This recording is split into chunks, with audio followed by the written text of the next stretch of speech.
It's Day 5 of the VCT Pacific 2025 Kickoff. Stay tuned for some epic games.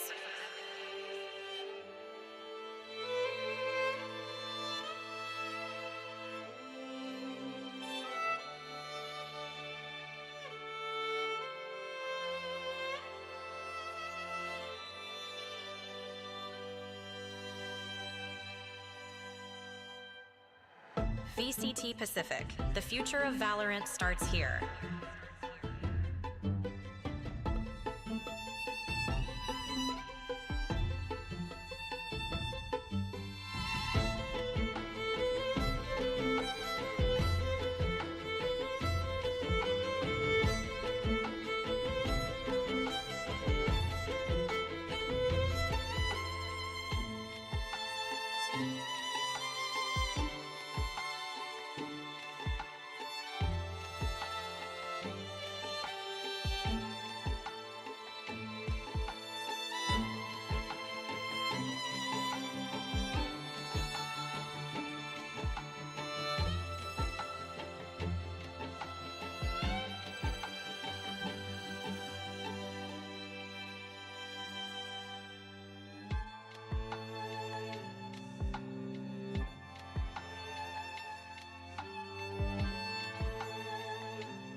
I never thought that I would fall,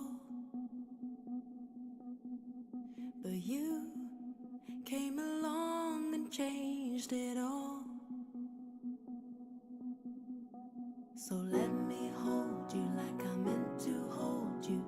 I'm not letting go. You're so steady, I feel safe already. I want you to know I'll never give up on you. I'm not ready to stop. I'll never give up on you, 'cause you're everything that I want. We got it all. I can feel in my heart that I'm never losing you. I'll never give up on you, 'cause you're everything that I want.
shine above the technicolor skyline.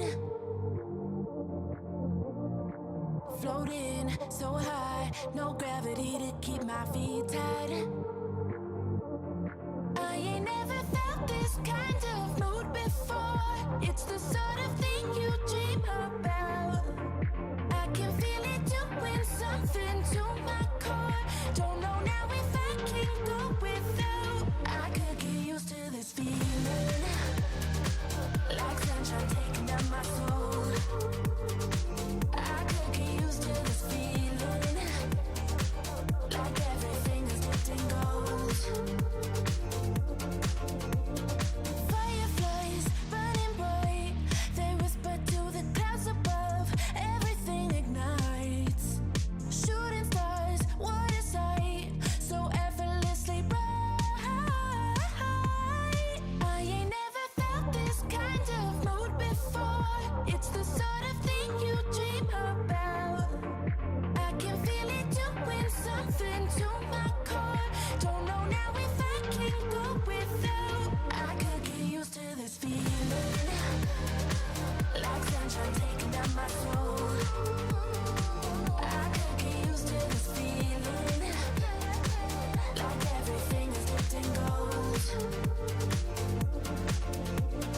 Don't think I'll ever wanna go back, now that I've had a taste of this. Who knew it'd have such an impact? Oh, oh. I could get used to this feeling.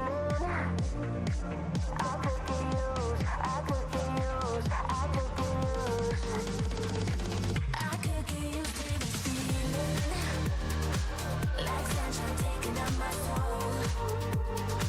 I could get used to this feeling, like everything is dipped in gold.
Oh, Pulsar by Naomi. Pulsar by Jenny. Oh, baby. Ooh, there it is. Oh, I'm so happy with it. Look at this. Isn't this perfect? And it even has my name on the side. 마우스 누가 만들었는지 알려주는 것도 같이 들어있고. Thanks, Joshua. This mouse is ready for a fashion show. It's Pulsar by me. It's by me.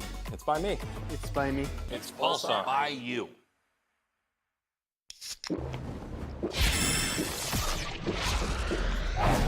Red Bull gives you wings. Red Bull gives you wings.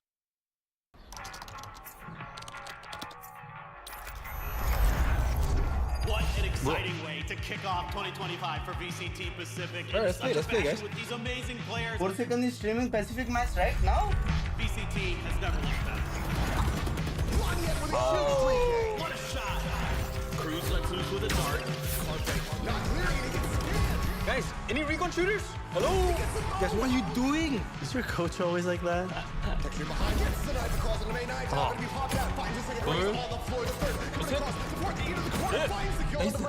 아 어디야? 아니야. 아 하지 마. 아. Cruz has stolen it. We're gonna get the texture tantrum. Unbelievable.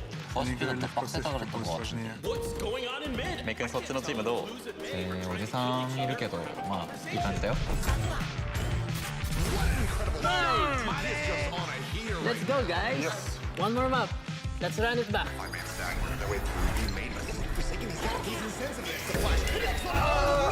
Oh, you guys, come on, play.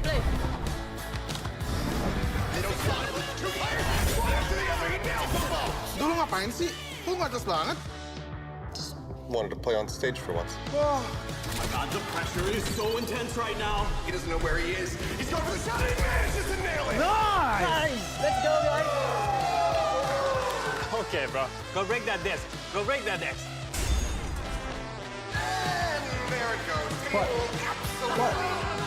Blasted the bees.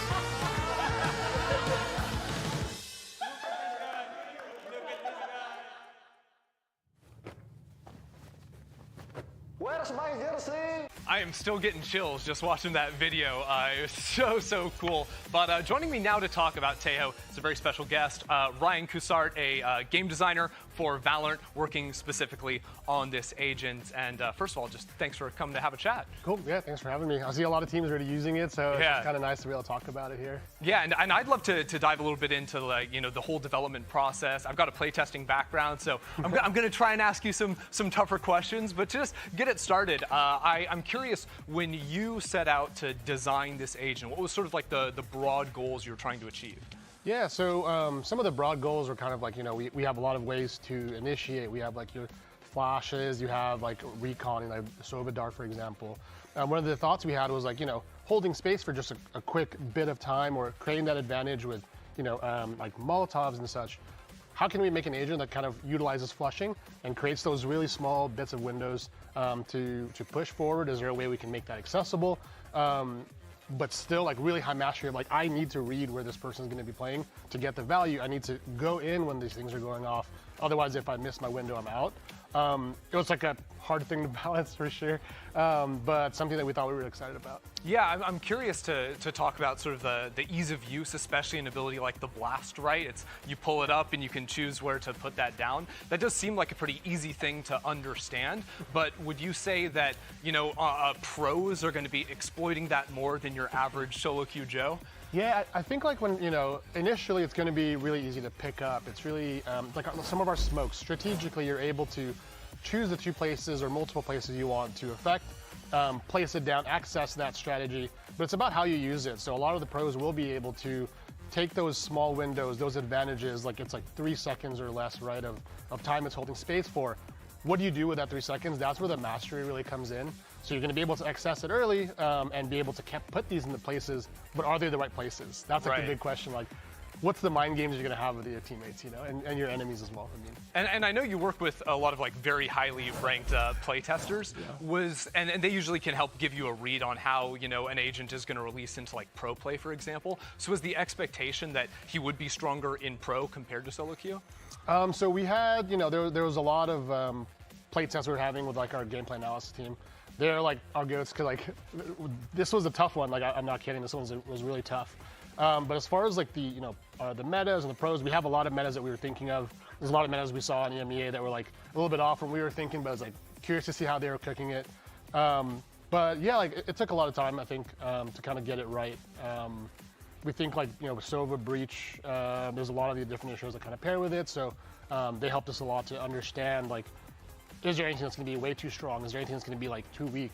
Does he need a little bit more here, more there? How do his tools play into the executes? Yeah, I mean, even myself looking at the agent, trying to sort of like look at playbook ideas with the GCT, my coach, it seems to me like he works really nicely with other agents like Breach or anyone with lots of ground control. Like you can just demolish entire sites. Is that what you're expecting to be sort of the strongest pairing, or are there other things that you think teams will figure out?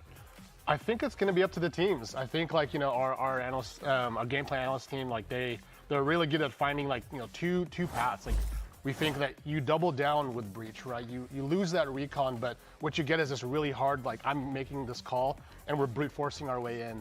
Whereas with only having the stealth drone, you don't have as much information. So what you want is to pair it with a Fade or a Sova to give you that information and get the rockets in the right place. So it's going to be those two. It's like, do I pair it with the recon? Do I pair it with like just raw like power? Curious to see what the rest of the pieces come around there. We saw a lot of like Yoru's played with it as well. A lot of flashes, right? Yeah. So The flashes might come onto the duelists. Now you'll see a lot of these more like these Phoenix players, Yoru players coming to play with Teo. And the whole comp itself, we have a couple of the initiator pairings we thought we knew. And there's some of the other pieces that we think we'll get surprised about. Yeah. It's kind of nice that you can find the different tools that you need to build a comp, not just in the typical role of like an initiator nowadays. Yeah. But you mentioned the stealth drone, and when I saw that, the first thing I thought of was, okay, compared to other abilities like a Sky Dog or a Sova drone, okay, imagine like mains, right? Where a Jet has an operator, she brings over her friend because you hear the drone coming in, they break it, she swings and kills, the enemy team with the op. The stealth drone sort of avoids that problem. Was that intentional on your part? That was one of the main pieces that we thought would be really unique to the stealth drone, right? Like a stealth drone that can get past that first angle. Like Sova drone might not be able to. Even like Fade Prowlers won't be able to, but you're kind of looking, you're scouting for the first few angles. This one was meant to really get deep into sight. So with the stealth drone, you have that near sight that makes it so you really have to push it forward. Players have to play up on it, like you might with a Yoru or something, or like some of the beacons. But being able to get past that first angle was like already strong enough, and then figuring out how we wanted to pair more utility that allowed you to really just deliver this like suppression package, like in the back line, right? So we wanted it to be kind of more of like, instead of like scouting forward, it was how do I deliver this like this suppression like pulse to the backline where the Sentinels might be playing. Yeah, I mean, honestly, I love seeing that ability being implemented. Yes or no, are we seeing him play today? I think I heard about something about like a verbal thing. Maybe like they won't be, but I think we'll see a lot of teams playing. Okay, I believe it. At least one team will play is for what I hear. So. Yeah, thanks so much for taking the time and talking with me. It was really nice to get into it and talk a little bit about Teo, who has been taken EMEA by storm. Already seen that played a few times, and honestly, I do think we're going to see a lot already. Potter is always in the kitchen cooking up some great ideas for agent comps, so we can definitely get some more out of that. At the end of the day, we've just got a lot of cool.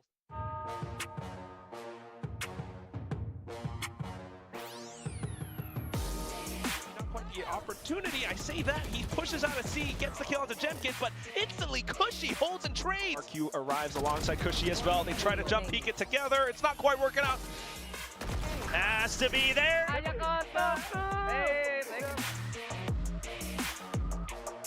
TP up on top, and they do not read this at all. Back to Cross finds the shot, but eventually, no! Gets bailed out for a period of time. He hasn't been coming up with three. Leaning forward, knows exactly where they are, but is struggling with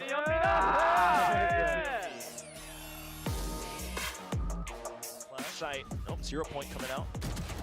Oh, quick peek shot, but Mate instantly deals with Jemkin right back. Estrella out from it, and it's Cushy down from heaven too. 1 2.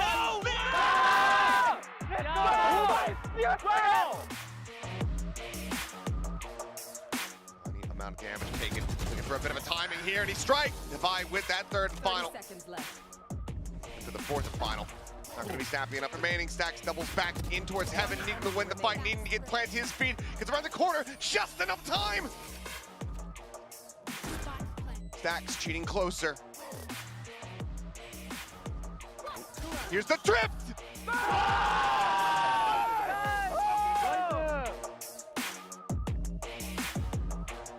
Jesse, he wants one kill. He knows he can't just run away. He gets one. Wow.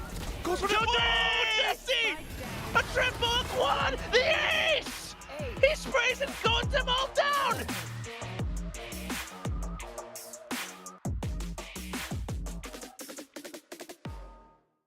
VCT Pacific. The future of Valorant starts here. Can't wait for my surprise. Arms out and close my eyes. Been dreaming about what it could be. Oh yeah, you're good to me. So exciting, so refreshing. Brace myself for all these blessings. Show me now, please no more guessing. I'm ready. Never really done it like this before. No, never really had it like that. But I like it. It's something new.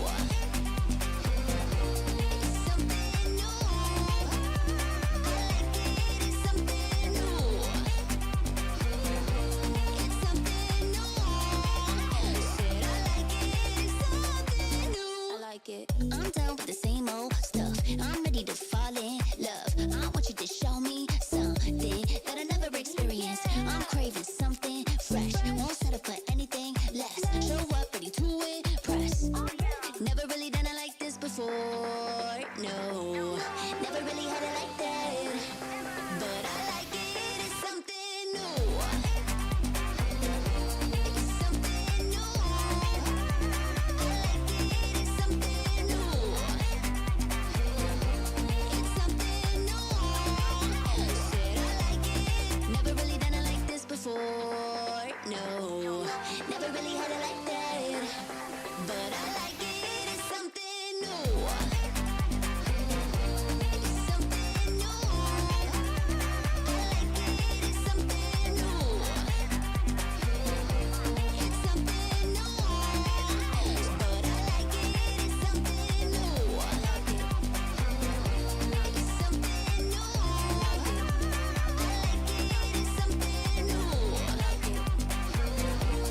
Seit Tagen nur noch triste, dunkle Welt.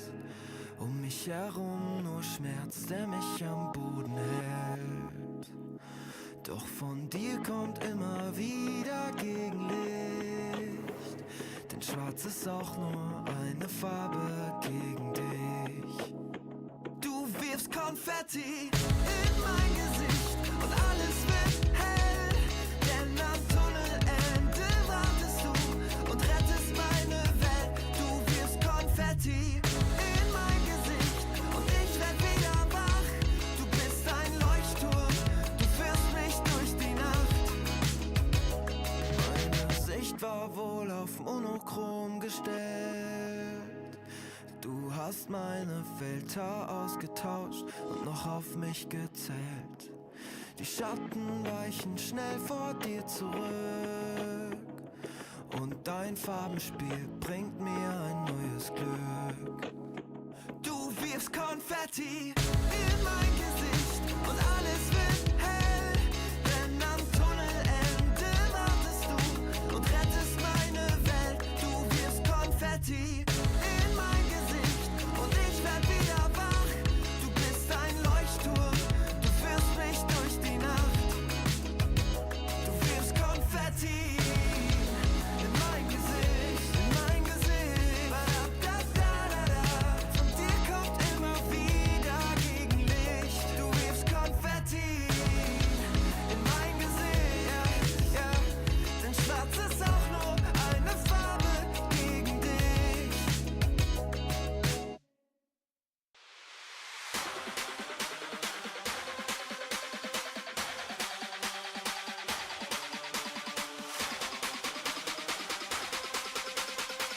This is VCT Pacific 2025. Come on, girls, keep it up. Where you headed? It's straight to the top. Come on, girls, keep it up. Always on go, I ain't never gonna stop. Come on, girls, keep it up. They can chop it, it still ain't enough. We run the city and ready to bust. I just make it look easy, they don't make enough. Put it right in their face, ain't no making it up. Yeah, I want the whole check, I ain't taking no cut. They ain't sharing this cake, they ain't making with us. Shit, we keeping it all on them, taking from us. Ayy, I just do it like it's nothing. This a challenge, so this time coming. I'm standing for something, ain't going for nothing. Show up to the party to ruin the function. What they wanna do, so I already done it. The game that they playing, we already won it. They screaming for us, all we missing is strong. I know they gon' bop if it's me that they pumping. Where you headed? It's straight to the top.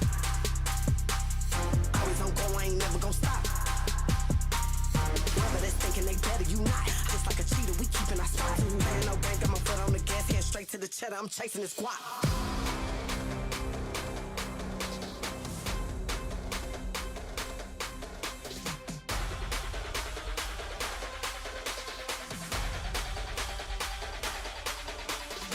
Where you headed? Your moment begins here. Always on go, I ain't never gon' stop. Playing no game, got my foot on the gas, head straight to the cheddar. I'm chasing this guap. Come on, girls, keep it up. VCT Pacific 2025. Where you headed? It's straight to the top. It's time to shine. Come on, girls, keep it up. Always on go, I ain't never gon' stop. I just do it like it's nothing. This a challenge, so this time coming. I'm standing for something, ain't going for nothing. Show up to the party to ruin the function. What they wanna do, so I already done it. The game that they playing, we already won it. They screaming for us, all we missing is strong. I know they gon' bop if it's me that they bumping. Where you headed? It's straight to the top. Always on go, I ain't never gon' stop. Stay on my job, I've been punching the clock. Know I'm gon' blow up, been ready to pop. I ain't playing no game, got my foot on the gas, head straight to the cheddar. I'm chasing this guap. Come on, girls, keep it up. Where you headed? It's straight to the top. Come on, girls, keep it up. Always on go, I ain't never gon' stop.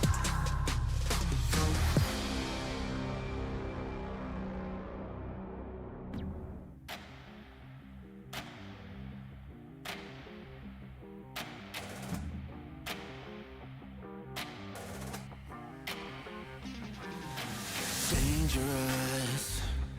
It's getting dangerous. It's getting dangerous. It's getting dangerous. Getting dangerous.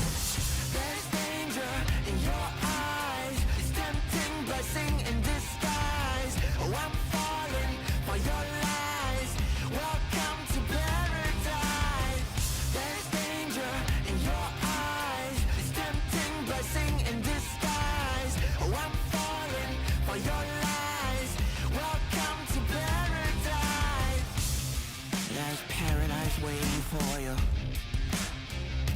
coming soon enough. Let's go for it.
Pacific Week 2. Now, starting today, we have the national holidays coming up, and as part of the tradition, we wish each other well. I got our two Ascension teams with me here today, so I'm gonna start with you.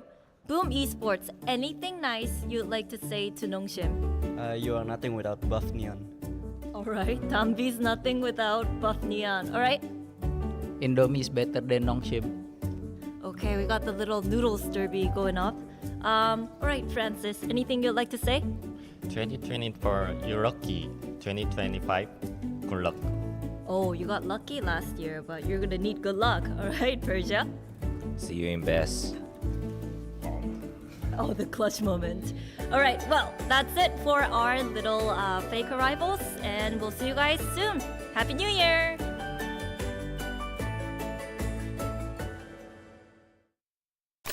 Welcome back to the VALORANT Champions Tour, where the top teams from around the globe compete to become the next world champion. New here, we've got you. Here is everything you need to know to get plugged into the 2025 season. Oh, the play's being made! With new teams earning promotions across EMEA, Pacific, CN, and Americas, this season brings our biggest year of competition ever. In 2025, teams will compete across a series of international league matches and global events to secure qualification for Champions Paris, where the next VALORANT World Champion will be crowned.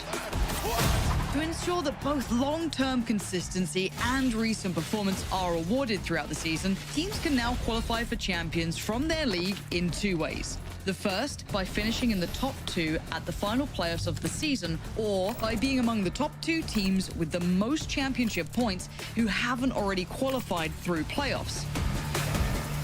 Similar to last year, championship points will be distributed across every stage and competition, but now with some changes.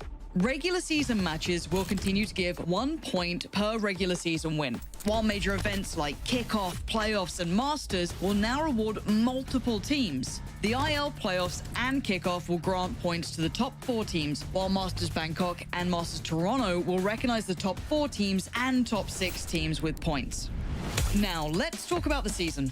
We'll get things started with kickoff tournaments in each league, taking place between January 11th and February 9th. The top 2 teams from each league advance directly to Masters Bangkok, where we'll establish the front runners for the 2025 season. Next, we head into the first of 2 International League stages. The top 3 finishers from each league's Stage 1 playoff will compete at Masters Toronto. Following Masters Toronto, it's time for International League Stage 2. Each league's top 2 teams in Stage 2 playoffs, plus 2 more teams based on championship points, will join the competition in Paris. 48 teams, 3 international events, 1 world champion. Get ready for VCT 2025.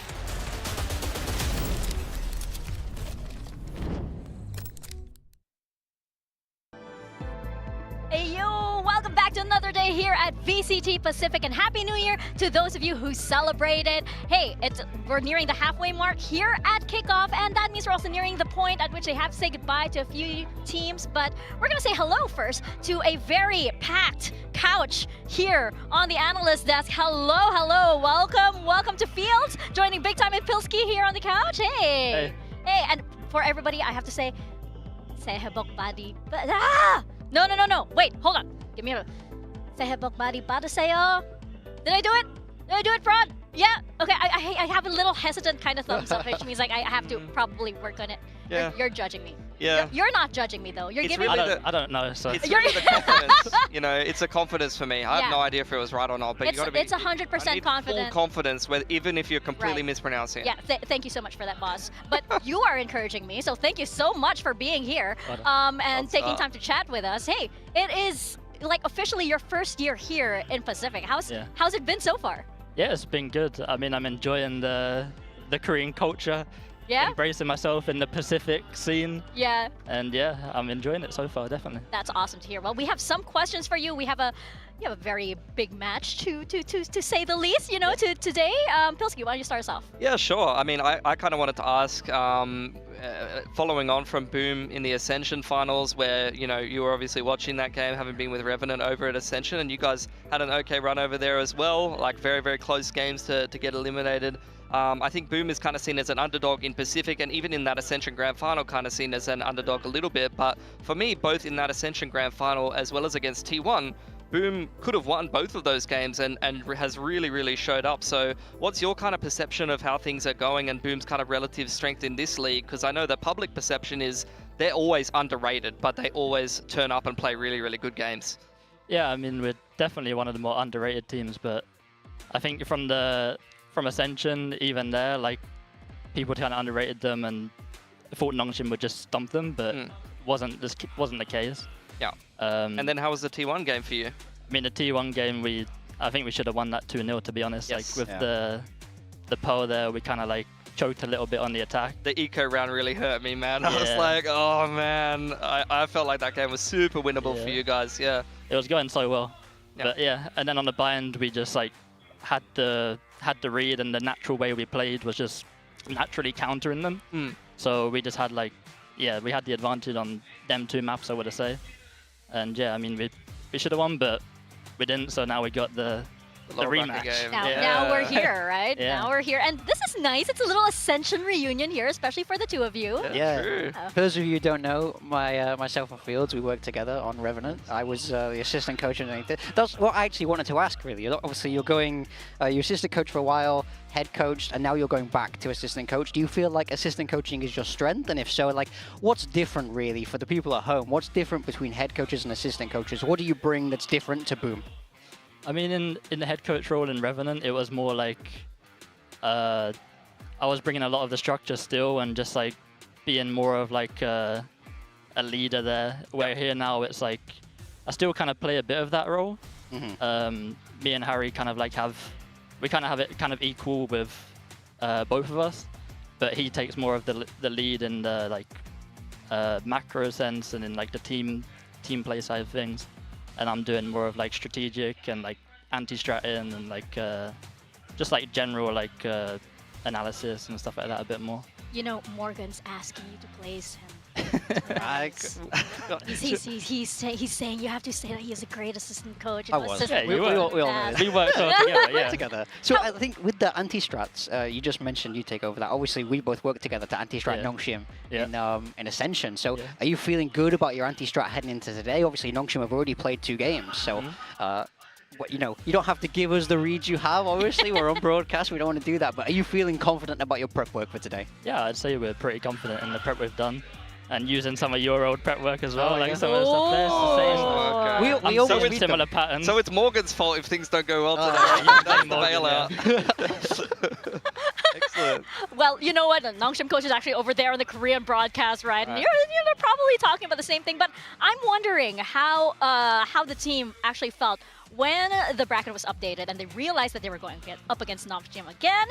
What was that like? Were they like, oh, okay, now we can do it this time? Or were they like, oh my god, and then, you know, 0.0087 seconds flash before their eyes? No, I think everyone was fired up. Like, definitely we were more fired up, and we just like, you could see everyone's eyes light up, like, really? They got angry, and they're like, gotta beat him this time. Oh, well, you know what? It's not very often you actually get a rematch like this in this context, right? So I can imagine why they're all fired up. But you know, I would say because like of course you worked with DOS9, right? And now this is going to be DOS9's chance to you know, kind of add something different to the team. So I actually wanted to ask about that as well. What is different about Boom this time around? It wasn't that long ago, but surely there's a different vibe. Yeah, I mean with DOS coming in, I mean, the dynamic before, I don't really know how it was because I wasn't there, obviously. Yeah. But with DOS coming in, he brings a lot of firepower. He has, like, the kind of structured mindset that I put into him from Revenant as well, where we're having, like, just like the way I see the game, he, like, kind of brings that into the team quicker because he's obviously playing as well. Yeah.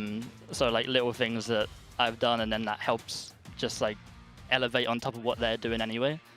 Yeah, I mean, like, with DOS, you just can see it from the first game he played. No nerves, like he's just stone cold, you know? Yeah. Well, at this point, obviously, there's a very, very well-known history between Boom and Nongshim that we're going to get to. But I'm wondering, like, what in particular are you looking out for in this match? Is there anything in particular that you are targeting? He's over there, but he can't hear us, so it's okay. You can tell us. Targeting in terms of what? What do you mean? Is there special attention? Like, maybe it's the Danby play that you guys, you know from Ascension. Maybe it's something else that we don't see. Yeah, I mean, everyone can see how aggressive Danby is on that Neon, so we know he's going to pick that. Like, we know how he's going to play. We know Margaret's going to be on the Cypher lurking all the time.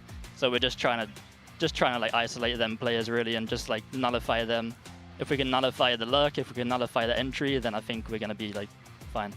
Well, it seems like, you know, you guys already pretty much know what to expect from Nongshim. They have also confirmed that they're not changing much, so we're not going to take up too much of your time because we know that you have to prep for quite a big match. So thank you so much, Fields, for joining us, and we're going to check out our updated bracket because it's been quite interesting here in Pacific. It's been 3 mappers all around, and this means quite long days, but very, very exciting and very, very close matches as well. Yeah, for sure. I think, you know, we've got these teams that are so close to Masters Bangkok at this point in the upper bracket there. You know, everyone's got their eye on Talon, the new T1 team coming together, and then some Korean powerhouses. But today is going to be into the meat and potatoes of the elimination games. The Ascension Grand Final rematch is a tantalizing prospect, to say the least.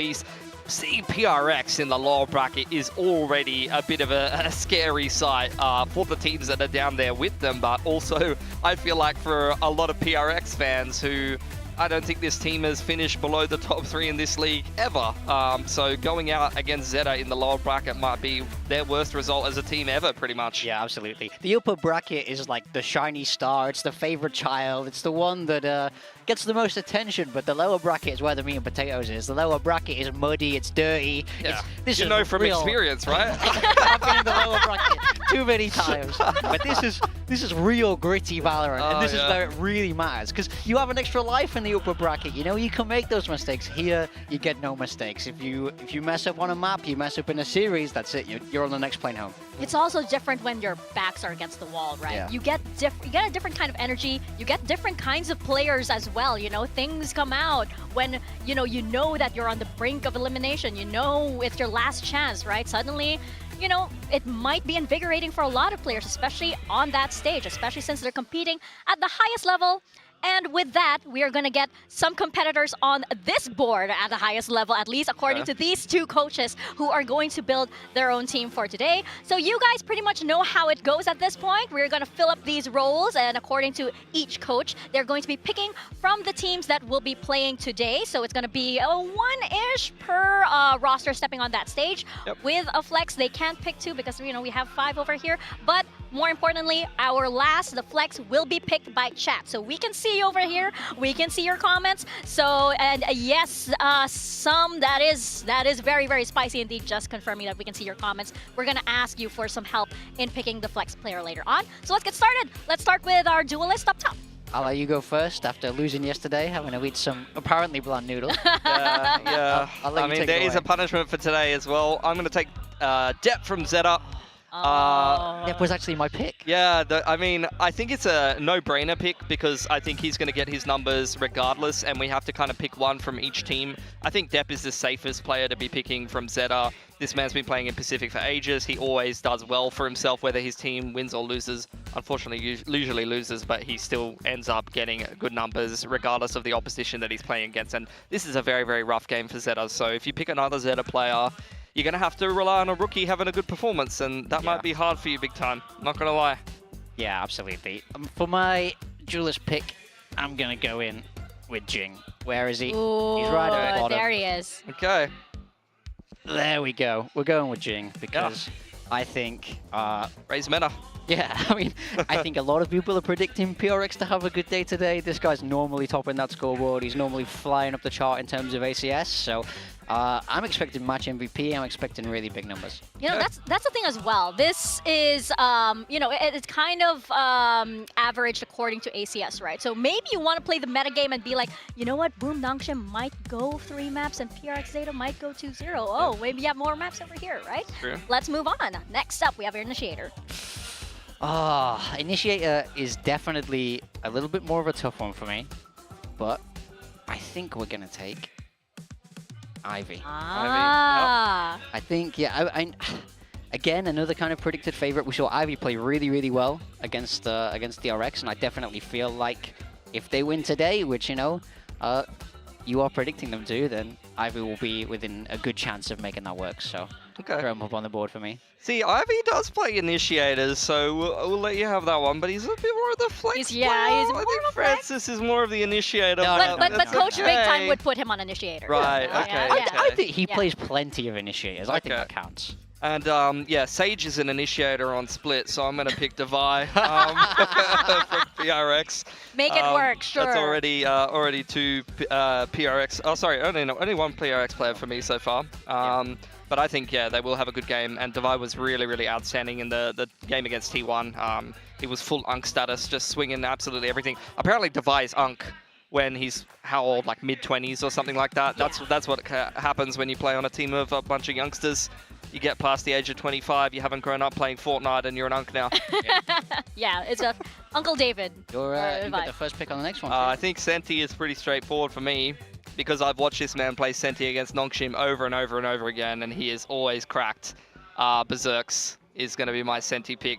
I love watching this man play. When he's on form, he's kind of like the only person I've seen a little bit, like some of the better teams in Pacific have been doing it as well, but this is a guy who can kind of soft counter Dampy as well. He swaps his Sentinel pick and changes his setups based on who he's playing against a little bit, and he tends to have some very, very good performances. In the Ascension Grand Final, this guy was the key to Boom doing so well, and the slight little agent change-ups and variations that he did, like swapping to Cypher on Lotus, was absolutely key. And I think, again, he's going to be well within his comfort zone to have a good performance for Boom here. All right, Big Time. So we need to get ZETA players in here. None of us are super confident in ZETA, but I'm going to go Shoto. Okay. He did not have a great first series. You see moments from him though. You see like sometimes he has a nice little multi-frag on a site. Paper thin. I mean, well, he swears by everyone on ZETA to be fair, but he says this guy's the truth. So I'm looking for a bounce back game from him. I think if you're kind of rock bottom and you feel like you've had a very bad opener, it's kind of the onus is on you to really pick it up for your team here. So I need to get a Sentinel player in there. You already stole depth, which was I think the smartest move. But if I'm looking for someone to bounce back, really bring big numbers today, I want to see it from Shota. They need him on form if they're gonna try and sneak a win today. Absolutely. So throw him in there for me. All right. So big time, you are missing somebody from Boom, and Pilski, you need somebody from Nongshim. Oh, that's an easy pick. I already know who you're gonna I've pick. decided incredibly fast. For my controller You player. built your roster around him. Literally. I always feel like. DOS9. I've got Boom winning today. I worked with DOS9 in the past. He's an absolute superstar. He's so young. He's coming into this league. We saw how much Fields really rates him. I rate him in that same capacity. For them to get a win today, expect this man at the top of the scoreboard. Keep your eyes on him. He's absolutely the one to watch. I think if I had to predict right now, he's going to be my match MVP for this first series in a 2-1 close Boom win. Write that down. So Ooh. I got to throw him. You're going for the MVP points too. Absolutely. True, that's actually smart. Yeah. And you know what, Kazakh players kind of cracked. Even going back to you know, other TAC FPS and things like that, you've had a lot of Kazakh players that have been very, very good. So I want to see more Kazakh players in VALORANT for sure. All right, and your some controller? of those underrated regions. I'm going to pick Persia again. I already picked him, and he got me okay stats on the first day, but he was maybe the best player in Ascension. He's always clutch for Nongshim, always comes through with the goods.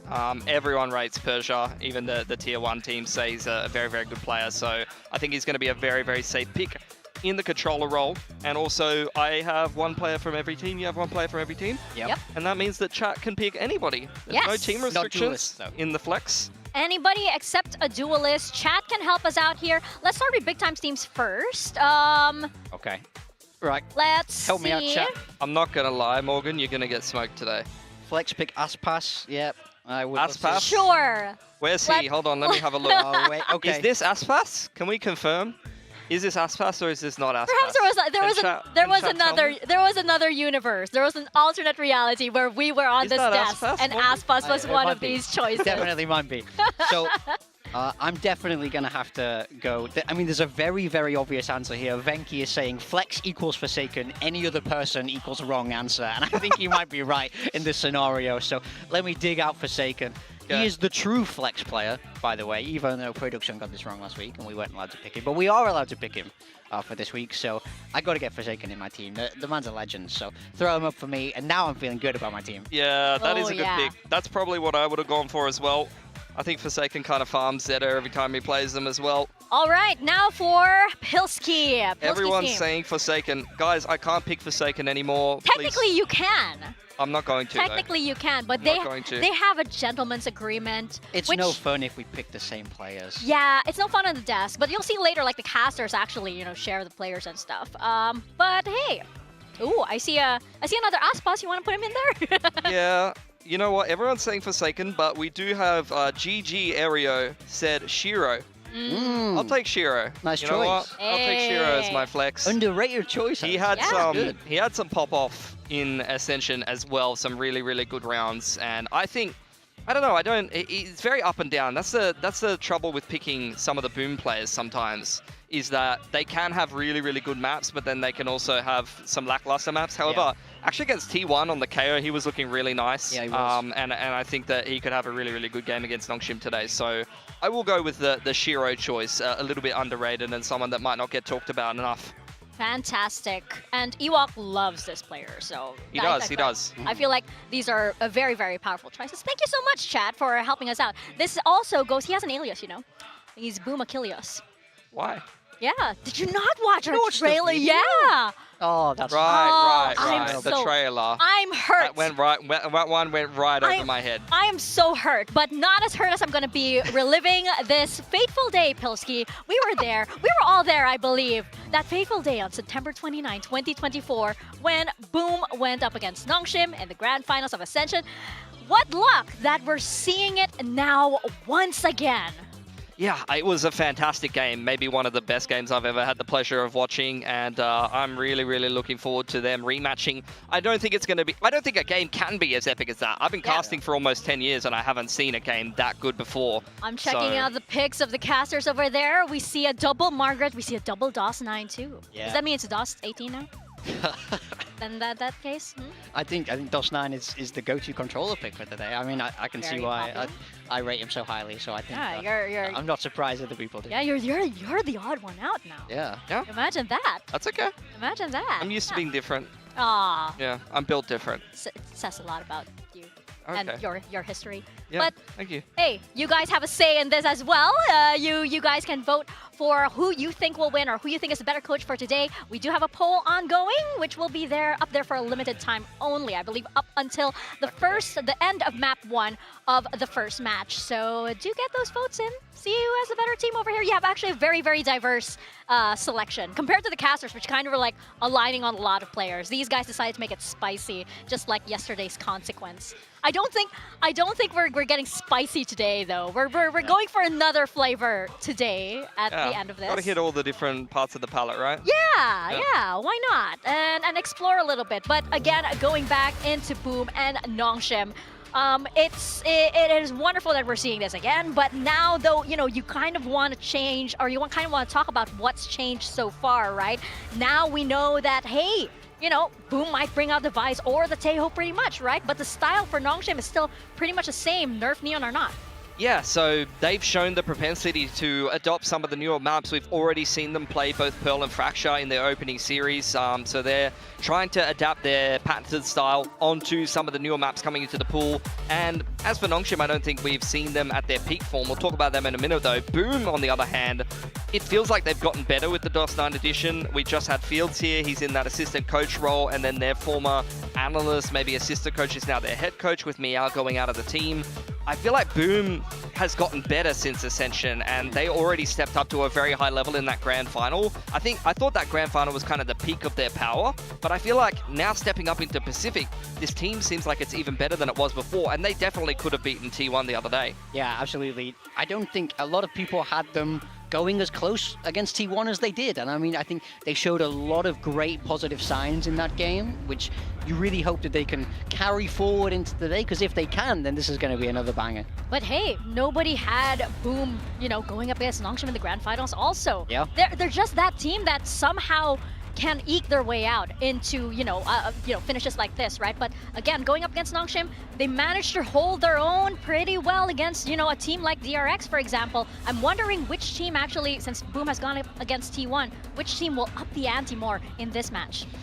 I would say Boom, to be honest, but for Nongshim, it's kind of a case of they're not even playing their A game, and they can still push DRX, and they can still look like they could be a top 4 team in this league. I haven't seen peak Nongshim like I've seen in Ascension. I think that's Danby has more kind of been a space grader, not putting the same level of performances as he was in Ascension. Whether that's because the level of competition was lower, or whether that's because Nongshim is playing worse than they were, I'm not sure what is the truth, but this is still a very, very dangerous team. They have so much existing chemistry, such a deep playbook, and they are kind of a dark horse pick for this tournament. Yeah, I think that, as you say, this is a very, very potent team, very powerful team that has a ton of potential. Everyone spoke about them. Obviously, they were on a massive win streak before their game against DRX, and this was their game before that. Game of the year, it says there, which I have to agree with, to be honest. For me, this was the most fun series to possibly watch.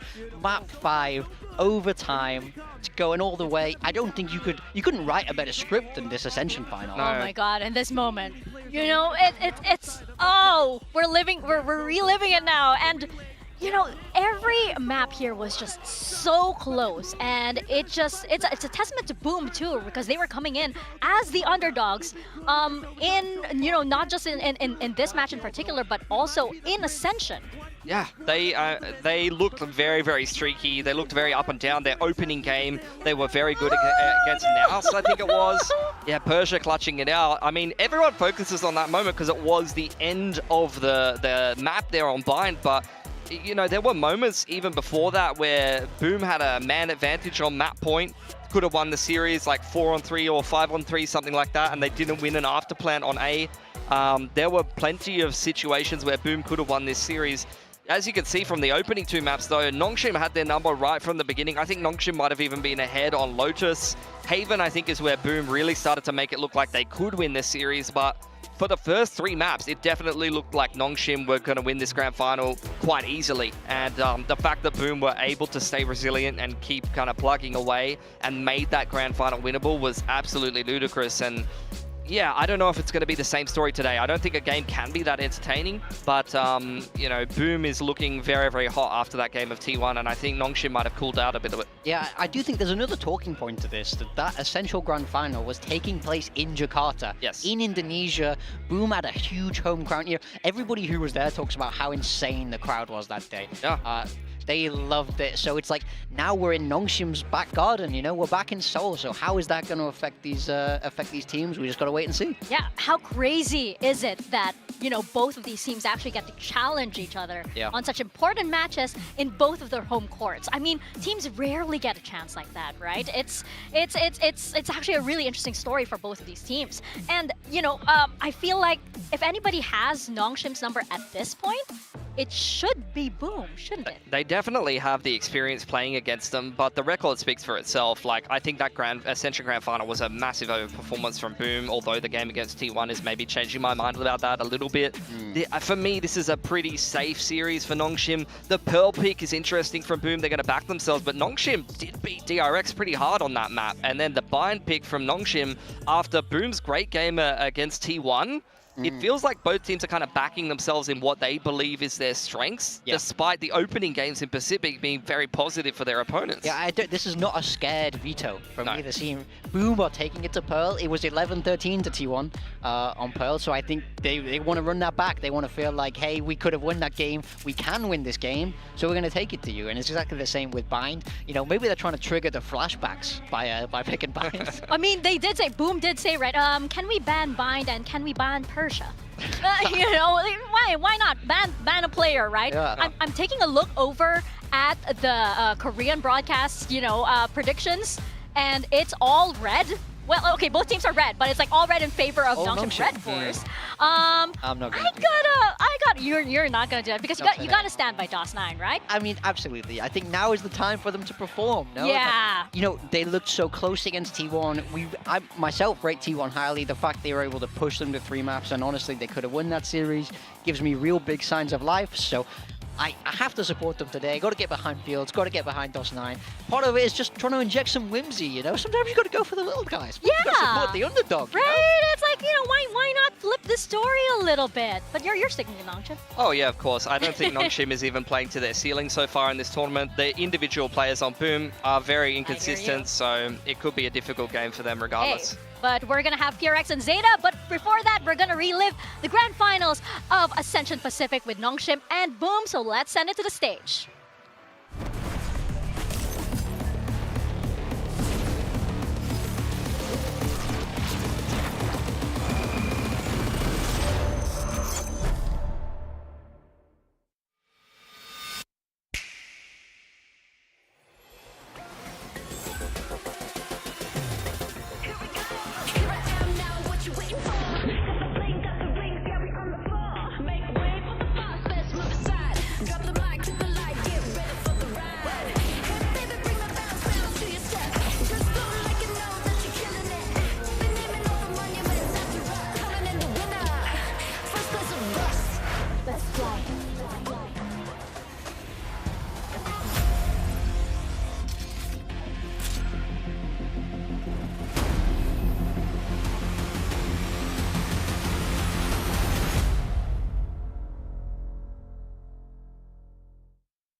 Welcome to VCT Pacific 2025. Boom Esports. It's a match we've seen before. It's a matchup we know very, very well. But this time, it's no longer for the Pacific stage, but on the Pacific stage. The last time these teams met, that match shook the world. What are we expecting now that Boom Esports and Nongshim Red Force face off once again, this time as Tier 1 teams? Yeah, I mean, you didn't expect both of them to ascend. Boom, given the call-up, SPG earning it, but I said it after that Grand Finals finished. Boom was good enough to ascend that day, and I think it's fantastic that we see them in Tier 1 now, and already they're proving that they belong here with their opening series result. I'm right there with you on that one. Both of these teams definitely deserve to be here. You could see that from that final. It's one of the most hyped up matchups, to be honest, of this tournament in my mind. And I'm so happy in a way that it's happening. I'm happy and sad that it's happening in the lower bracket, because it means one of them gets sent home, which is obviously sad, but it also means the stakes are right there, exactly the same as it was for Ascension. That's exactly why this match is so hype. And you see the knowing smiles on these players' faces. They're like, it's you again, and we're fighting again for our place here. Now, I remember how we were talking about the duelist difference between Nongshim and Boom, right, last time. And as we're about to jump into Asian comps as well, you know, I'm wondering if the inflexibility of agents for Nongshim, is that going to hurt them coming into this? I don't think so. I think they're just going to play their patented style. They are a team that definitely does bring out some tricky agent comps from time to time, or maybe a trap map or two. I actually really don't think that their split is super within their wheelhouse. We saw them play with Ascent a little bit against Riddle Order over in Ascension, but I really think that Nongshim will back themselves with their patented style. We've already seen them play it on Pearl. For Boom, I mean, they might change up a few agents here or there, but it wouldn't be a massive change, I don't think. Either they're kind of a team that likes to kind of play similar styles as well. If anything, they like to change, you know, Berserk's what Sentinel he's playing to change up the setups on defense, or maybe they'll change up their initiator choice and throw in a KO where they might have played a Fade or something like that previously. Yeah, I don't really see either of these teams making massive changes. As you mentioned, I think Nongshim have this style that works for them, and I think we're going to see them ride that out to the very end of Kickoff, at very least, if not into Stage 1, to be honest. I like that both these teams really believe in themselves. As we said with this veto, it really feels like both of these teams are backing their own style, their own...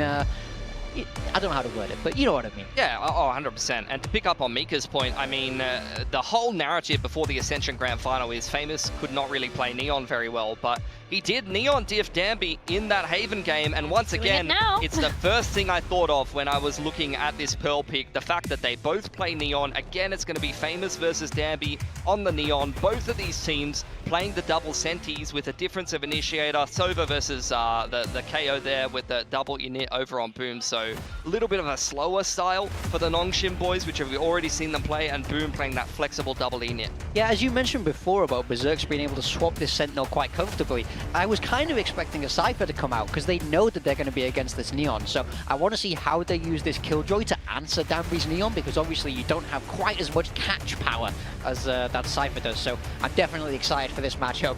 Oh yeah, so excited, as well as everybody else. We're all waiting for it, and I'm really curious what the caster's pick is. Do you guys like Indomie or Nongshim Noodles, Achilles, paper thin? It's a little bit of a potentially loaded question, but I like both. I welcome foods of all cultures and walks of life. Yeah, either way, doesn't matter. Noodles, that's not the discussion here. The discussion is, does history repeat itself or can it be rewritten? Boom. Looking for revenge in the biggest way possible. They've now made it here to the biggest stage in Asia for Valorant. Now they have an opportunity to get revenge and eliminate Nongshim from Kickoff. Yeah, I mean, obviously, you know, with our coach interview earlier, you could hear that, you know, Boom is really pumped up for this match. They really feel like this is a revenge match for them, that they can certainly win this.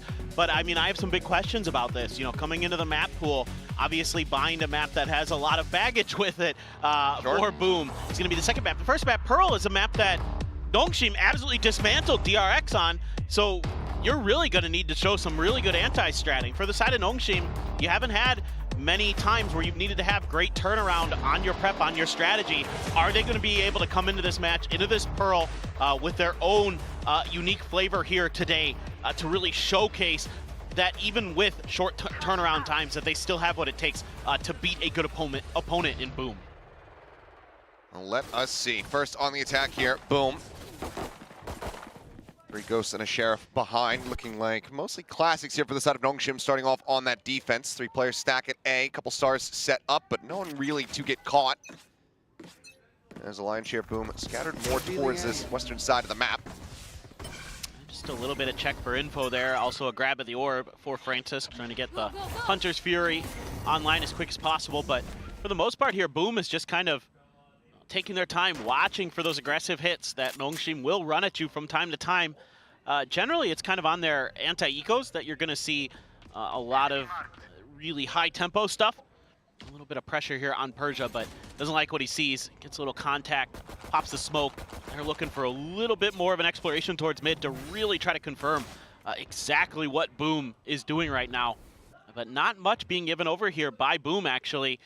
So for now, Nongshim not really able to kind of transfer some of their forces to the A site, which is where we can see where Boom is starting to line up and think about making their execute. Yeah, Francis nearby. Ooh, on the jump peak, able to spot out one. 0 point not going to be cleared out, but there's the stun, and Famous sliding across, able to find the first kill. Francis going to be taken down. Nabby still tucked away. Persia able to find an elimination. Here's a push up into the smoke, and Margaret actually able to stabilize those right clicks. Does find Shiro. Gets knocked down to 5 HP. Will get finished off as Berserk finds a solid headshot with Sheriff in hand. Now into the 3v3. Spike being brought forward. Plant here into the corner. Spike planted. Nabby wanting to try to go for the swing instant with the right click, is able to find Berserks, getting a bit of revenge there and getting a dink as well. T Slasher now getting finished off, and it all comes down to DOS9. Wow. Has been delivering in huge ways, sets out the grab, delaying on that defuse, but there's still plenty of time to play with here for the side of Nongshim. Swing onto the corner, and Downbeat will be good with it. The recovered Sheriff picked up, as it looks like, okay, will be the pass over here for Downbeat to go ahead and get the defuse towards that overdrive. Nongshim take the first pistol. Yeah, this is a great round for Downbeat. I mean, he's just doing such a good job of just navigating the back of the site, making sure that he doesn't get caught out. Yeah, his teammate gets knocked down early. Good combo there with the flash from the KO. But after that, he's just holding the line in the back, being really tricky with his movement. He's not even using the dash. He's just kind of being smart with his timings, finding big kills, holding the line there against the peek out and the defuse. A lot of that credit on that round has to go to Dombey, who gets 3 assists and 2 kills, so takes part in literally everything in that round. Really nice start there for the Nongshim duelist. Heavy investment here from the side of Nongshim. As Downbeat with that Vandal in hand, already putting it to very solid use to swing out. Finding DOS9 there, just kind of strafes into the remainder of that spray. Francis will collect 2, one with the shock, one with the Bulldog, and suddenly Berserks is all on their lonesome here. Yeah, this is just classic Nongshim. They love to get aggressive, and it's going to be Persia finding the final kill on the Berserks. 2 in a row here, and a flawless for Nongshim on their anti-eco, but this is just what they like to do against ecos. They want to get aggressive on you. They want to try to force you to make a play. And I was expecting maybe Boom to play a little bit further back, but you can see they had a lot of util ready for this. They were going to send Famous out to try to see if he could kind of be that human distraction, but didn't work this time around. Just a great response from Donby and company. Able to slide forward. Persia there with the Bulldog, going to get the final kill. And yeah, it's classic Nongshim, man. They love to run at you, especially when you've got weaker guns. They're very happy to take those fights. They're on the 0 point once again, just contesting for space over here at A main and allowing for that orb to get picked up by Francis, who's now just 2 away from the Hunter's Fury. Loss, of course, the previous round means that there is still a considerable amount of firepower in Nongshim's hands. Bring them down. Something to keep your eyes on as this one rolls on. Are there going to be adjustments from Boom trying to deal with that early orb grab that Nongshim is using those deeper stars in the util to make sure that they're taking advantage of? Certainly a punish could be cooked up from this coaching staff and squad. Oh, nice stuff. Oh, Francis wins that. Francis wins the fight. 5 HP surviving. There's Persia. Quick little jiggle out. Puts up that Nebula. Tucks back. DOS9. Forward position. Would love to try to go for the bait here. Maybe just draw out this wall early as the spike still gets ushered across towards Club. This is such annoying setup to deal with. Why Boom has been widely avoiding it early on. Just got to bait it out here as DOS9. Make sure that that wall is no longer going to be a threat, and you can at least create some kind of pressure on this side of the map. Now, they are lining up for a bigger hit, but Nongshim's already reading this pretty nicely. 3 players in position. Flash Bit of info there as Fragment goes out into the corner, trying to force them out into the open. It's Ivy catching a glimpse, but not able to find the shot. Knows that there's going to be 2 players just in the outskirts of Hall. Flash does connect. Beautifully done as Famous slides forward, finding the second kill. Time dwindling, 10 seconds remaining as the plant gets ready to come through. Shock dart up over the top. It's kind of tickling there onto NC Slasher. Second one doing a bit more damage, but still no kill to be found there. Francis now, last one standing. Just at 5 HP, falls as DOS9's able to collect 2. And Boom will get themselves on the board, suffering about the, minimum amount of casualties that's gonna feel okay. Yeah. 2 dead, not too bad. Yeah, exactly.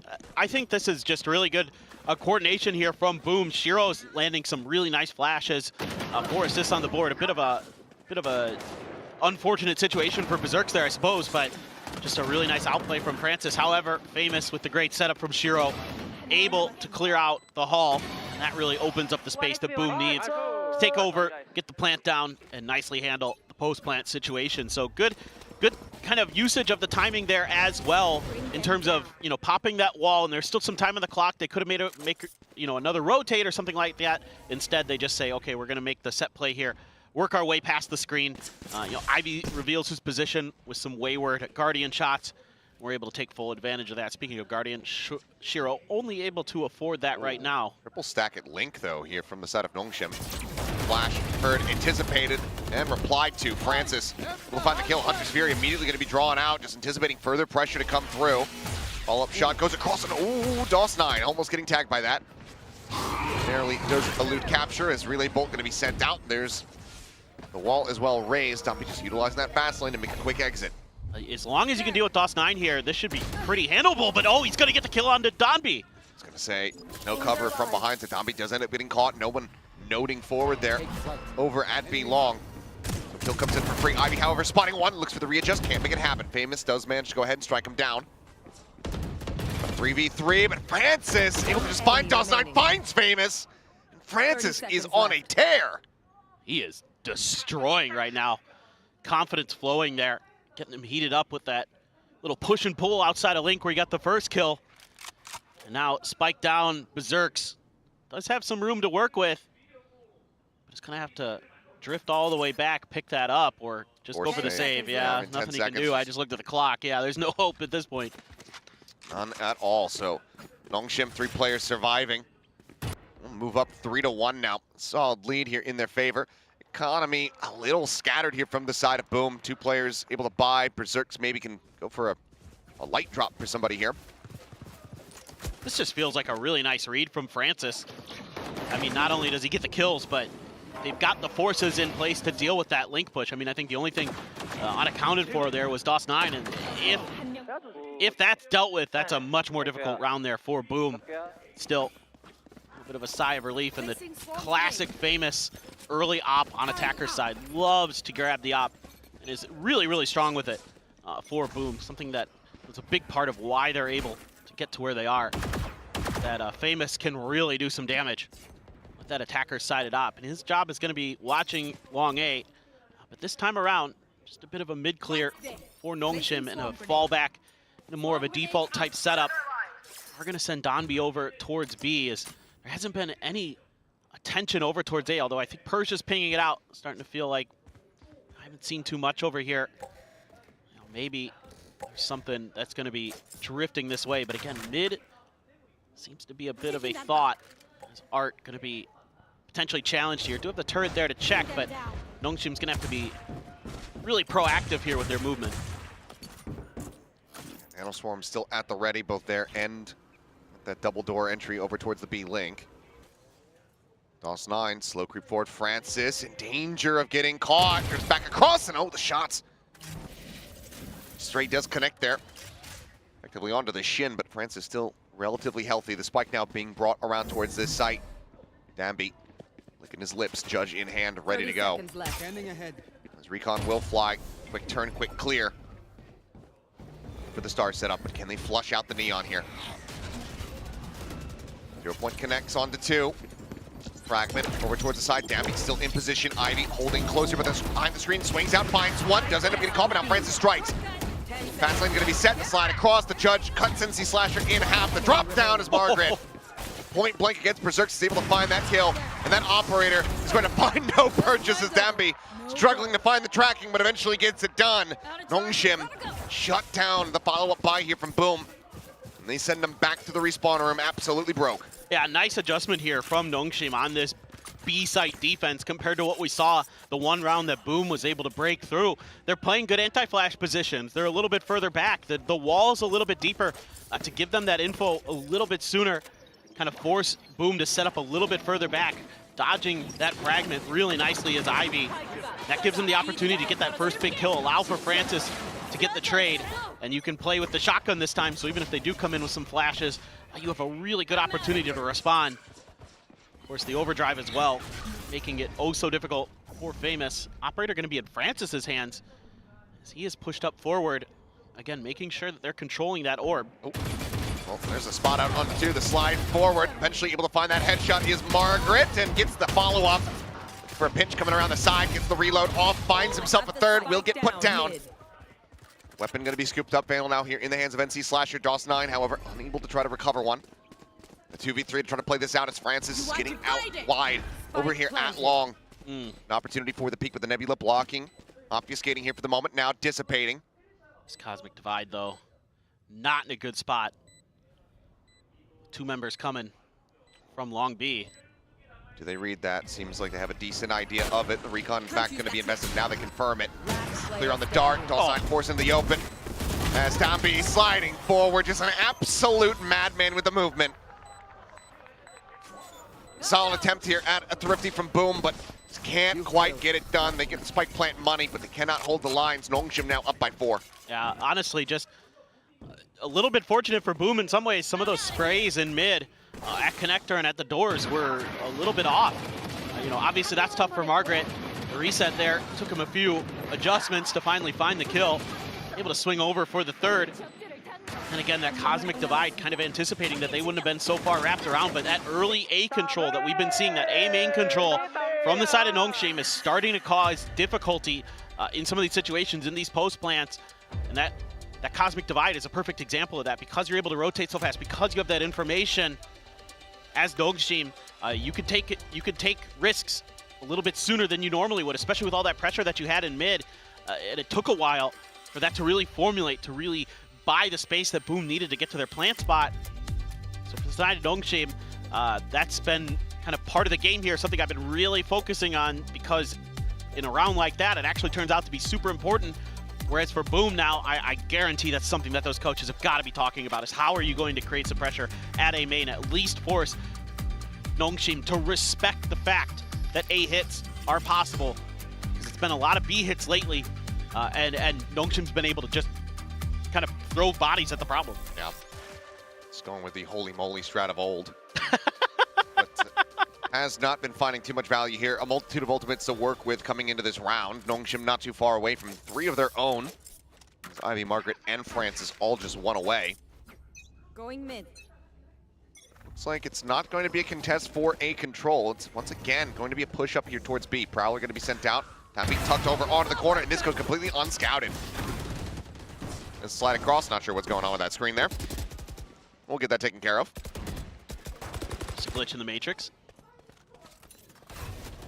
At first, I thought it was just my monitor, and then I'm like, oh, you're seeing it too. Yeah, I turned around. It's happening in the venue as well. I don't know what's going on with the stream. Either way. Nightfall crashing across. Famous pushing up off the back of that smoke, that flash rather, but Francis immediately finds the kill. Smattering of damage across onto Persia, but he's still able to come away with 1. NC Slasher just going to be taken down. Shiro out into the open. It's an easy, quick shot there. As in reply to the timeout, Nongshim come away with a flawless. The push and pull for Nongshim is so good. Their coordination, I mean, you can see that this team has been playing together for quite some time. The coordination is so good. The way that, you know, they play off of each other. There's always someone to cover. You know, even Dambi has some covering fire as he's retreating. Francis shows up right underneath the tower from hell at the perfect timing to find his kill. It's a second to close it out. Just really clean from Nongshim. I mean, this is looking like that Nongshim that we saw in Ascension that ran the table until the grand finals, where they're just in firm control of every map from start to finish. Certainly, Boom is going to have to dig deep. Another stacked push in towards mid, but this time Nongshim is gambling that it would be Art not towards the B-Link side. Okay, well. Dambi with the peek in. We'll catch Berserks there out in mid. Famous now trying to take some space. Relay Bolt coming through, but Dambi has already repositioned and found the elimination. Hunter's Fury. Seemingly just for fun here from Francis. Peels off some of that pressure. Stops him from advancing forward. Well, with the way he's been fragging, he's just like, I'm just going to get more kills and get more orbs anyway, so. I mean, yeah, it's round 8. He might just be able to find a third Hunter's Fury in the half. Why the hell not? Ivy tucked in behind the box here at Art. Guardian and NC Slasher's hands. The Prowler, do they check for this? Right now the answer is going to be no. Flash goes through. The peek, the kill. The second is found. Ivy picking him apart. Shiro now last man standing. Will end up falling. Back-to-back flawless rounds. Nongshim absolutely running away with this map. Yeah, they're swimming in cash. Swimming in alts. Everything. Scrooge McDucking it? Yeah, Scrooge McDucking it, absolutely. They're taking a nosedive into their money pit right now. Would not recommend that. That with would gold be coins. Yeah, no. It's not like in the cartoons, folks. You would not do so good. Nope. That is basically a wall. You dive into a pool of gold coins. Well, the wall right now is what Boom are hitting. That is correct. And they did not come with their sledgehammers prepped. We'll see how they fare though into the next buy round. Still these critical ultimates available. Haven't gotten in any position to actually utilize them. Right, and they're also not taking A main control. I mean, it's the same 3-man stack early from Nongshim. Yeah, you tucked Shiro around the corner, but it's just him there.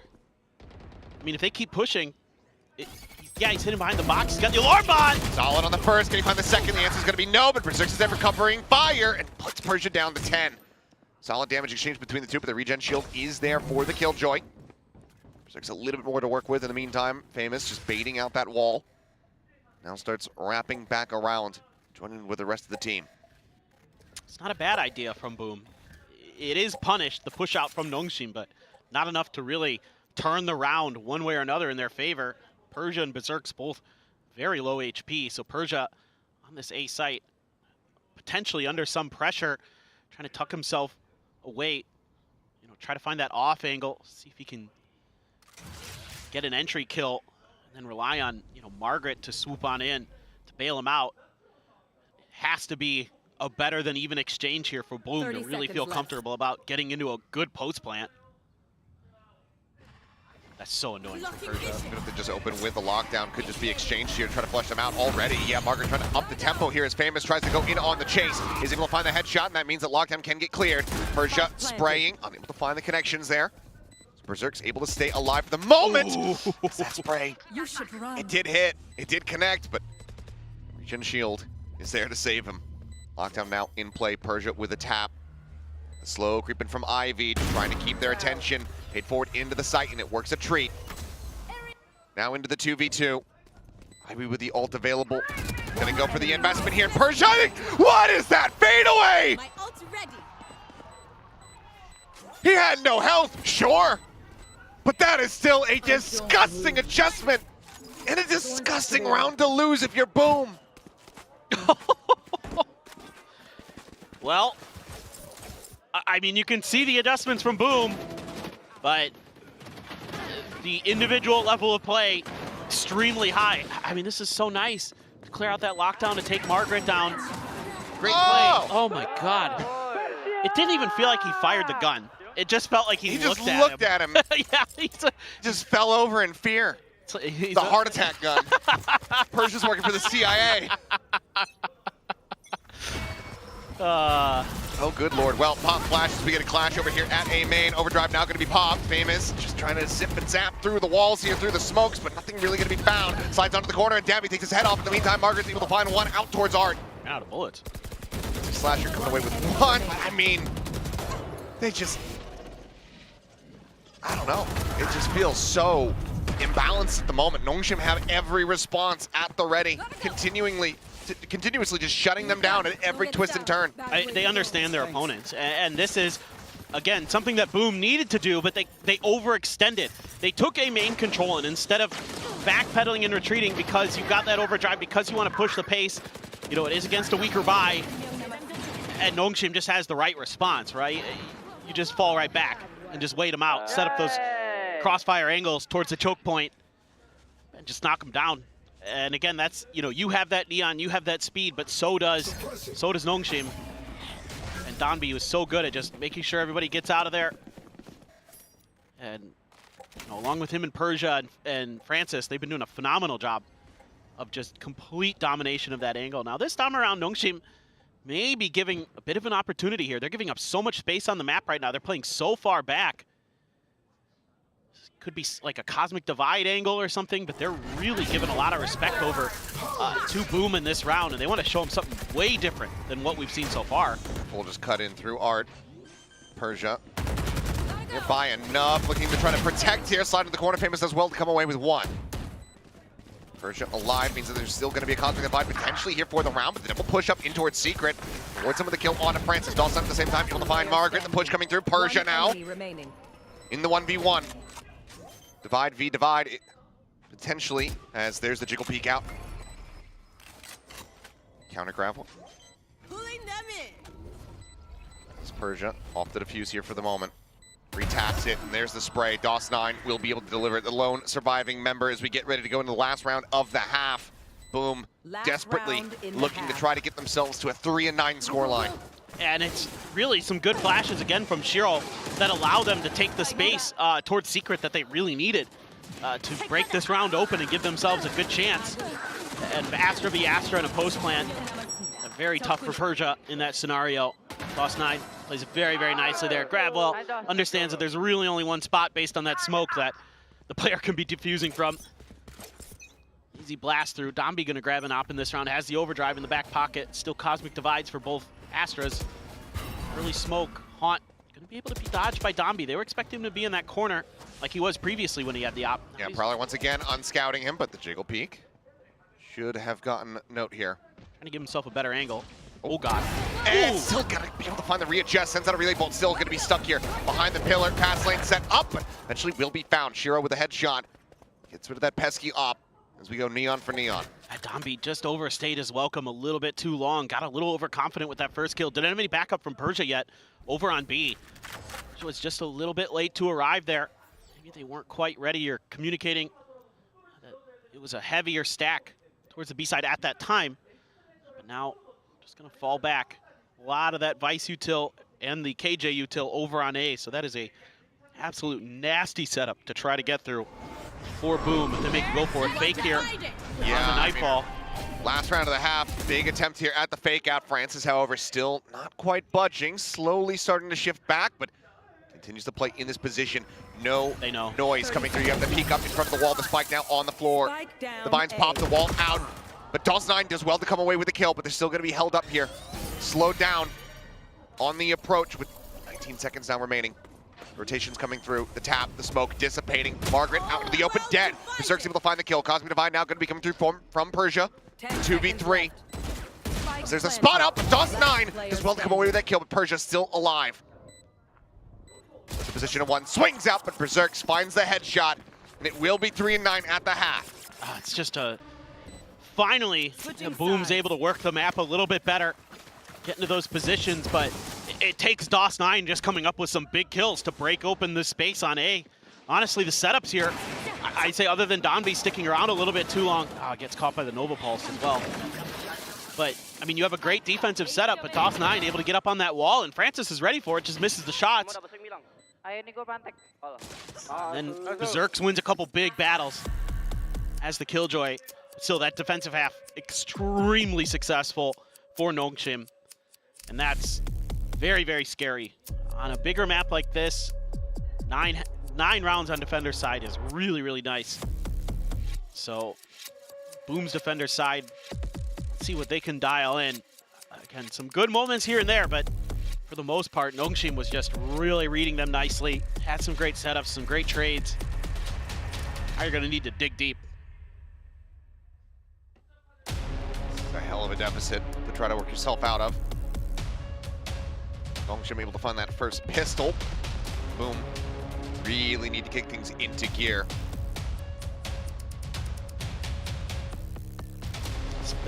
To say the least.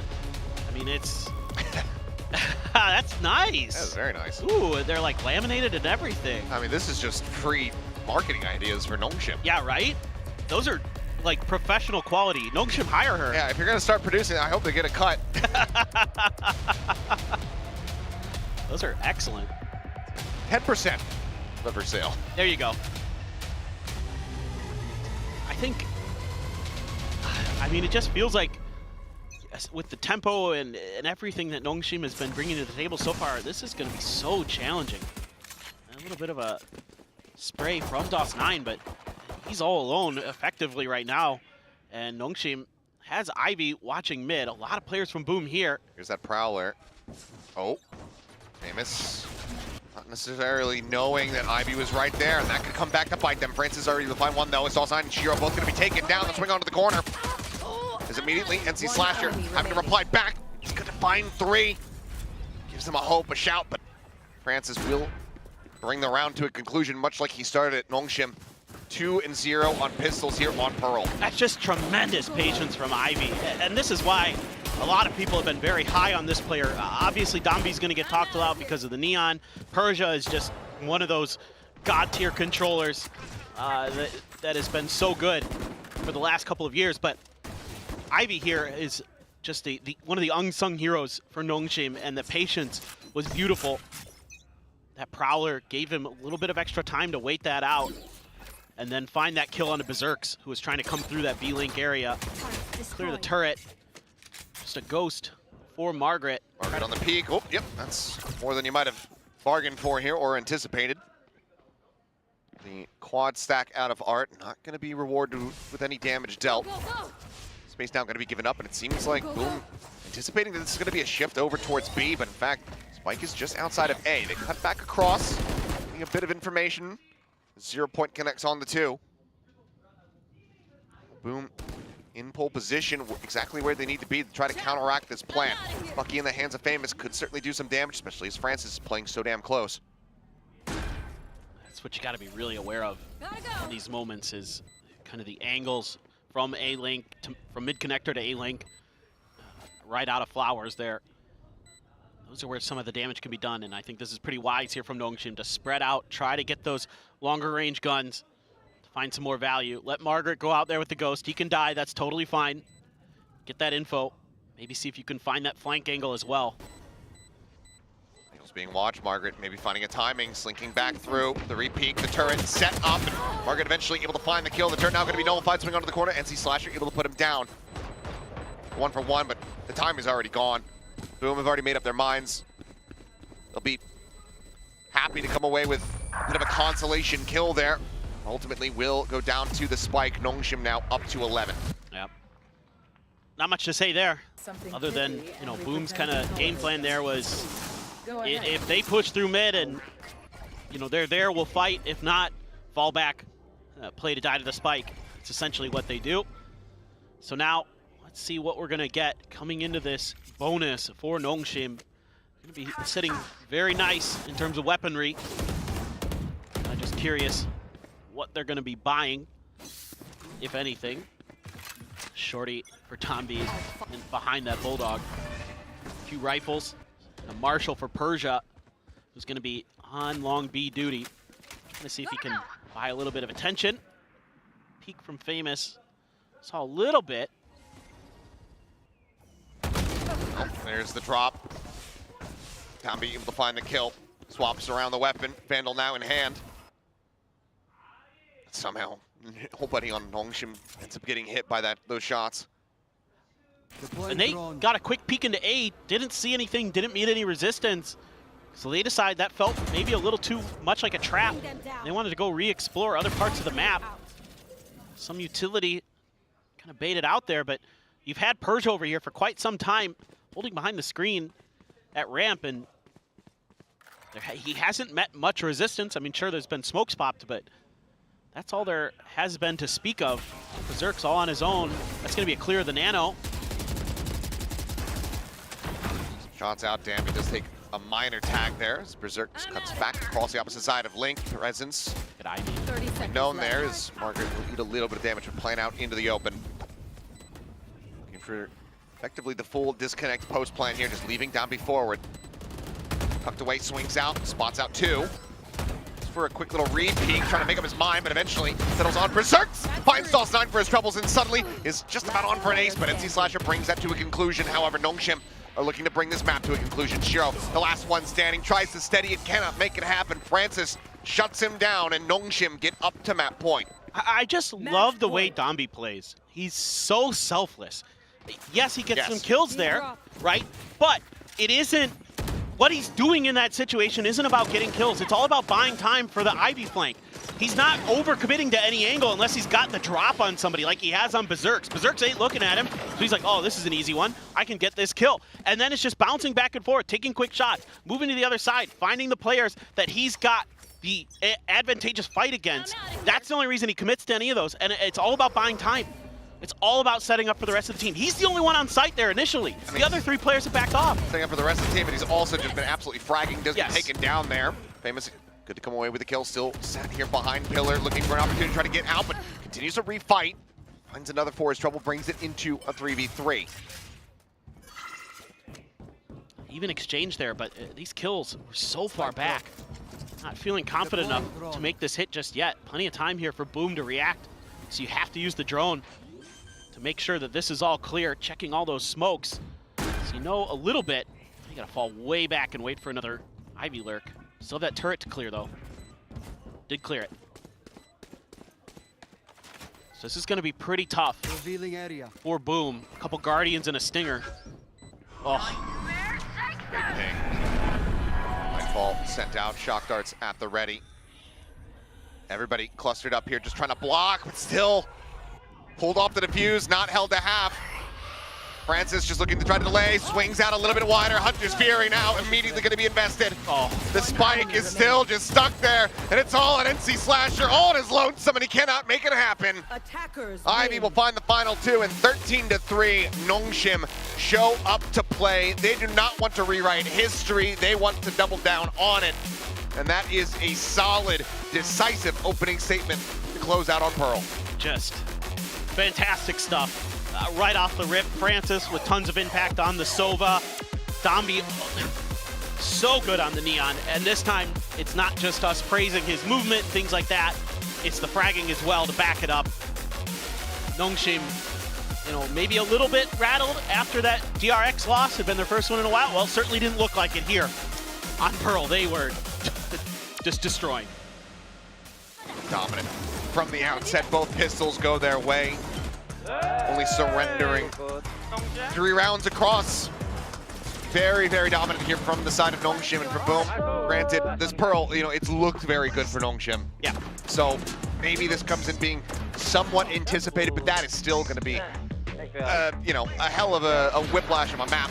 Well, I think for Boom, you did such a good job at anti-stratting T1 that you felt like you could lean into that, right? Like you felt like you could take a map that you've seen that, you know, wasn't in the map pool really last year. So, you know, obviously maybe you expect that Nongshim doesn't have a ton of practice on it compared to some of the other maps. And therefore you can target them. You could take some of the things you saw against DRX, use them against them, but we didn't see any of it. No, we did not. Well, it all comes down to this bind, that fateful map here for the side of Boom. Will it be the final map in a series versus Nongshim for them once more?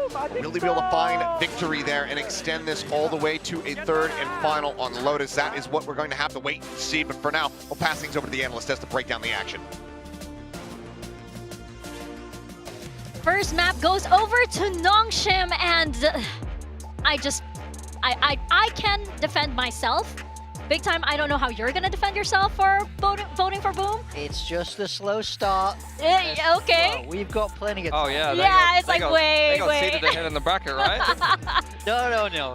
Look at the Ascension Grand Final. They started slow in that series, and then they pulled it right back. They don't got 5 maps to play, big man, all right? No. Wait, Jake, but Jakeson mentioned that it was going to be a best of 5, is it not? Oh my god, okay. Is that what we're doing again today? We've seen this a lot when map 1 looks bad for one team, and then they can manage to turn it around. I feel like Boom still have that possibility, but when we look at Pearl, it was not a good start. There's no two ways about it. Look at that, 12 first kills for Nongshim. When you're going against that kind of number, that kind of difference in first first kills, it's very, very hard to play. You're just behind from the get-go.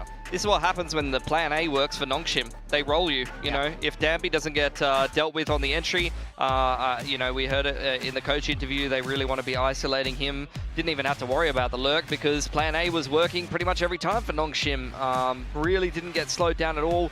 They opted to start on defense as well. A lot of teams do like the attack start on Pearl. A lot of teams view this as an attacker-sided map. Nongshim quite happy to play that Senti heavy, slower style with the Astra mixed in as well. And they were very comfortable on the defense, stopping everything that Boom wanted to. And Boom just seemed too hesitant, too tentative on their attacking side and couldn't get anything rolling for themselves. They just did not shoot back against Nongshim at all.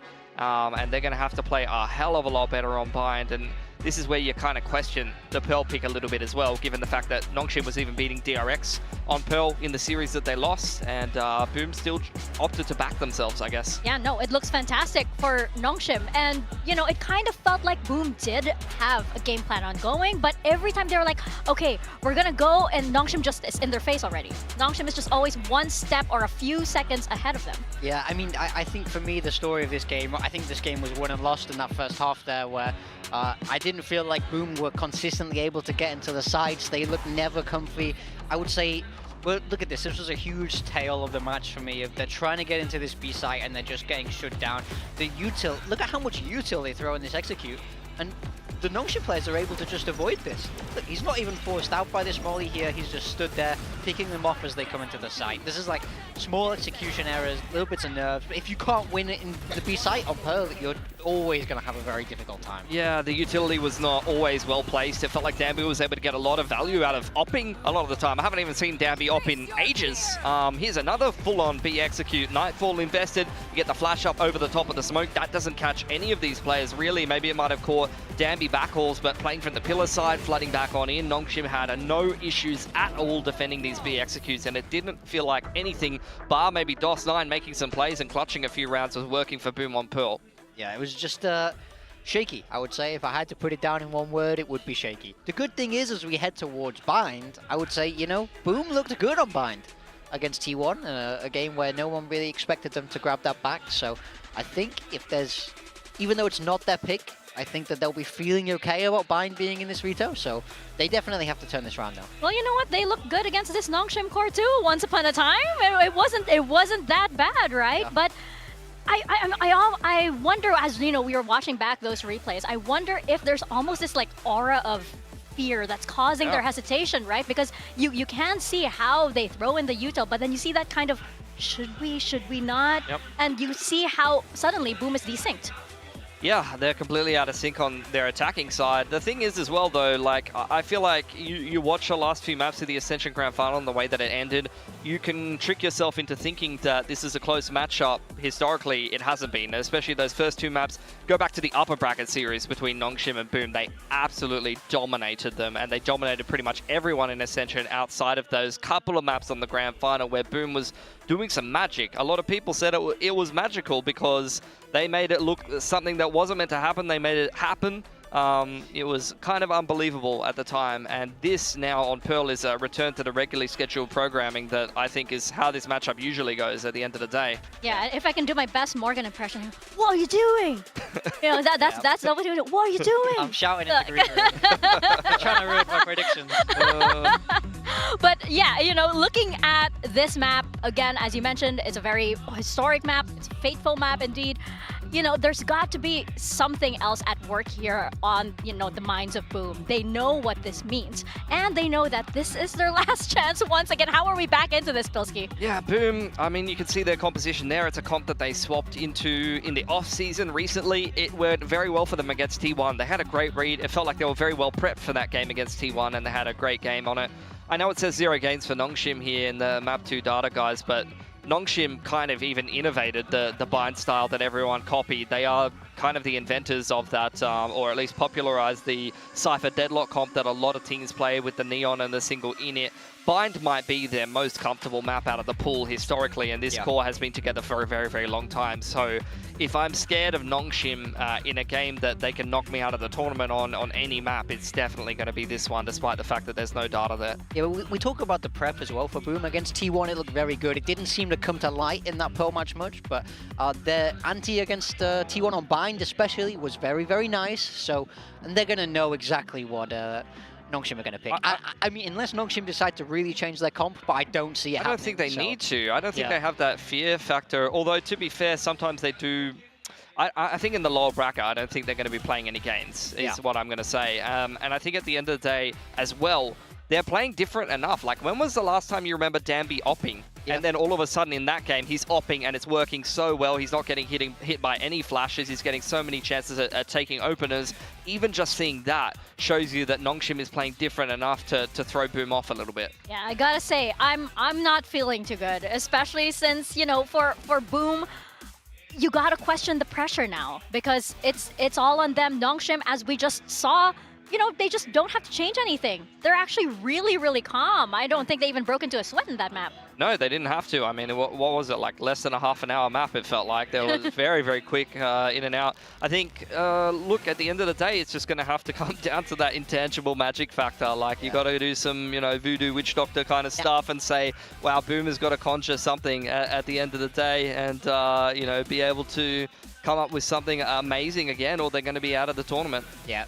Now is the time for magic for Boom. You got to turn it around, but it's much harder to bring that magic when we're sat in Seoul and we're not sat in Jakarta. The crowd isn't all screaming your name now, so you got to find that motivation within yourself instead of from this external crazy amounts of support. So it is harder than ever now for them to turn this round. No more six-man audience here, right? I mean, I'll shout as loud as I can from backstage. I'm going to do what I can to get this win. You guys don't see this, but he's actually behind, and he has this like big fan sign and everything for Boom. Yeah, I'll run to the coach booth. I'll give him hope that You're a talent now. You can't do that. I kind of tell this guy all the time. It's like, you're a talent now. No, but I think it's hard for them to turn this round now, but we need to see more than what we just saw from Pearl. It looked nervous. It looked, as I said, it was shaky. That's the only way I could think to describe this. I didn't feel like we got to see really any of their game plan come to light here. So I'm hoping for a much more polished, a much more clean map of Bind. Here's what I want to see, like right off the bat. This is Nongshim's pick. Yeah. Boom's going to get to start defense. Their attack start was very shaky. Like, they clearly had some ideas and they couldn't execute them at all. What I really liked against T1 is that they got in their face. You saw famous dry walking up short. They played so not scared. They wanted to get in the face of even some of the best players in the league. They need to embody that energy again in this Bind game and pick themselves up at the bootstraps. Have some belief in yourself, you know? Yeah. Like, they should have won Bind. They could have won Bind in Ascension. You can win this map, you know? You can't be doubting yourself now. They really need to bring that energy. Slightly different picks here. Vice Deadlock going in for Nongshim, so backing themselves with the same pattern style. Raise for Danby. No more Neon, changing things up into the Raise. Over on the side of Boom, playing the same comp that was quite successful for them against T1. So very similar kind of feels from both of these teams with a couple of key differences. Yeah, I like the Vice over the Cypher. Now I think Vice is in a really, really strong point, especially on this map. It is worth noting Boom have that KO to kind of cancel out the Vice, which can definitely provide a lot of value, but it's all about trying to be able to find them, and there's a lot to find in this Double Sentinel comp. Yeah, and I'm excited. Margaret's on the Vice. You know, that guy, for him to change up what he knows and what he's comfortable with and what he's good at, you know, this means that like he's down to business for him. I think he's been a little bit more flexible for a while. I think in Ascension you even saw him pull, I mean, let's not pull out Yoru again, that didn't go well, but you know, the Killjoy, we've seen him as they started to flex more into Icebox and some various other maps, and Vice, I mean, the Sentinel role is definitely evolving a little bit, and you're seeing a lot of teams having to adopt a couple of different things, whether you are going to double down and play something like a Vice, or maybe even you start to play Deadlock and things like that, with the popularization of Teo as well. I mean, you've even seen a little bit of Sage and things like that, but those are mostly picks coming in from flex players like you would see in Ivy's slot with the Deadlock here. Yeah, it's interesting to see because the key point of this map on Bind is that long control, because it gives you that fast rotate to showers. So you can't play in showers if you don't have long. So this Deadlock and this KO are both designed to help take long. So we have that grav net that we're going to see being launched in to clear the garden area, and in the same vein with Boom, we have that knife that's able to come in and clear all of that long area. So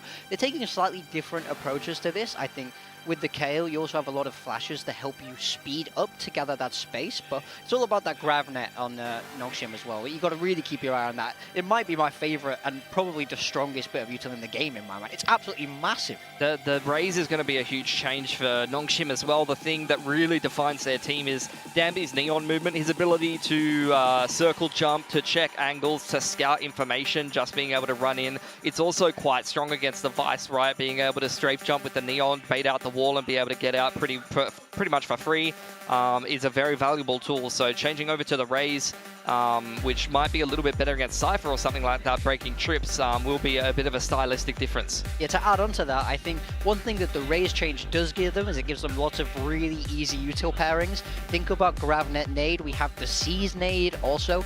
The way we can trap off the Vice Wall is easily done with the raise. With the Neon, you don't really have as much power to perform those traps, so they can sit a little bit further back if they want and just trap Boom as they're kind of walking into these areas of the map. Yeah, get a lot of set rounds with the Showstopper as well. Yeah. Oh yeah, and you know what?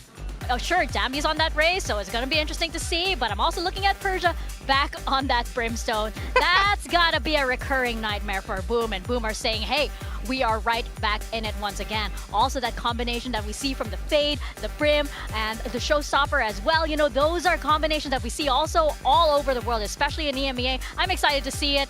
We are going back into 5, and it feels like we are walking through back memory lane. We're gonna toss it over to Paper Thin and Achilles. Thank you very much. No bad memories here. It's a clean slate here in the lower bracket. But yes. See, now you know what it's like to be me in my old age. Everything's just new all the time. Yeah, wake up and you're just like, oh. New day. Yeah. I'm still alive. All right. I'm still 23 years old. Yeah, definitely. Been going for a while. Yeah. All righty. Well, let's see if Boom are going to be able to extend this set, needing this win. Otherwise, they will be eliminated from kickoff. We'll have to sit back, watch the rest of the tournament play out, and watch the top two advance over to Masters Bangkok. Already some good pressure coming through. Ivy desperately trying to backpedal, some covering fire here from Demi at range, but he will fall, Francis. Similarly going to be taken down. Ivy does manage to go ahead and answer one back, but overall, a very solid start here to the pistol for Boom. Yeah, that's just a numbers exchange there. Catching Ivy out early. Ivy trying to fall back to a little bit of backup from the rest of his team, but it's just Boom hitting better shots. Just found the odd man situation, took advantage. Nongshim's early formation still have the Vice Wall and some of the utility to deal with ahead of you on this A site. A little bit in the post plan available though. Still have the grab net, still have the wall yourself, a lot of smokes from Persia. So if you can get to the post plan here for Nongshim, it'd be really annoying to deal with potentially. There you go, you're able to get one player ahead of the wall. Ivy's just gonna be able to bounce up on over in the box, try to get this plant down. Are going to send Margaret out a little bit deeper. They're going to use the wall to try to cut off the rotation from A-Link, and it's going to have to be a heaven drop down. The Arc Rose is going to be on the other side of that box to potentially deal with that too. So Famous on the lurk, the real danger man here for Nongshim. Slowly creeping his way forward, a little bit of eyes over towards short Ivy. One kind of peeking on that angle, but is low HP. Any shot would take him down, and takes the fourth one there, but is eventually able to find the kill, and Persia cannot hold his ground. So 4 players left standing. Boom, get themselves a pistol round win, and they start bind off right. Yeah, just good patience from Boom. After winning that early exchange, they don't overcommit to that pressure. They get their couple kills, and they say, okay, we won that exchange. We've got the numbers advantage. Let's play it safe. Let's play it smart. Do just that. Nice angle there for DOS9. Able to just isolate one player himself, make sure he can get that kill. Yeah, not much left there. Try to find the swing outs, and the timing's not able to do so. So we'll see if Nongshim's new comp has a little bit more magic into it as it rolls on. Going to be on the eco with 3 sheriffs being purchased, outlawed for Famous. So that's going to be something to keep an eye on. See what he can do with that. Watching Hookah right now, but really as Big Time would say, the meat and potatoes of this comp should be showing its head in the next couple rounds for Nongshim. But yeah, I mean, I was expecting a lot more combination with the utility. I mean, this is something that Nongshim was talking about in one of their post-match interviews, was they need to be a little bit more adaptive with comps. They need to be a little bit more creative potentially as well. Can't always rely on the same things, and you're seeing them attempt that here on this bind with a short turnaround time as well. You know, a lot that could potentially go wrong for them, despite this being a typically very good map for Nongshim. Everything very much to a halt here, keeping things nice and quiet. Slow drift across towards the A side of the map now. Downbeat, just the classic at hand.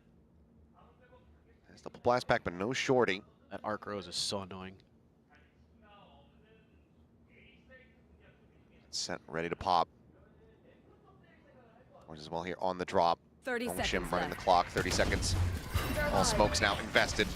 0 point goes out, gets a catch here on the 2. Shiro playing up close, puts up into the smoke. Snap with a headshot, adjusts. Francis is going to be taken down. Margaret does manage to find 1. They try to overwhelm. Berserks does fall eventually, but not before he's able to claim 2 kills. Plant now coming in. Pain shell lobbed down. Ivy in a bad spot here. Down to 2 HP. Somehow is still alive. Well, not identifying anything. Further eliminations here would start doing some solid damage to the economy of Boom, but Famous on the swing out, puts the Outlaw to use, finds a solid kill.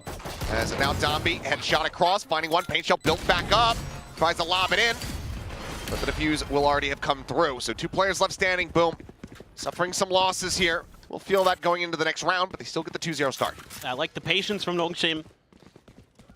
Able to just kind of wait until the right moment, put their smokes through, try to make a go onto the site. Yeah, Shiro gets 1. Then he's dealt with immediately. It's a bullet to the ear. That was a scooped up Spectre, however. Good grenade placement from Famous. Did a ton of damage there. It's probably a pretty important part of why they were able to get through that round like they did. They still dropped a lot of guns though. So it's only going to be a Guardian, a Bulldog, and a Vandal for them. Oh. We saw this a lot. Cheeky. Against T1. Shoving this spray is just a hair off right over top of Shiro. I love this. This gave T1 absolute fits on this map. These kind of push outs through the brim smokes. But Nongshim, very aware, understanding that very nicely. So smart play by Margaret. Never overcommitted to that. Now you're going to be just slow pushing down B. There's 0 resistance for them. Hookah does have a couple players. A little bit of a pop there from Margaret. Nice shot, but the push out for Boom is really intriguing. The spike's right by them. Still anticipating that further pressure coming through now. NC Slasher going to be noted on the flank, but Margaret will go ahead and deal with them. Famous now out into the open. Just mentioned, put that Bulldog to solid use. Noting had opted to just not save onto that Outlaw. And this is kind of why Famous with the Bulldog is absolutely wreaking havoc. 3 kills found. So the Pain Shell tries to stave off any additional pressure. Swings back in. Now is on for the ace. Persia down below will bring it to a conclusion. Stops him in his tracks, but the spike is still stranded all the way back over towards Link. Persia slowly starting to make his way out of Hookah, but needs to start just absolutely stomping his way across. Grabs the spike to pick up. Looks like he's going to be that cut across towards the A site. Should just barely have enough time to make his way there, but already the wraparound here from Shiro and DOS9 joining in on the site, looking to try to shut this down very quickly. Land onto the corner. Fragment thrown down. Shiro trying to disrespect that. The drawdown from Persia. Manages to find the first kill, takes it aggressively, gets the spot out, is able to back away. DOS9 desperately fishing for any kind of kill that he can possibly get. Persia cuts noise, ducks inside of Lamps, and is looking to play around the back of Truck here. The weapon again going to be drawn out, but it's beautifully read by DOS9. Getting a read of the movements, and that is going to be a bonus conversion coming through for Boom. This is just a little bit sloppy from Nongshim. I think you're seeing some of the sort of moving parts of their new composition not quite coming together the way they'd like. They do a good job getting the early kill from Margaret, and they get wind of this push out towards B-Link, towards Market, but they lose both players there, and then Famous just starts knocking players down one by one. You know, Dombey, there's no secrecy, no obfuscation about trying to blast back up into Hookah like that. And he thought maybe he could just barrel stuff him with that Vandal, but that ain't Neon, my friend. And you didn't have a shotgun, so paying the price. That's a great round for Famous. Now they're able to lean back into that Outlaw. Showstopper available as well. Ooh, Francis. Oh no. Quick shot there from Shiro. Looks like that position going to be refilled here by Margaret, who is slowly creeping forward. Just that Sheriff in hand. Does find the shot off screen. Meanwhile, Famous, you mentioned, Outlaw back in his possession. He's out effectively a bit of a warning shot. Orb going to be picked up, though. That's all now online for Margaret. Flash through, caught a glimpse. Zerx re-peeks it, and Margaret takes his head clean off. One more shot available, does get the connection, but there's the net. There's the paint shell, Tabby. Blown to smithereens. Famous not quite going to suffer the same fate, but Persia will be able to put him down. Swings out, Stinger at that range, not going to be too effective for much.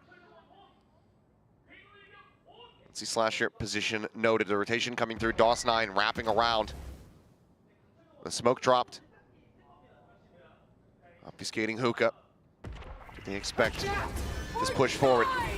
So they're just going to try to wait here. Now, NC Slasher position going to be noted. The Classic does manage to find a headshot. Ivy going to be whittled away yet down to 73, but already the barrier mesh invested. DOS9 cut off.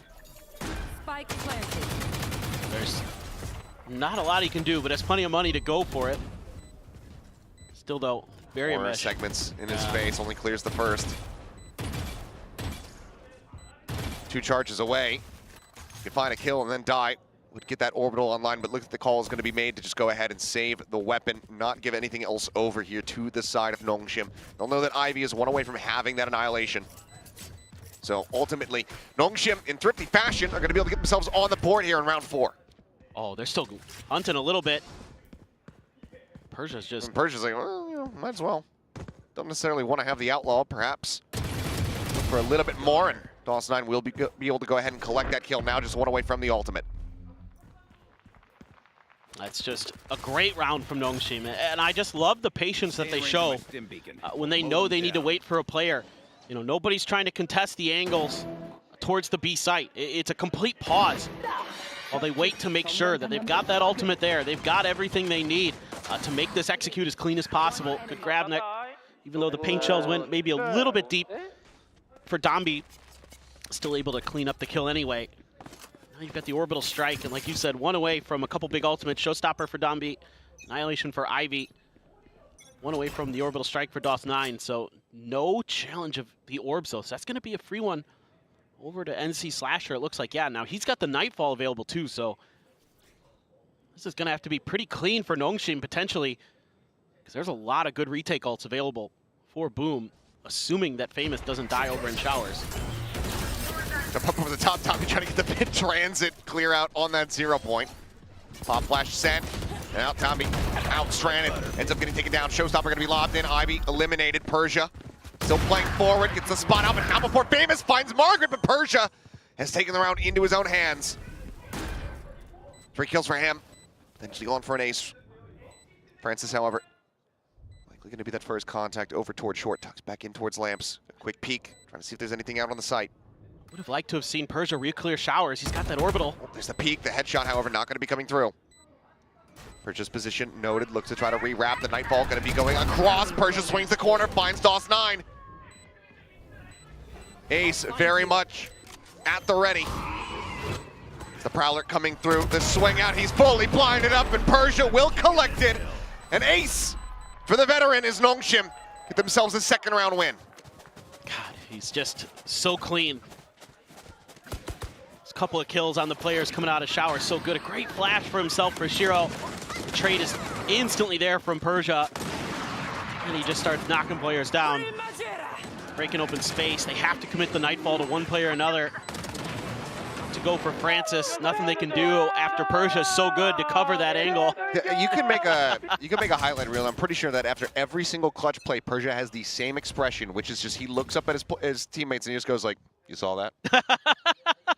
He just has this wry smile. He's not overly celebrating. He's just like, yeah, just did that. Ooh. Oh, okay. Well, little coup de grace to the back of the skull there from DOS9. Ivy completely unaware that he was getting encroached upon. Was worried about the push out towards Fountain. Yeah, weren't expecting another hookah push, but that's the same spot that Ivy was in on the pistol round. It's good recognition there by Boom and DOS9. Make sure that that isn't going to be a problem again. Oof. I mean, right now, Nongshim are just getting absolutely picked apart. Yeah, they're going for these, in that case, at showers there, they went for kind of an individual play, a little bit of a peek out, and it just got shut down. line up there. And that final shot would have actually had it there. But Dambi able to answer one back. 3v4, weaponry still here in their favor. So Orbital Strike will buy some time. Boom in position to try to go for a bit of a flood retake. That's showstopper. Here though for Dambi, as he plays a bit more disconnected back in hookah. We're sending DOS9 all the way around the map. Ooh, sends it out, sees the pop of that ultimate from Shiro, so just has to trust, invest the ultimate, but Rocket not going to be finding too much. Margaret here forward on the site, the 0 point. Sand, Margaret turns back, he's able to find one. Famous taken down, Shiro on the floor, bleeding out. Dambi now in his lonesome. Pushed on both sides. Up to go forward, times it on top of Berserks and still manages to get the kill. The shorty now in hand. Doss just trying to stick it up to half, but the Red Bull clutch will come through as Dambi picks up a 4K. And we are tied up at 3-3. You got to give Boom credit. They played that round pretty well, hitting some good shots with the weaponry Sheriffs. considered, yeah. Yeah, exactly. Make a good read. But yeah, the firepower there. Well, the player, I should say, really, it's just Dambi. You know, you can take the Neon player off Neon, but you can't take the Neon player out of the. I don't know where I'm going with that. Yeah, I was just letting you sit in this. Yeah. You know what I mean. Your bed. You know what I meant. Yeah. Yeah. I mean, worth noting, because granted, this is the first time we've seen him play Neon in God knows how long, is overall his most played. As Famous up on top of the truck, able to find an opening shot. Persia dead. Makes for potentially a solid round, but Dambi very snappy with a replying headshot. That's your smoke's gone. There's that wall right there, too. Margaret. Ooh, he's going to swing out, but Berserks. Solid little minor flick. Doesn't give him the opportunity. That's going to be play advantage back into the hands of Boom. This is very, very challenging.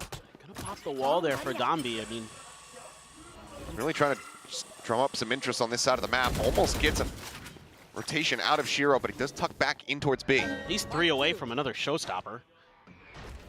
After that 4K. Ball gets destroyed. Now they're trying to do the opposite here and really sell that this is going to be a B hit. They've got Showers control, so they know they have the TP. Yep. Take it for Ivy.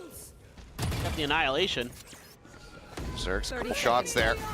As ult now going to be coming through. Dambi trying to have his weapon taken away from him, but not before he's able to find one. But DOS9 holding him backside. Comes away with 2. Francis now, last one standing. Does well to find a kill. Looks like it's going to be a quick pivot. Takes the teleporter out. 14 seconds remaining. Can get this plant down, but fast on the rotate here are these players from Boom. 10 seconds left. Does he invest the Nightfall? Flash up over the top. Prowler sent, checking. One comes in, ping reveal onto 1. Now knows position of both, they nearly line up for him. Manages to somehow get the headshot on Shiro, readjusts. And Francis, it might not count as a clutch in the game, but good God, what a performance to get Nongshim into the lead. It's the individual plays now for Nongshim. Boom's starting to make good reads. They're starting to shut down any of these executes, any of these pushes that Nongshim wants to make. But they're just not playing them. I mean, guys have been watching the NBA through these fadeaways today, dude. They're so good. Unbelievable. Oh my God. Well, now first timeout of the map called here by Boom. Roaring start, getting that bonus conversion, but it's been 4 rounds consecutive ever since here for Nongshim, then something has to give. And again, to me, I'm not really seeing, for the most part, like some of these theoretical combos that you can put together with Nongshim's agent composition, right? Like I'm not seeing any great, you know, grab nets into, you know, the C's or something like that, or C's nades. Like we haven't seen a lot of that. It's been just some of these big individual rounds. I mean, you got a Persia ace into a Dambi 4K, into a Francis clutch. I mean, probably a good time for a timeout just in terms of stopping some of that momentum, kind of taking some of the wind out of the sails of Nongshim if possible, because you're on a weak bye again. Now, granted, they haven't gone terribly, but they haven't been able to convert the eco necessarily, and they have the judge as well, so be pretty annoying to deal with in Hookah if not checked for. Nongshim hasn't been doing great about clearing some of these angles either. They've been punished a couple times, or at the very least given Boom kind of the better opportunity as the player holding those angles to potentially get the kills, even if they haven't always been able to convert. So stuff like that needs to be cleaned up for Red Force. Outlaw in hand for Margaret. He's had a little bit of trouble over on the A side, especially at times holding down the shower. Sometimes it's gone well, sometimes it hasn't. It's going to be Francis there. Only gets one shot. Confirmation. Using the Prowler to check how close exactly they are, but he's going to be able to maintain a little bit of control, and this is scary. That it is. There's the peek out. First one claimed. Valorant down to 5 HP. Still, however, able to come away with a second kill. That is still going to be high value. You take that any day. Player advantage now here in their hands. Sheriffs across the rest of the players here for Boom. With Famous position forward. Do they read this for now? Slow approach. Just drifting across, but noise is made. This will be heard and noted. They avoid this position by going in towards showers. I was just about to say. Okay, trying to go for the bait here. As Francis causing some distraction, but oh, Shiro! The disgusting headshot. Able to find one. Paint Shell now to go ahead and try and disrupt.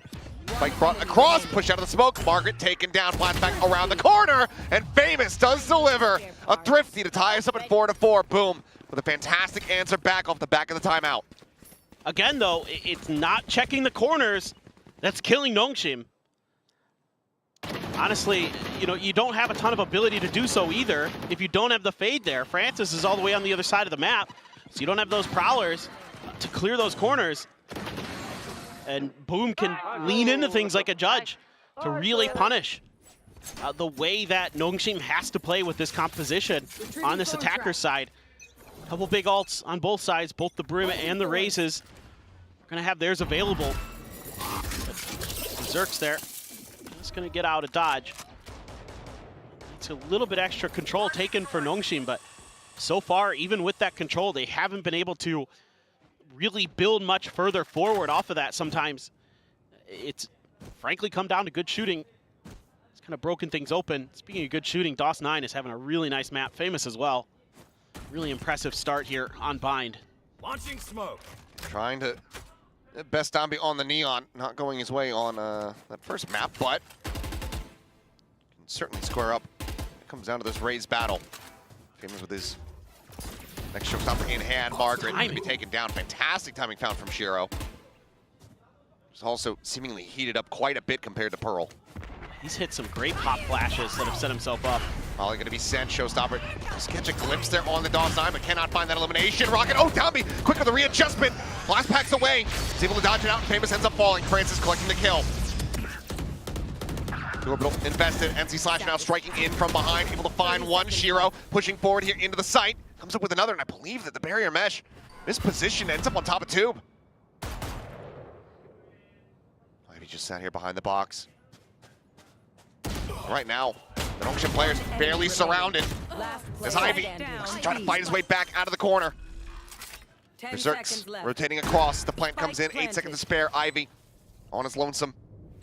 Sonic sensors available, but none placed. Doesn't want to go for it now, too risky. Would give away his own position. Instead just decides to back away here in towards elbow. Wait for a tap.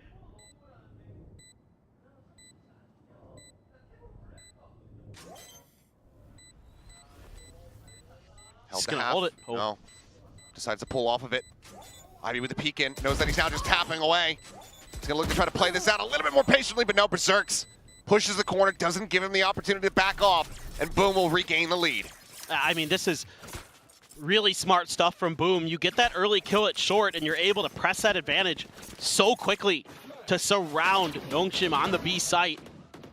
Opened up so much space here. Yeah, I see that barrier mesh. Didn't go as far as not going deep enough. Yeah. It's a Forsaken lineup right there.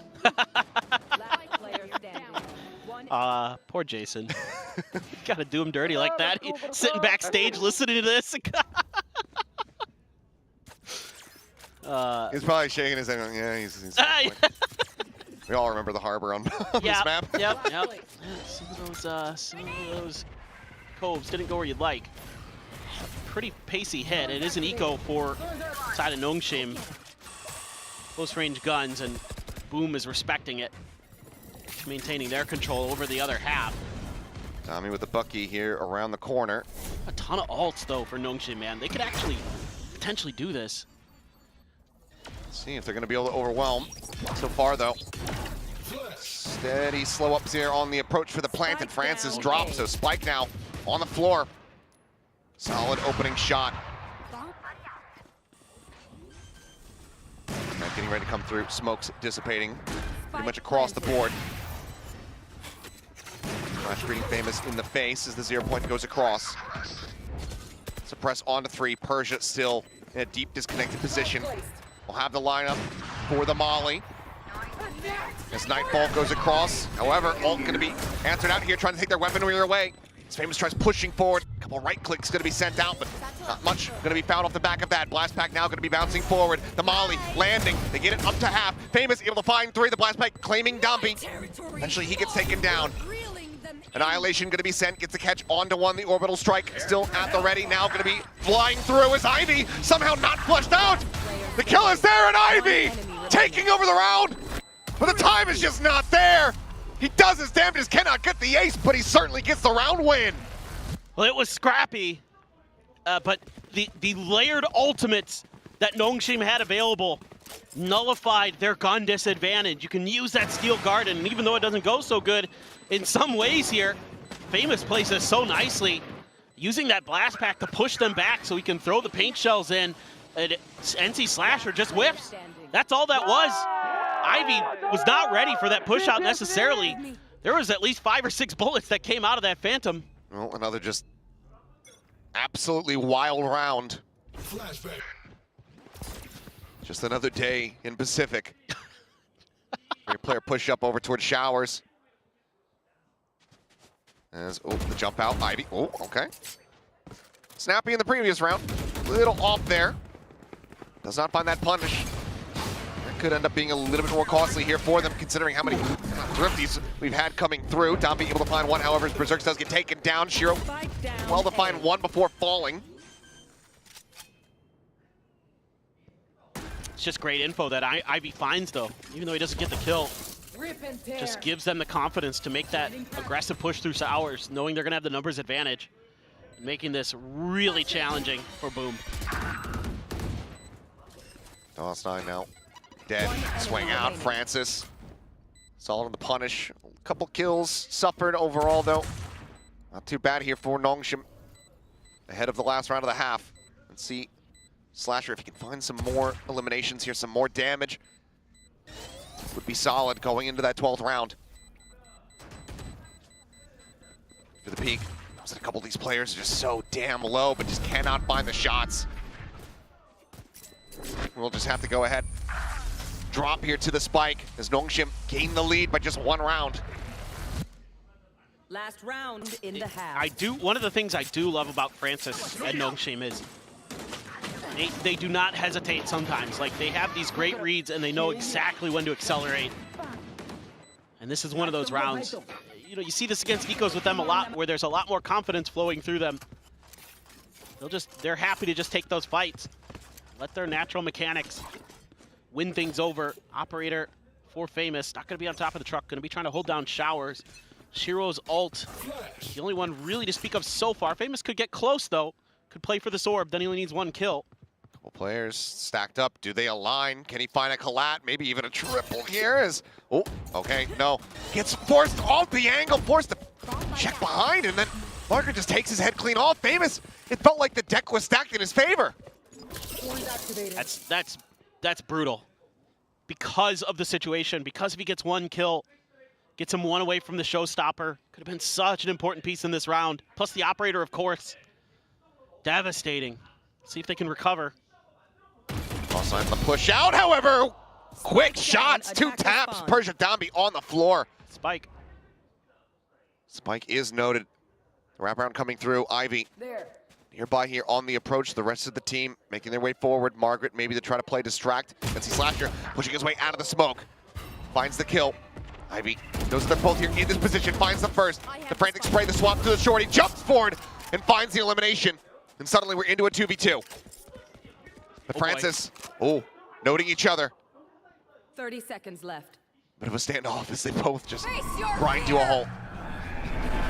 Nightfall does barely get the clip there onto Shiro. Wall comes up, blocking him off for the moment. This fragment, trying to send it over towards Truck, trying to interrupt the plan, but instead it's going to be a pivot back over to B. But Ivy, I don't think he has any idea whatsoever. Drops down, needs to win the fight, and he cannot. That is the round done and dusted. As this half comes to a conclusion, tied up 6-6. All that confidence. I'm just laughing watching that. that barrier wall go flying through the air as he just is realizing he made a huge mistake. Well, I want to play though from DOS9. That's it. Like, you know, I said Boom needed to do something different to change it up. DOS9 has come up huge for them a couple times in this half. Who gave you all It all comes down to that last linger over on that B site. Well, 6-6. The tempo of this second half getting ready to be dictated by the pistol. But quite the insanity. Yeah, I guess is the best word for it. It feels a little unpolished at times especially for Nongshim. You know, it's just, crazy outplay after crazy outplay. One side or the other pulls out heroics. I need a little bit more than that on this second half. So let's see if maybe Boom can kind of regroup here on this attacker side. Really test this Nongshim new composition that they're bringing out, because frankly, so far it hasn't felt that clean. Again, like 3 or 4 of those rounds, at least 4 for Nongshim, are straight up just hero plays, where one of their guys just steps up and comes out with a huge multi-kill round to swing things. It's gonna have to be a lot different on this defender side for Nongshim if they're not going to allow us to go to Lotus. For Boom, they're just a little bit more kind of composure in some of those chaotic moments. Should help them get over the line, I would think.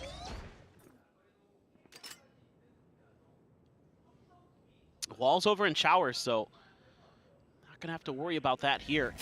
Gonna be thinking about it. Nice to check close, but Nongshim, not much they can do about this right now. Margaret about to be scouted out. The Prowler coming through. Massive chase coming forward. That's gonna be lobbed in. Ivy able to find one. Shiro taken down, but Famous quickly trades it out. Hot reveal, and oh man, NC Slasher pushing up out of the smoke. Catching Dami completely unawares and unprepared. Looks like maybe Boom assessing their options, pushing forward. They do read well that there's going to be at least a player over towards that defender spawn. So don't have free access to push over towards B. Yeah, I like this call from Nongshim to spread the map a little bit. Make sure that they are definitely planting here. Then you can come from a whole bunch of different angles. Have a couple smokes to work with. Ooh. Backside plant with Francis. Instantly finding value there. Persia, they know that he's going to be on his lonesome, but now he knows that 2 remaining players is a little oopsie on the haunt. Are forced out towards that defender side. Like spotted Margaret, just trying to whittle away, but as the double face comes in, it's going to be Boom standing tall. Both pistols here on Vine going their way as they once again regain the lead. Yeah, just that 2-man push. A lot for Persia to deal with towards spawn. Caught him a little bit off guard, I think. I like the way that Nongshim thinks about this, but the right guesses are made by the side of Boom. Sure, they're able to overstack and win another pistol. Now are they going to be able to take that into a better second half here? Really run away with it. Just a couple half armors, no real buy-ups for the side of Nongshim. Okay, they don't take the half armors, they sold them. Guardian in a position to do some solid damage, but bullets not quite connecting there against Nongshim players. Breathe a sigh of relief in that regard. There's everybody from Boom just stomping their way forward here in towards the A site. Yeah, I mean, you got so much contact over there. you know, this should be relatively free. Real question is Nongshim gonna attempt to die to the spike, or are they gonna make a go of this? I would think die to the spike is the play. Didn't invest in this round at all. Seems very likely. As, yeah, aside from some util purchases, just classics across the board. So looking like it's just going to be the 5-man sacrifice made to the spike god. You would expect that maybe one player is going to try to come through Link there. Normally teams kind of have one pistol floating in the mix. It is Berserks, but instead, Boom isn't going to send anything out there. I'm just going to let the spike explosion happen. Francis? Okay. There you go. Say, Francis, you need to die to that.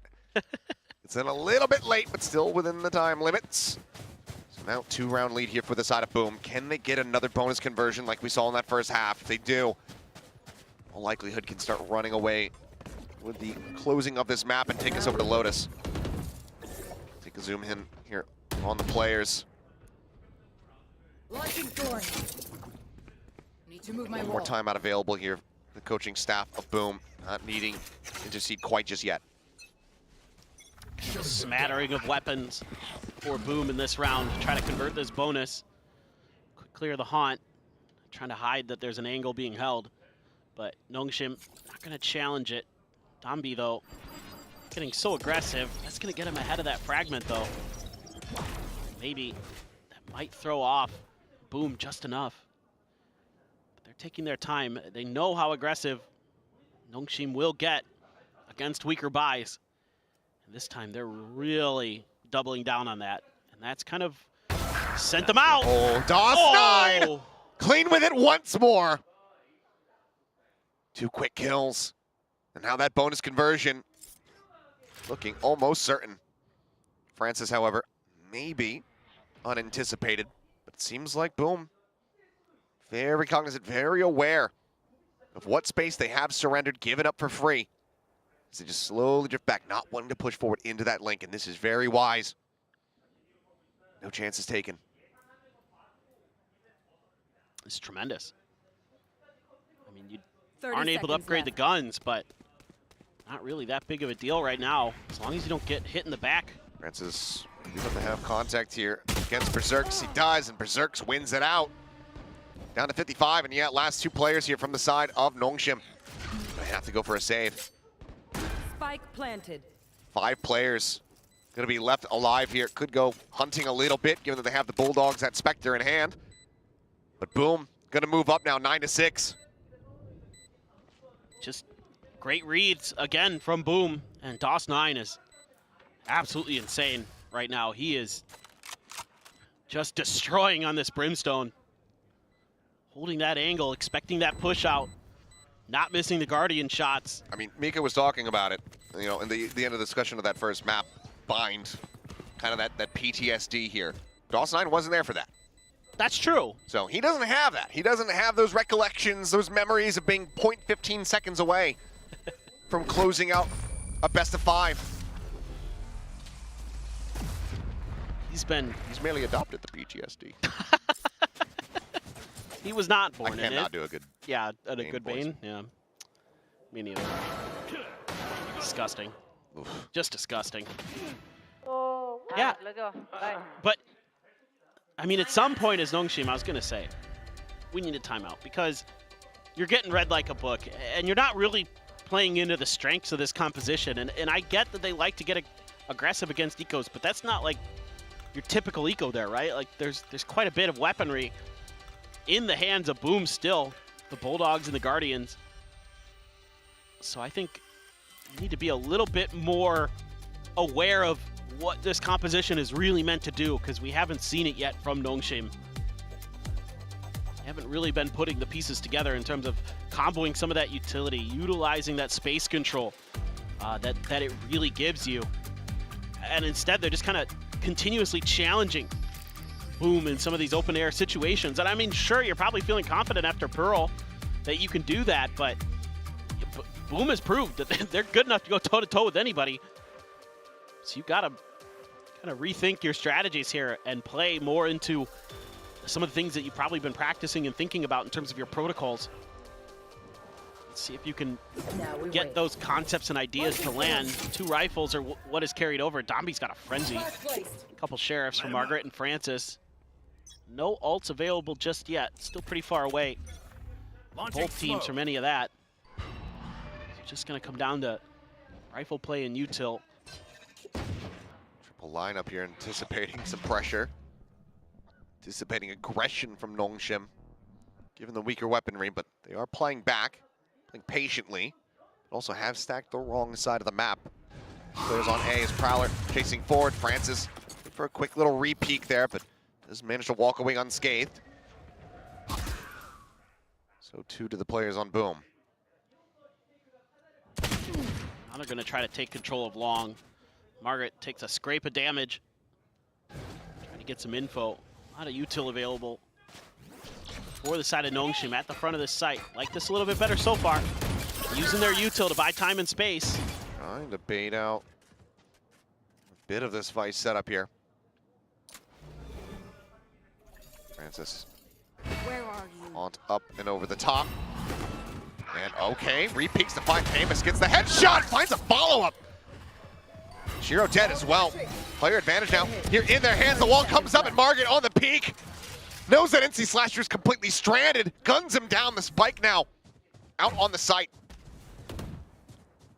Berserk's able to push out here from Hookah. The plant now coming through. Domby still across the map, takes the teleporter. Looking to just try to surround these players here from Boom as they try to go on the fight, on the offensive. Swinging out, and somehow the 180 coming through. They pick their targets, they knock him down.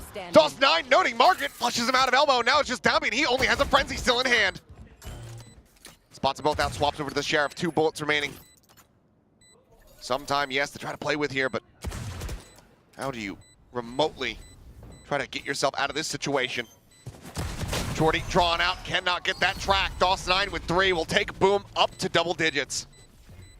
I love this round for Nongshim until the part where they got killed in spawn. But the reason being, and this is something that Boom did a lot in the offseason, where they love to get aggressive towards B Hall. They don't want to give the defenders the opportunity to even get set up for the retakes. They want to shut them down before they begin.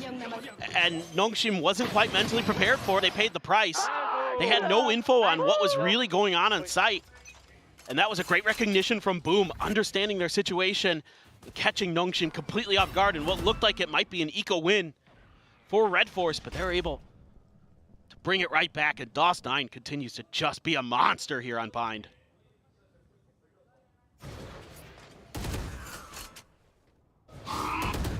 Sending out a Prowler, but not going to be confirmed at all. C-Cent just trying to stave off any kind of forward pressure here. The Prowler once again on the hunt. Famous now. A narrow line to work with. Wisely, Francis backs away, doesn't give him the opportunity. As Haunt checks forward in towards Garden.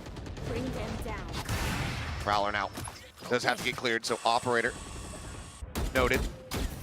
As DOS9 just clears out the barrier mesh. This is a slow pullback over towards A. Again, good start of the round for Nongshim. They're doing a great job of dissuading Boom from trying to go for another B hit. Barrel spotted, some shots going in, but not much contact going to be found there. Just a tiny little scrape there on NC Slasher. Time starting to dwindle. Orbital strike sent towards backside. Pushes them forward. On sent fragment at Persia's feet. Quick reposition. Dodges that out. Spraying through, just trying to find any kind of straight contact they can get. And Francis has managed to find one. Famous going to be taken down. Off now into the hands of Shiro. Nancy Slasher gunned down as well. Man advantage here for the side of Nongshim. The Molly goes out trying to delay. Able to freely remove the grab net. But everything in the kitchen sink effectively has been sent. Shiro needing to deliver the peek out. Margaret shut down. Shiro repositions up on top of the box. Still no tap of the spike. Which the re-swing, the nearly aligned form gets the flick. The hold not to happen. Shiro takes over the round. Dominant on the op, and Boom do not allow for Nongshim to get themselves back into this half. A monstrous 5-round win streak here on the attack. Goodness. They are just so sturdy. This one looked like it might have Nongshim all over it. They read the beginning of this round so well. Again, forcing Boom to the side that they want them to play at. But Boom's able to fight out of it. They're accounting for that lurk. That's the op going for a lurk there. So, again, I kind of feel like Nongshim just hasn't quite been able to put the pieces together with this new agent lineup that they're deciding to run with for Bind. You know, normally, maybe as the Neon, you can get into that flank a little bit easier. You have better escape valves, but as an opping Raze. Quad stack. That long. But everybody right now, other than Famous, checking in towards Hookah. Prowler is heard. Barrier deployed. Looks like barrier mesh is going to be sent out here. Are they going to TP? Looks like yes, but Berserks is here, and he is going to gun down two, maybe for the third, and he's got it! Ivy dead across the map. And pick your poison, pick your site. The world is your oyster right now, Boom. This is them getting up to map point on Bind. Spike planted. Removing that thorn from their side. Blinding. Yeah, this just comes down to Margaret. If he can find any more value. Spots one, but ultimately he is going to have to end this round, you know, dead somewhere. Yeah. Prefer to take somebody down with him. Exactly. But either way, it's not ideal for Margaret Hurd. He has his ult built up. Man, Boom is just so well thought out. Yep, there's the TP, there's the swing, and there is the flawless Boom. Up to 12, Nongshim finding no purchase whatsoever here on this defending side. 6 chances now to try to take this into overtime if they want any hope of closing this out in a 2-0 fashion. Otherwise, Lotus, it seems like we are destined for it. Just reading those teleporters, shutting it down for Berserks. A little bit of a stagger for Nongshim trying to come through from the B-side teleporter. Kind of makes it a little bit easier, to be honest. Another op in hand for Dombi. Famous still hanging on to his. Let's have the Nightfall, have the Steel Garden. Both Vices have the Steel Gardens, yeah. There's your point, notes two. Very solidly set up there from Shiro. They try to disguise the operator. They're able to suss it out, and now everybody gets stacked up over towards A. Persia, Margaret, the ones that try to hold the line here. Famous slowly peeking forward. Persia just here, staring along the side of this. Persia trying to play anti, finds the first, finds the second, finds the third. Persia shutting him down when they so desperately needed him. The swing now coming out. Margaret on the crossfire is able to find DOS9. This Boom trying to go for a concise strike to bring this map to a conclusion, but Persia has other ideas once again. Keeps Nongshim alive here on the map. And it's kind of similar ideas in a way to what we saw previously. It's just this time the op is not on the kind of side of the map where you're stacking some of that util. Instead, it's a trap play that they're trying to push them into. So even though that information is given over to Shiro, didn't matter too much. Easy kill there for Dombi. Finish off the round, so. One away from a showstopper with that. Still cash aplenty from the side of Boom. More than enough to continue to buy, to continue to get these operators in the hands of Famous. We'll see if that's going to be the call coming through. But flawless when Nongshim so desperately needed it the most. Now it's quite a journey they have just to send this to overtime. 5 rounds in a row is what it would take. And you're starting to see the ideas. They're starting to play for this utility. They're starting to understand the push and pull of the map. You know, sending Boom to the areas they want, but it might be too little, too late. All it's going to take is one slip up, one round where somebody makes a mistake and the whole thing could go awry. Well, okay, you get that info, but that's just the Vise. Doesn't give you a ton. You know they're often going to be the ones on lurking / flank control. 2-2 push. Tight hold at the front of Hookah. Bring them down. Both Sentinels are right there. Bring them. I thought that probably had gotten a check, but barrier mesh. Slowing this one up. Ivy. He's very much considering trying to go for the peak here. As the wall falls, we'll just have to backpedal away. Prowler checks down short. Nothing noted there. Spike still creeping forward in Shiro's hands. This could just end up being a TP pivot here from the side of Boom. Yeah. And I think A is going to be... Look at the attention being drawn here. Patience wall starting to come through to try to reinforce B. One suppressed. Gets scooped up, and now is only down B on his lonesome over on this side of the map. That AWP in hand, playing close. He's able to dodge out on the ultimate. The shot does connect slightly, but that shorty is not going to do a damn thing in that range. Ends up falling. Orbital strike sent out to try to delay the Nightfall. Going to be crashing across. As Ivy wrapping around the back is noted, dealt with. Meanwhile, back over onto the site. Time is dwindling, but so too are the players. Nongshim, they all fall to the wayside. A flawless round to close it out. Boom, take us the distance. With Lotus on the horizon, they win Bind 13-7. Oh, wow. I mean, just dominant on their attacker side. Solid defensive side, but an even better attacker side. Really good awareness from Boom in a lot of these rounds. Some big-time plays from the likes of Famous and DOS9 as well to break open some of those rounds. Berserk's having a tremendous performance on Vice. So this just looked really solid. I mean, that first half was so scrappy. I thought maybe we were for sure in store for an overtime, just based on how back and forth it was, how it just seemed like it was coming down to individual moments a lot of the time. But once we got into that second half, Boom again, showing some really good map awareness, understanding how Nongshim wanted to play the map, when they were going to push out, when they weren't. And even though Nongshim started to kind of get a grasp on it, it was way too little too late.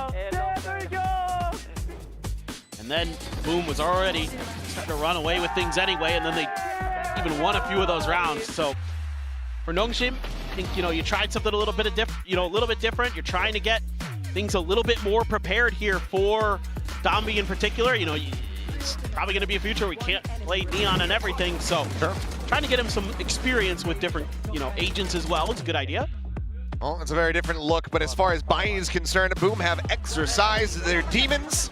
But can they get the closeout? There's still one more map of play to be witnessed. We're going to see that in that next map. But for now, we'll pass it over to the analyst to break down the action for Bind.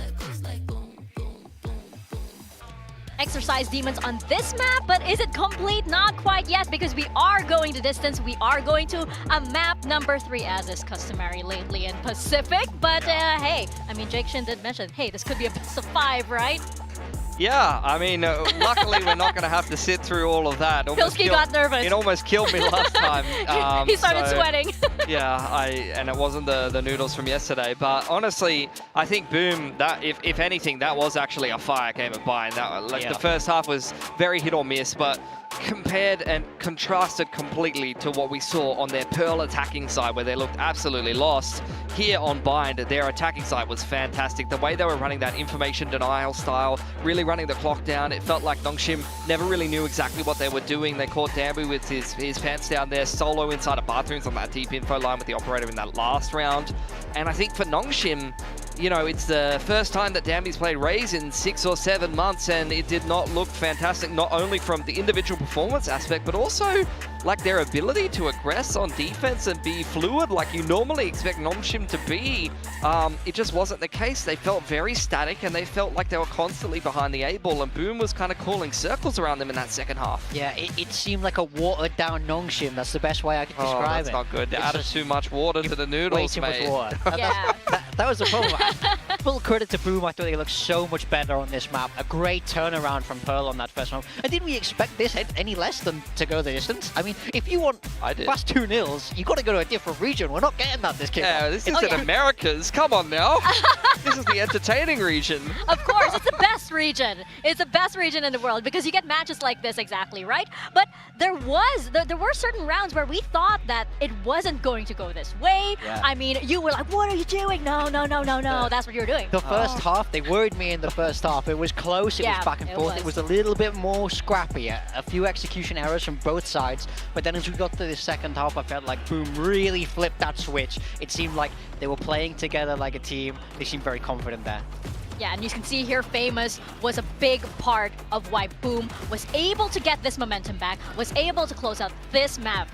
Yeah, I mean, Famous is a really key player. When he turns it on, he's amazing to watch, and he is that duelist presence. And it was the same thing against T1. I said Famous needs to activate in this game the way that he did against T1. And this is a man that when he gets it in his head that he wants to play with confidence, he wants to swing, he can be a force to be reckoned with. Absolutely. I mean, no, this is something that I spoke about in the just before the agent select here, where when you're using this deadlock, look at the long power they have. This was a big part of the game plan for Nongshim in that first half, but they didn't seem to go back to this too much, and that's when it seemed to get a little bit scrappy. They were much more prepared for this first half than the second. And this is where I was getting worried. You were seeing moments like this, Mika, where this is inability to trade here from Boom in the first half. These were the kind of rounds that you saw in the Ascension Grand Final that really got you worried about Boom, and the way that that first half elapsed, I was feeling like it was Groundhog Day once again. The second half, though, was a bit of a nerve settler for both me and I think all of Boom's fan base. Yeah, we were talking backstage and it was a 6-6 first half, but I said to you, this could have been 8-4, this could have been 9-3 absolutely. if Boom were on top of their game. So it was really nice to see them tighten everything up in that second half, and that was so much better, so much more calm in that second half, and they have to bring that into map 3. I can barely talk. I'm so excited. I'm such a fan. Oh yeah, I mean, like this match has definitely been delivering, and because you know it is so familiar, we saw shades as well of what happened in Ascension Pass. There were several rounds where you thought that okay, I kind of saw this round before.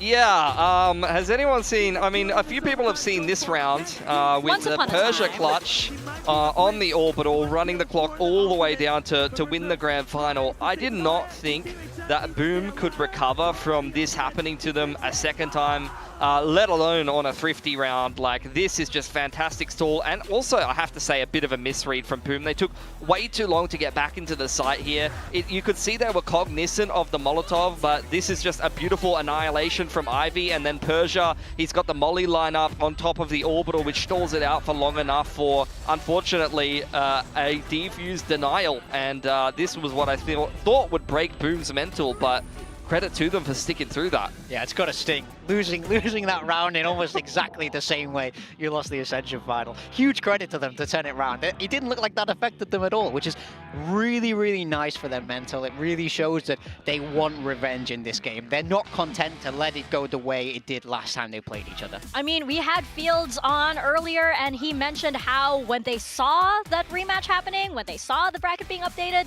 they were excited. Yeah. You had that fire. Yeah, you had that spark in their eyes too. They were so excited for this match, and I like that they are learning from their previous matchups as well. There are some clutches that maybe a Boom from yesteryear would not have been able to do against Nongshim. No, I think they've definitely grown and learned from that experience. They've learned what it takes for them to be able to step up time and time again, and I think that regardless of what the result is of Kickoff, we're seeing Boom stepping up to new levels and showing the fight to be able to stay in some of these series. Now, Lotus is an interesting prospect for me. Nongshim, this is their patented comp that you've seen time and time again. For Boom, they like to play the meta comp, but switch up the Sentinel role, which they did a couple of times. And it's worth mentioning that Nongshim was kind of flattening people on Lotus in Ascension, and Boom, it was the third map, and it was really where they turned around that grand final, was on Lotus, because they were already down 0-2, and they won Lotus in fantastic fashion after being down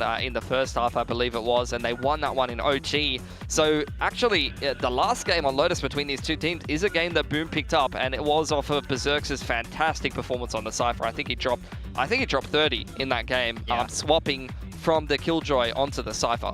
Yeah, absolutely. I really would like to see them go with the Cypher if they feel like Danby's going to be on the Neon, which I think Danby will be, especially after that Braze performance. But like you say, much happier memories for Boom on this map to draw on to kind of power them through this map 3. It's interesting because for me, the Raze versus Neon Danby kind of represents the team as a whole. Not only I talked about the stylistic difference of their defense, which felt a lot more static than what it did when they were playing the Neon on Bind, where they had these really snappy set plays where the Neon would just run in with the one piece of util that had these very fluid kind of playstyles.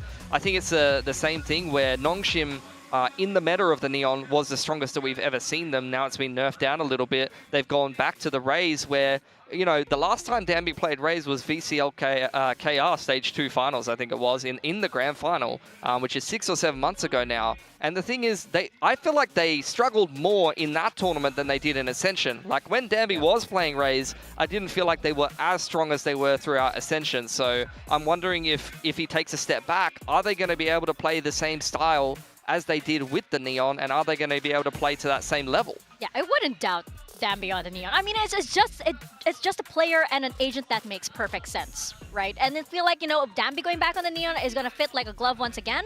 So am I favoring Nongshim here? I'm still not sure. That's the thing. Because Boom, you know, they have this momentum ongoing. Yeah. I feel like now whatever happened on the first map, it's kind of been ironed out. Yes. They do have, you know, they're feeling good. You can feel it in the way they play as well. So does that carry over to Lotus? Perhaps it might, especially since they know they took this one from Nongshim. You cannot understate the value of momentum, to be honest, in this game, especially at this level. Feeling like you can win is just as important as being able to play at, like, to that high level. So now that they've won that map too, as you said, they've shaken off their demons from Ascension. They know this game is theirs for the taking if they step up and grab it. And suddenly it feels like we're back to zero as we go into Lotus. We have our agent comps here. What are we thinking? Margaret off the Cypher onto the Vice here, so really backing himself on that Sentinel role on the side of Boom. Once again, it's not onto the Cypher. Berserks is going to, similar to the Pearl, play the Killjoy, but that's where, once again, Neon, Danby, he's going to be running around. There's no trips that are going to really be restricting his movement too much, but both of these teams really backing themselves with the same style they've been running, even all the way back to Ascension. Yeah, no trips, but there's nothing for them to really break this Killjoy util either. These mollies will get value, it's just how fast the Neon is at getting past them. So it might not be able to stop Danby, but they should be able to stop the rest of the team. We spoke to Fields earlier, and he said their whole game plan is about shutting down Danby's entries and shutting down these lurks from Margaret. So if they don't mind letting Danby through, they can deal with him while stopping the others, then I think they'll be feeling good. Yeah, perhaps that will work, right? It's like, okay, go through, we'll deal with the rest of the team first, and we'll deal with you much later. Perhaps that is the key, but we're going to find out if Boom indeed has figured that out as we step into Lotus. We're going to go into our final map for this series. We're going to toss it over to Paperthin and Achilles. It all comes down to this, effectively a best of one to see which one of these teams is going to be sticking around here at kickoff. Have an opportunity to go on a run here through the lower bracket, and which one is going to be sat back at home watching the rest of the teams compete, watching two squads here from the region make their way over to Masters Bangkok. Neither going to be wanting to miss out. Season Aid going to be sent here off the rip. No one receiving any damage there. It's a slow creep out and fan across rubble here from Nongshim. Yeah, I really like the desk talking about, you know, Margaret can be a real nuisance on those lurks, and him being on the Vice makes it a little bit trickier, a little bit harder to get some of that info, to kind of throw your body out there a little bit more. But in theory, like some of the combos you can set up for control of a rubble are a little bit more impactful, especially on the defender side, but see if it comes down to all that right now. A lot of that KJ util blocking the way. Oh, the push out of timing here onto Margaret. It's absolutely destroyed. Famous will come away with that kill. Danby now trying to slide forward. Tries to split his attention, but Famous and NC Slash are able to hold their ground. Peek in from Francis is good for one, but Famous finds three. Spike now stranded here in B. Everything to do for Ivy. Already has been spotted. Tries to line up that headshot. Cannot make it happen. Shiro will take him down. Boom. Will take the lead on Lotus as well as in pistols overall. There you can see some of the problems that I was kind of worried about here on this attacker side for Nongshim. Maybe some of the kind of lack of coordination, lack of understanding of the timings. You can't have that camera to check. Things like that make things a little bit more difficult there. Prowler was just a little bit late. That allowed Boom to get that easy first kill, fall back for the second. Danby tries to slide in, but it's kind of an attempt at a hero play at that point. Nobody's really there to back it up quick enough. Huge util dump at a rubble. 4 players for Boom here to make sure this isn't going to be able to be taken control of by Nongshim. Bring them down. No, Nongshim probably 2 seconds away from having really good control over that B site, able to set up a crunch onto it in that previous round. Here though, baiting out some util. I like this. This is nice. You're able to clear the util at the front of C. You get a ton used at the beginning at A, so for what it's worth here on this eco, they've set themselves up decently to maybe do some damage.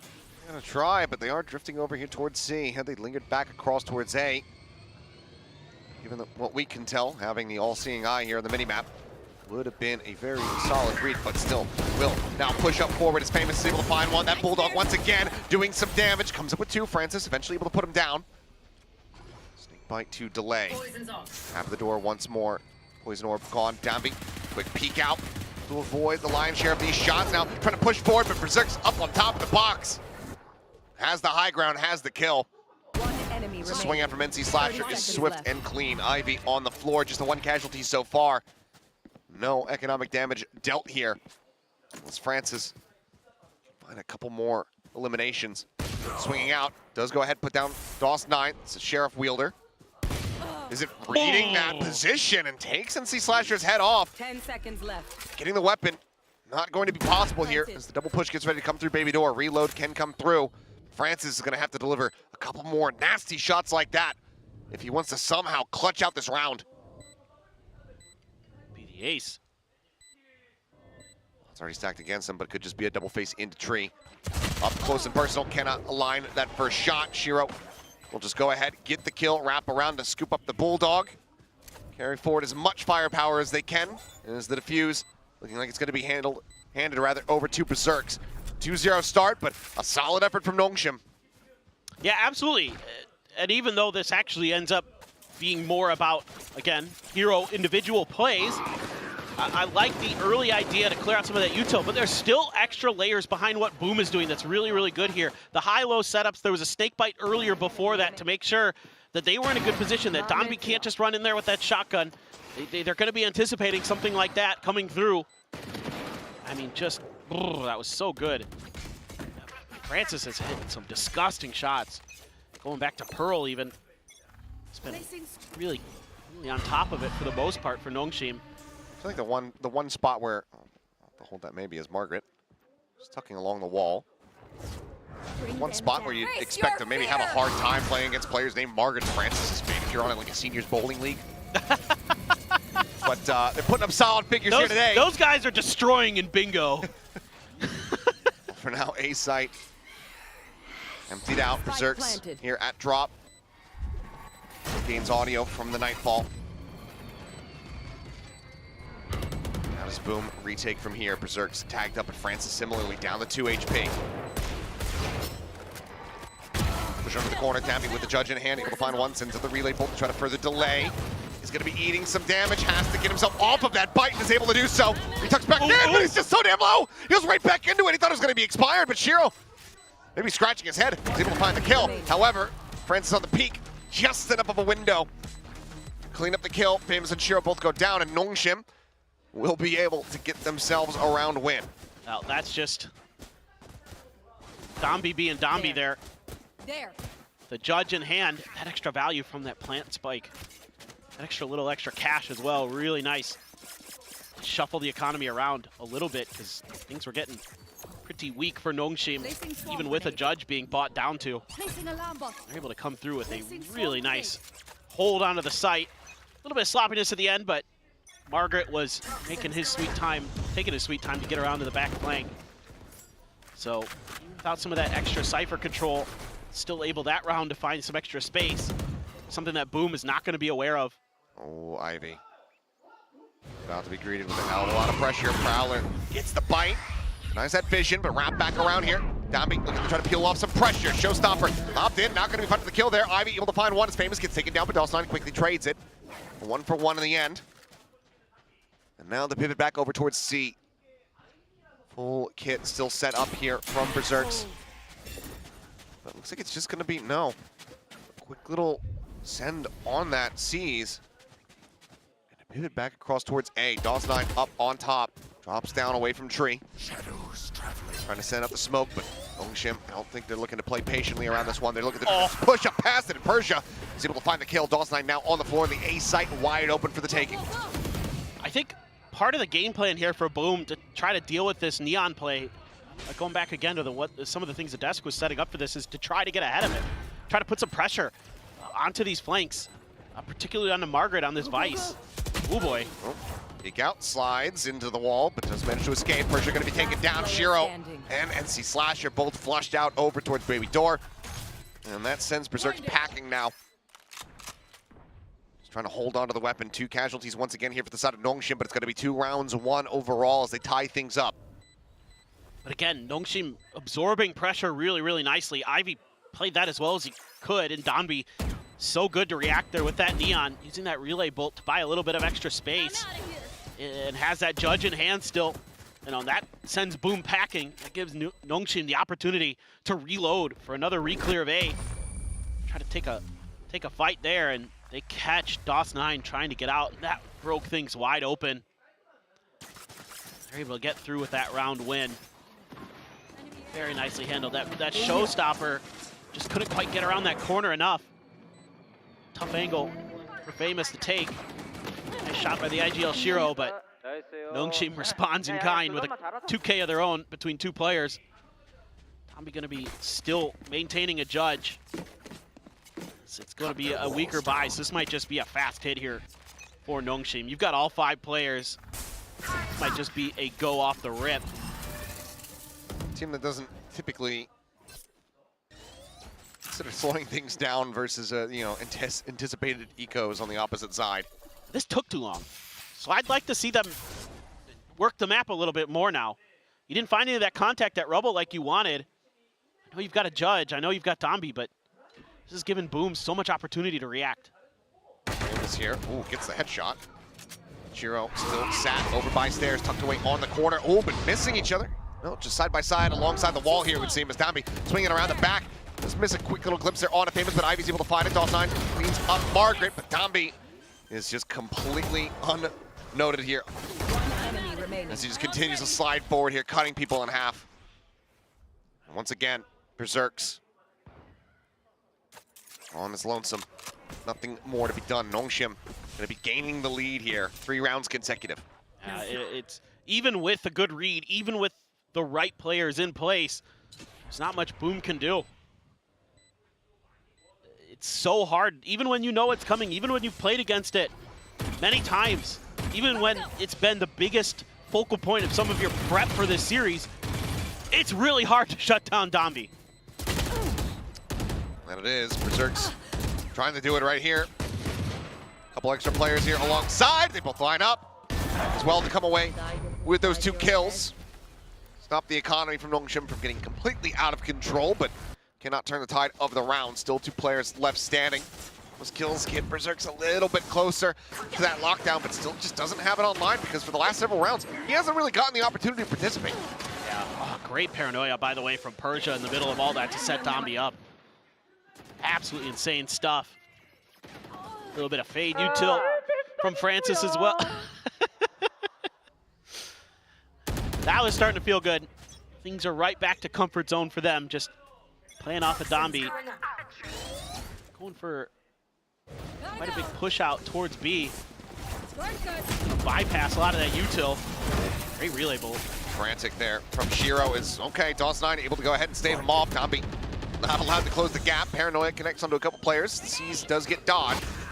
They jump into the corner. DOS9 trying to pace forward here into the site. NC Slasher finding one. Famous gets another. Keeping the numbers as evened up as they can. Now into the 2v2, but Famous down to 30.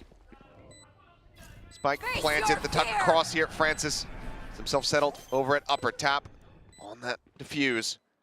Ivy looking for the repeat, swings out wide. Berserk's winning out the fight. Last pack cleared. Francis, relatively utilist now. Spots out one, but the defuse is being held. He's got his swoop in, finds one, but he cannot stop it in time. Famous is able to hold it down, ties it up at 3-3, but boom, every player loses their lives in the effort. Ah, man, Ivy's got to be kicking himself. I love the way that they played this up until that point. I mean, this is a little bit wanting from Domby to try to get into Judge range. Good positioning from DOS9, but this right here, that loss against Berserk is so brutal. He got hit by the Nightfall, The positioning of Famous had been revealed as way, so they have the crossfire set up. They understand where everyone is from Boom. Just can't hit the shots from Ivy. Had an opportunity. Oh, ooh, that shoulder peek out. Berserks hadn't swung the corner wide enough to get any information. Goes back out for it. Great recognition of the economy. They've been doing so much damage to Boom. They had them all on half armors. Even a couple Guardians out there with a round win. That's how devastating it has been. H-Shell right there at Domby's feet. Gonna try to slide out. Eventually will fall, but Ivy comes up with 2. Where? They double face in to try to get the punish on the Neon, but oh, it just bites them in the rear. Unreal. Hello? Shiro, I'll say thank you. A kill is not sure what. I guess Margaret thought that they'd already evacuated. I mean, it's a reasonable assumption. But, okay, in the end, because of that kill, they get the pit out. Minor consolation prize here for the side of Boom. I get what Margaret's thinking there. Like, with how much space had been cleared on A, with reading the map and understanding the situation they're in terms of the numbers of players, it's a 4v2 at that point. Like, you have to expect that they're already rotating, but you know, the round was basically over, in fact, so Boom was already, I think, just considering the save anyway. You know, the economy's already so weak, and they can't afford to keep having these deaths, to keep dropping guns. They need to start stringing together a win or two to get theirs back kind of in a fluid state. Yeah. I mean, I think, you know, if Margaret doesn't go down there, they don't invest the pit here on the side of Nongshim, so there is a slight takeaway, you know, in Boom's favor there, but true. The timeout is still going to be called, and I think it's a very good time to bring that forward here from them. Down just by a singular round, but an immense amount of ultimates available. I believe 4 in the back pocket right now here for Boom. I'm pretty curious what this is going to look like after this timeout, because I feel like Boom has shown us quite a few different looks. Like, we've seen aggressive push-outs early. We've seen them try to play for a little bit of rebel control. We've seen them try to play, you know, contestion on B to try to shut them down. A little bit of retake here and there, but it seems like so far it's just, you know, Nongshim is able to find the slight advantages in a lot of those moments and then snowball the rounds out of control off the basis of that. Of course, you know, Domby just, once A is taken over, he's just an absolute menace. There's so much space, so many angles for him to run around on, to get behind cover quickly. Makes the Neon so annoying, trying to retake that A site for Boom. So I'm pretty curious what the plan is off the back of this. And right now, okay, you're sending a couple players over, the Viper and the Fade, to try to contest the A rubble space. It's that snake bite seize combo. Catch anybody? No. So the slow march forward continues. There was a 3-man stack, but this is all just a ruse, I think, for Nongshim. They're trying to sell this as much as they can. They need to create a little bit more resistance, really fully sell it. Maybe throwing out the poison orb, kind of buy a little bit of extra attention, but there's a crunch coming through from B. It's just a couple of sheriffs. Not ready yet. Good hit. Yeah, but Margaret wants to it. Very smart. Notes that, forces them back away from the angle. I'll find you. Slasher just sending out the haunt. Quick clear on that as door hit. So you force any kind of hit here off that sheriff, but nothing going to be found. Slow creep up once again, coming through over towards B. Wall still going to be set up at Shiro with a nice shot. Picks off Domby. Persia does manage to make his way forward as the Nightfall is going to go crashing across. Connects onto 2. There's a lockdown as well, invested. Spike now planted, but Boom, need this round. Already quite a bit invested. Shiro slowly creeping forward. The lockdown respected. Everyone pulling back away from the angle. Ivy watching. Gun barrel. Oh, nearly spotted, but now as they invest the ultimate, they look to refill the site. Go pushing forward, and that means that Shiro is unnoted. Persia forward. Never mind. Shiro going to be taken down. Ivy does turn back as Persia finds one. Now, despite the investments, it looks like this round has just narrowly gotten away from them unless Famous can do something absolutely dastardly, but as he pushes out of the smoke, he will be met by Persia point blank. And Nongshim will now move up by 2. Yeah, the whole time there, Nongshim never really wanted to commit to the A site. It was all a ruse, and Boom did a good job of recognizing it and understanding it. Donby gets in a tree, and Shiro just holds the line there. It's gonna hear Donby dashing around. Finds a good angle with the Guardian. But then, you know, Nongshim able to get the plant down. Right before that lockdown is able to really force the issue for them in terms of, well, do we not? They're already committing to that plant, so they're able to retreat to safety and set up for the retake, coming from a couple different angles. Ooh. A little bit of early damage here. As, out into the open. Oh, God. Amos backing away. Not too much going to be taken there, and does have regen armor.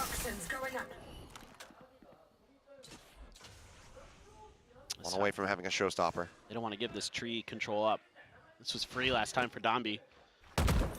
Double stacked as Amos once again on the peak, sending out that paint shell, but Ivy able to find Shiro over by stairs.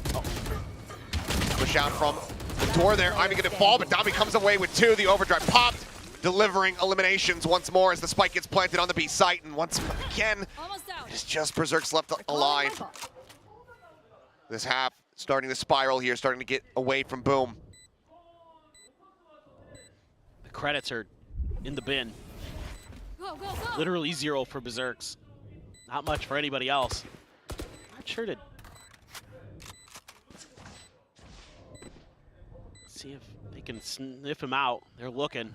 They want to take this gun away. They have plenty of money. I know he's been playing this side of the map for the most part. Yeah, you want to try to set Francis up for this if possible. Here comes Donby, sliding forward, and okay, not going to be able to get it with a double pump there on that shorty, but they know that he's so very low. Just trying to whittle away at him through the corner, but eventually on the swing, Francis will be able to take it. 6-3, Nongshim already with a very successful attacking side.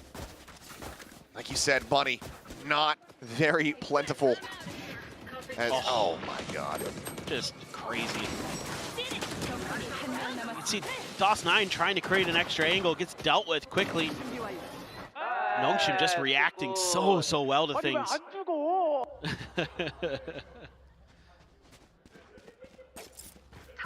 12-3-2 here for Francis. Smashing. Sees Nade to take space. Couple sheriffs, one classic for Famous. He does have the showstopper. I'll have to see if you can maybe find a kill with that. Pick up a gun. Heavily stacked up. Yeah, this is going to be a brawl. I'll find you. 1% cleared. Paranoia going through. Showstopper in reply. Forces them the back pedal as they try to desperately escape. The check forward, the rocket gonna be sent, kill, almost certainly to be found, and in fact, it's gonna be 2. Francis, Persia, both gonna be taken down. Donby, however, refilling the space, pushing forward. Ignores the paint shells, but he's not quite spotting them out. And right as he goes for the swing up, trying to get the flick there on the DOS9, he gets taken down. Now Ivy trying to continue to break out of this position to snap for that second kill, but suddenly Margaret across the map. It's the last one standing, and he just has an outlaw on hand. A weapon picked up, NC Slasher now a phantom in hand. I have the spike. Margaret just opting to go ahead and back away. Wall going to be set up. Plant can come through, but can he somehow hold the line? Those weapons will be collected. Just a good read from Boom. Got that showstopper to find tremendous value. Plant's going to come through. A little bit of util left. Can throw out some of that Vice stuff. Razorvine still has an Arc Rose as well, but this is, he is in trouble. This is going to be tough. There's the wall. Prowler dodged for now. Has one player isolated, sends out the first shot. The rest now getting ready to join in. He's going to try to backpedal. Narrowly clears out the Prowler. The Haunt now lobbed in. He's revealed, and he is gunned down. Just cannot break those lines of sight quickly enough. Boom. Will stem the bleeding. Get themselves a 4th round win, as well as some much needed weapon upgrades. Thrifty. I like the idea from Boom. I think this is a bit of a blunder from Nongshim in terms of knowing that the showstopper is there and fully committing 4 players bunched up like that in A lobby is a risk. That Haunt is so good. It is so good from NC Slasher. Ivy just trying to fight for his life, but so many angles to worry about there. No way, no how. And all that fade util. Great for chasing down a player with just an outlaw in hand. Now you've got an op for Famous, finally able to get some money into their pockets. See if they can turn their tides. Taken down. Seemingly not catching enough of a glimpse on that first bounce out. Comes back into sight and get picked off. Nightfall going across, not going to connect here. On to Famous, tries to hold the line. The second shot, the follow-up, not going to connect as the TP forward comes in. Persia trying to scale up into the site here. Paranoia goes across, and that will at least connect here onto the operator, but that boom bot does not get cleared out. Suffering a bit of damage. Broke through. Shiro swinging down out from Waterfall, able to find one, but Margaret trades it back, push up into the smoke. Persia immediately felled. It's now a 2v4. Spike in hand, Plant can come in.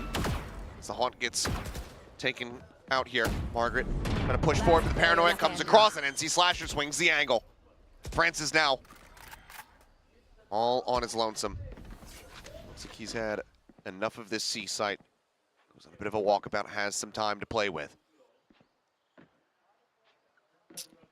This is just so well handled by Boom. These last couple of rounds 30 seconds left. had great reactions, great reads on what Nongshim wants to do. And Famous there in a great position. Finds Dambi in a spot where he's got an easier op shot. Sees the first jump out, kind of anticipating that that's where the second jump might land. Holds the angle nicely. And then from there, kind of that fighting retreat. You know, Nongshim. Francis. Oh boy. I mean, he has to know that they're going to deathball. They're all going to be playing together.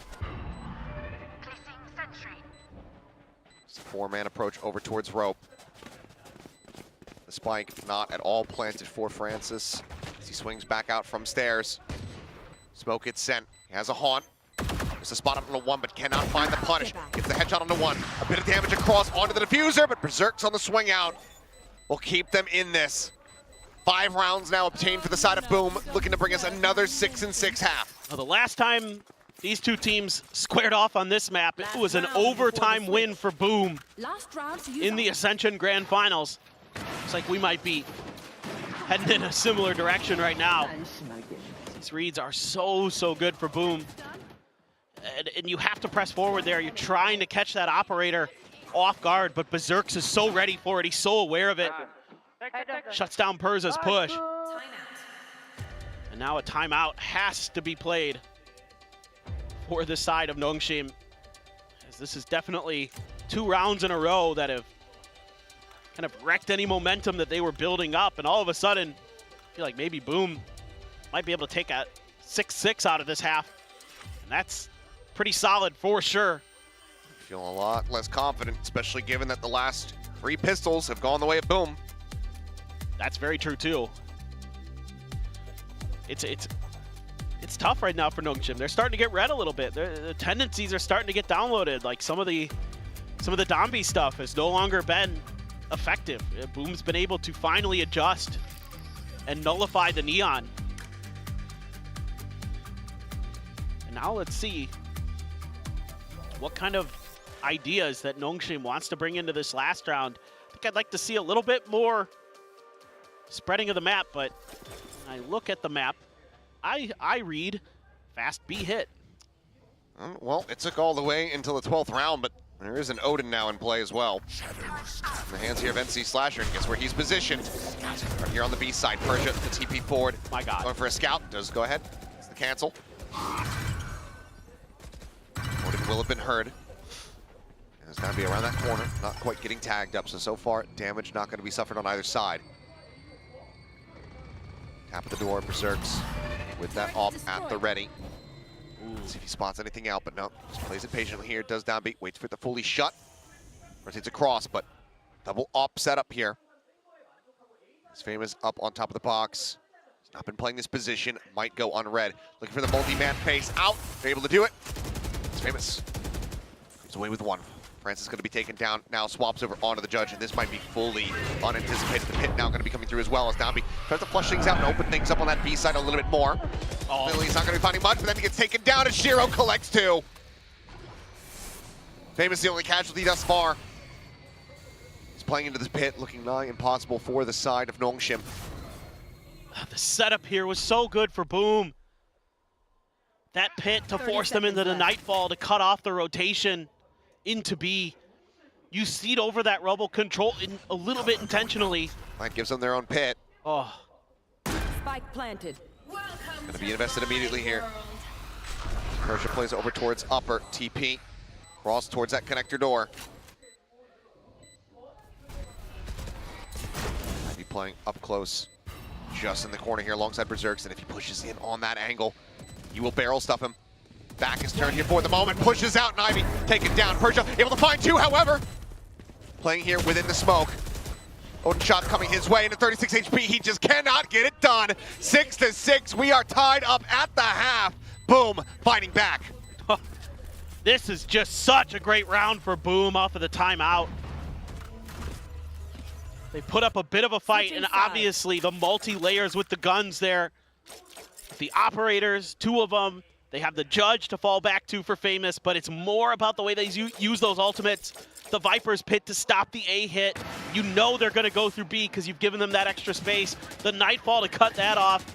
And then Shiro cuts a couple players down. Ridiculously good. Had that pit been able to hold, this would have been a very different story. But for Nongshim, this is not the track they thought they were on. It's looking like that 7-5 and 8-4 even. Midway through that first half. But great stability found here from Boom. Now shifting over onto the attack. The question is, which side of the map ends up being favored here? We're still in Pacific. We still often do see a defender side coming up with an immense amount of value. And especially for the side of Nongshim, in the past, we've seen them be really good on this defender side on this map, where Dambi is able to make retakes so much more doable for them. But so far, Boom has started to adjust. They've started to kind of figure him out, keep him under control. A hot start for sure, but since then, Boom players have really been working off of each other very nicely. The push and pull on the map hasn't really bothered them. They've been able to account for it, deal with it. So now another big question here is, Margaret switching over to the Vise. How is he going to be able to navigate this C-site hold that he's going to be tasked with kind of putting into play quite often? Is this going to be just him getting bullied a little bit, or is he going to be able to lock that down and they can sort of utilize the extra speed that they have to maintain this Rubble control and kind of cut Boom apart piece by piece? Spot onto Margaret, but the wall and the other util is there to delay this, and with that A Rubble control, you just kind of need to hold the line here as Nongshim. Potentially be worried about is maybe that push through that door. They're going to open with it and at least make Nongshim consider it, but they're not moving a muscle. Players here. There's the wall. Fading it out. Smoke falls. Ivy pulling back away from the corner, not wanting to get caught. Persia. Well, peeking back out this time certainly has noted Shiro. Smoke will get cycled forward. Shiro will start working their way across over towards C-site. Famous trying to open things up, trying to push forward, but Margaret's able to find one. Doesn't get traded out by NC Slasher, but Ivy able to find the trade. And them in with the advantage. Spike now here on the floor. Wrap around the back. Ivy, the headshot into the spray down. Comes up with a kill there on the Daz9. The rest of the team now joins in. And Francis collecting the final two. Will get Nongshim tied up on pistol count and get them back into the lead. That's exactly what they needed to do. They played that round so well. The map control so good. And when the execute came through, Margaret gets one. And then Ivy's able to step in, find some big kills, buy enough time for the reinforcements to arrive. Francis goes barreling through with that classic. And as per usual, Francis just dialed in. Guardians, a Bulldog, no, two Sheriffs for the side of Nongshim. So they're kind of saving up for a bit of a better bonus, potentially.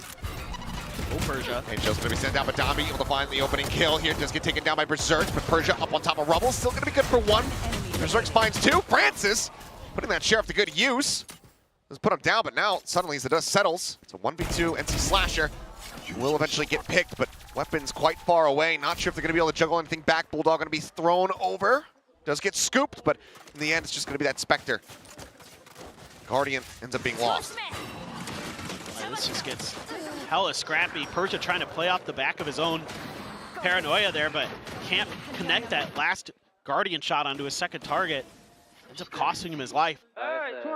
So, okay, yeah. Not bad, not bad. Same setup off the rip for the side of Nongshim. Gonna keep challenging this A-Rebel control. They're pretty far forward. Again, getting Persia up on top. Dambi gonna go for the Bucky for himself. Boom, though, trying to break their way through, trying to deal with this Vice util. See if they can create a little bit extra room for themselves to maneuver as this round goes on, but it's just like the pistol. So far, Nongshim has them completely boxed in, and they've got that Bucky tucked right outside the A door if anybody were to try to push through.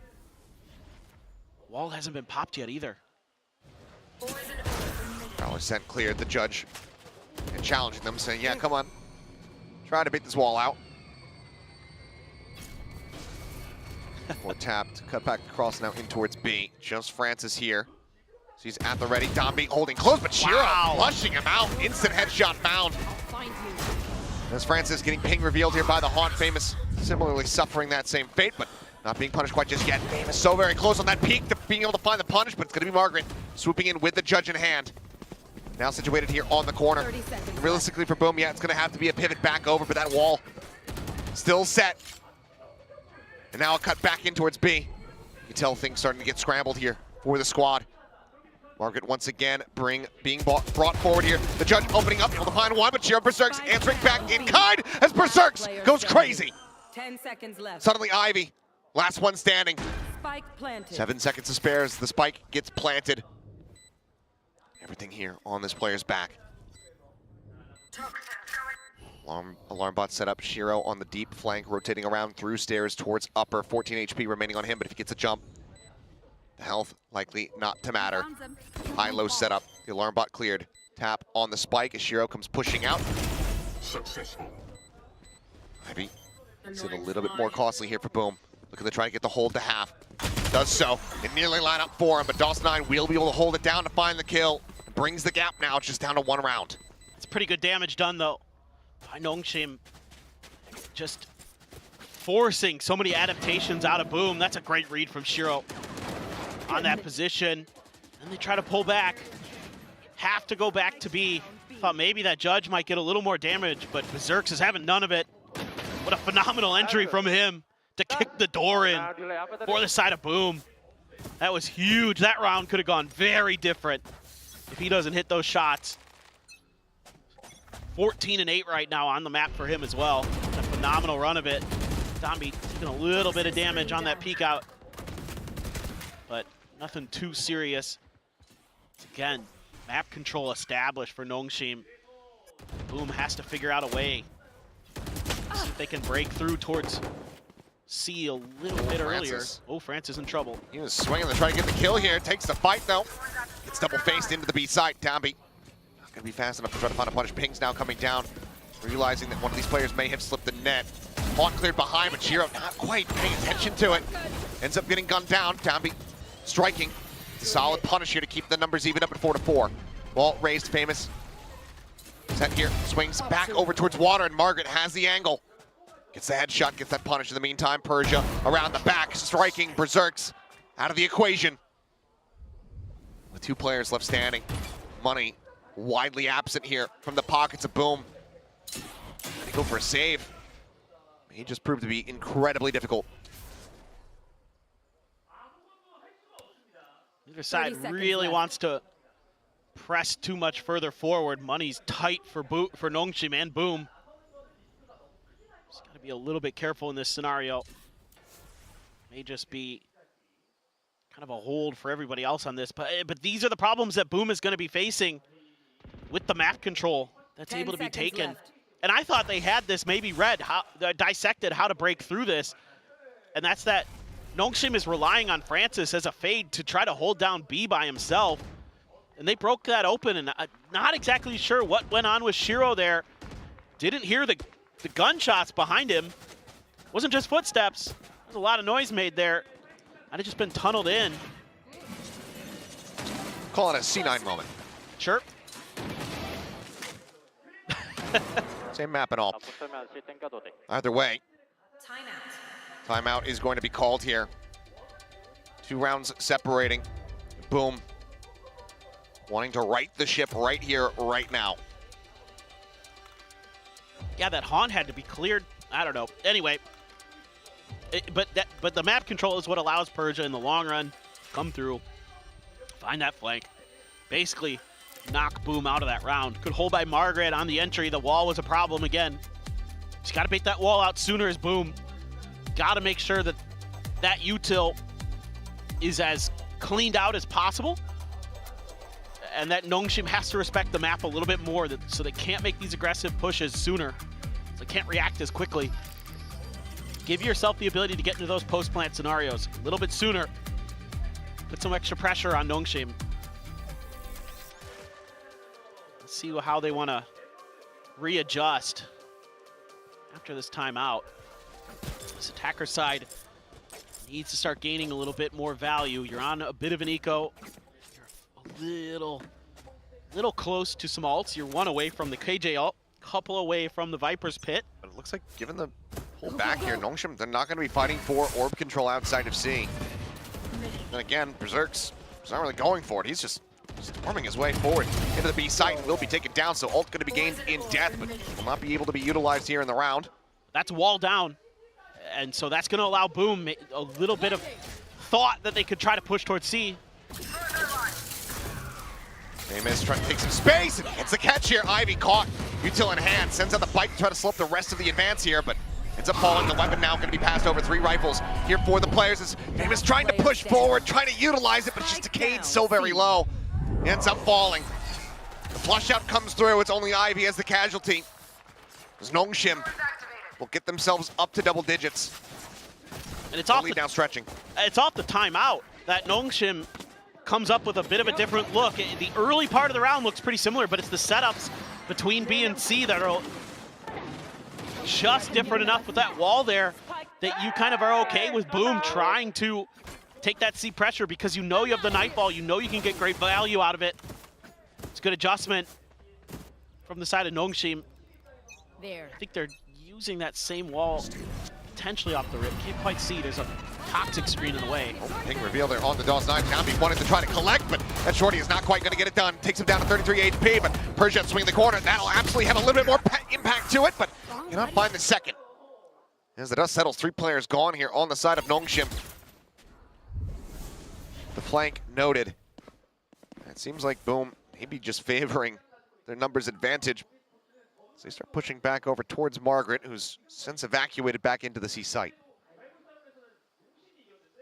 Well, that was probably the right idea from Nongshim. You probably 9 times out of 10, you have DOS9 dead to rights there, but just a bit of a whiff with the shorty. Swing onto the corner. Those opening shots not connecting. Margaret having to back away. Confirms the presence of multiple players, but it seems like Ivy's still wary about a bit of a fake out here. Util holds him at bay for the time being. Door opened up. B is there for the taking. It's going to be a very tough retake, though. Oh, wall cuts him off. Margaret continuing the challenge here. Eventually takes the brunt of the damage and will have to back away. Spike can now be planted here on B. You can see still just how hesitant Boom is being. Spike planted. One way or another as Ivy here. You want to go in for the cause. You'll have the Viper's Pit in the next round. And Boom not taking any chances. He's going to stack up. Try to gun him down. There's a snake bite in play for Ivy. Last player standing. Yeah, but there's going to be a high-low setup right around the corner. Toxins going up. Wall will get re-raised and the call to save has been made. Ivy will go ahead and drift away from this site. Boom. Going to go ahead and get themselves online a bit more in this second half. The gap now falling down to just 2 rounds, and it doesn't cost them much of anything. The ult's still there. The pit As well as that lockdown, Famous one away from the showstopper. Plenty to play with to try to tie things up still. That's huge. That's huge for Boom. Yeah, I mean, Dambi there. Then Francis was swinging with him. And that gives DOS9 just enough time to reset. If you're getting that close with a shorty that quickly, again, normally you're feeling pretty good about that situation. DOS9 able to avert disaster. That turned the round on its head for Boom. Nongshim right back to business as usual here at A-Rubble. Delayed response potentially from Boom. They're waiting for this Nightfall. They're gonna let it rip. Sent immediately, TP'd. Evacuation here from Persia. Jumps back across towards connector door. DOS9 just TPing forward in towards tree. Scouts knows that this is clear. Trying to set up a bit of a combo play off the back of that Nightfall. Using that deafening status. Try to sneak a TP in, but already Persia not having any of that. Look at this setup that Nongshim has. Well, it's going to be sent. A couple players, able to go ahead and avoid this. Dambi sliding forward, able to find one, but Francis reinforces the position. Gets the spike dropped over by Tree. But the numbers get equalized. Francis low on HP. Margaret watching, spotting, finds one, tucks back, gets himself back through the door, out to safety as Francis refills space over towards Orb. Now suddenly it's all Famous on his lonesome.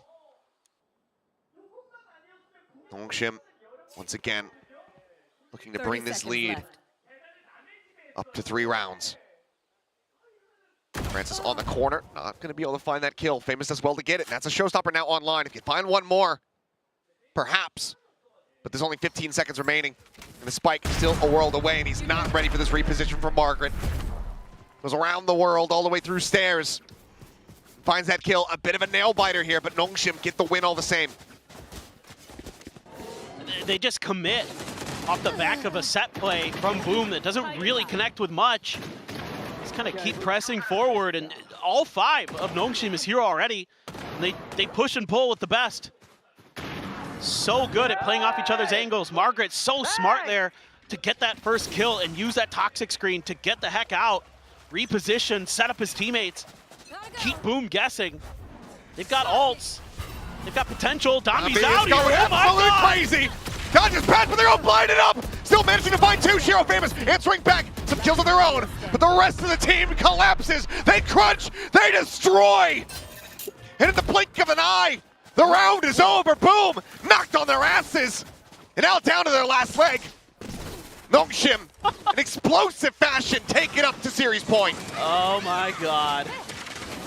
This is madness. I love these set plays. And in moments like this, the confidence to take it, put the nail in the coffin potentially. Just let that paranoia rip and it catches almost everybody on Boom.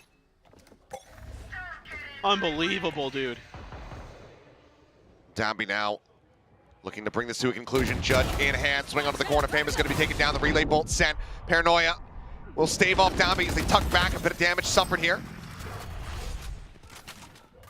But a chokehold on this B entry established by Nongshim. The pit in play at C. And Boom, likely feeling like their only recourse is to pivot over towards A. The lockdown, the pit, there for a post plant. But can they get into position? It's honestly very doable. Turret's gonna check. Oh, that's a lot of players. Berserks! Coming away with 2, giving them an opportunity.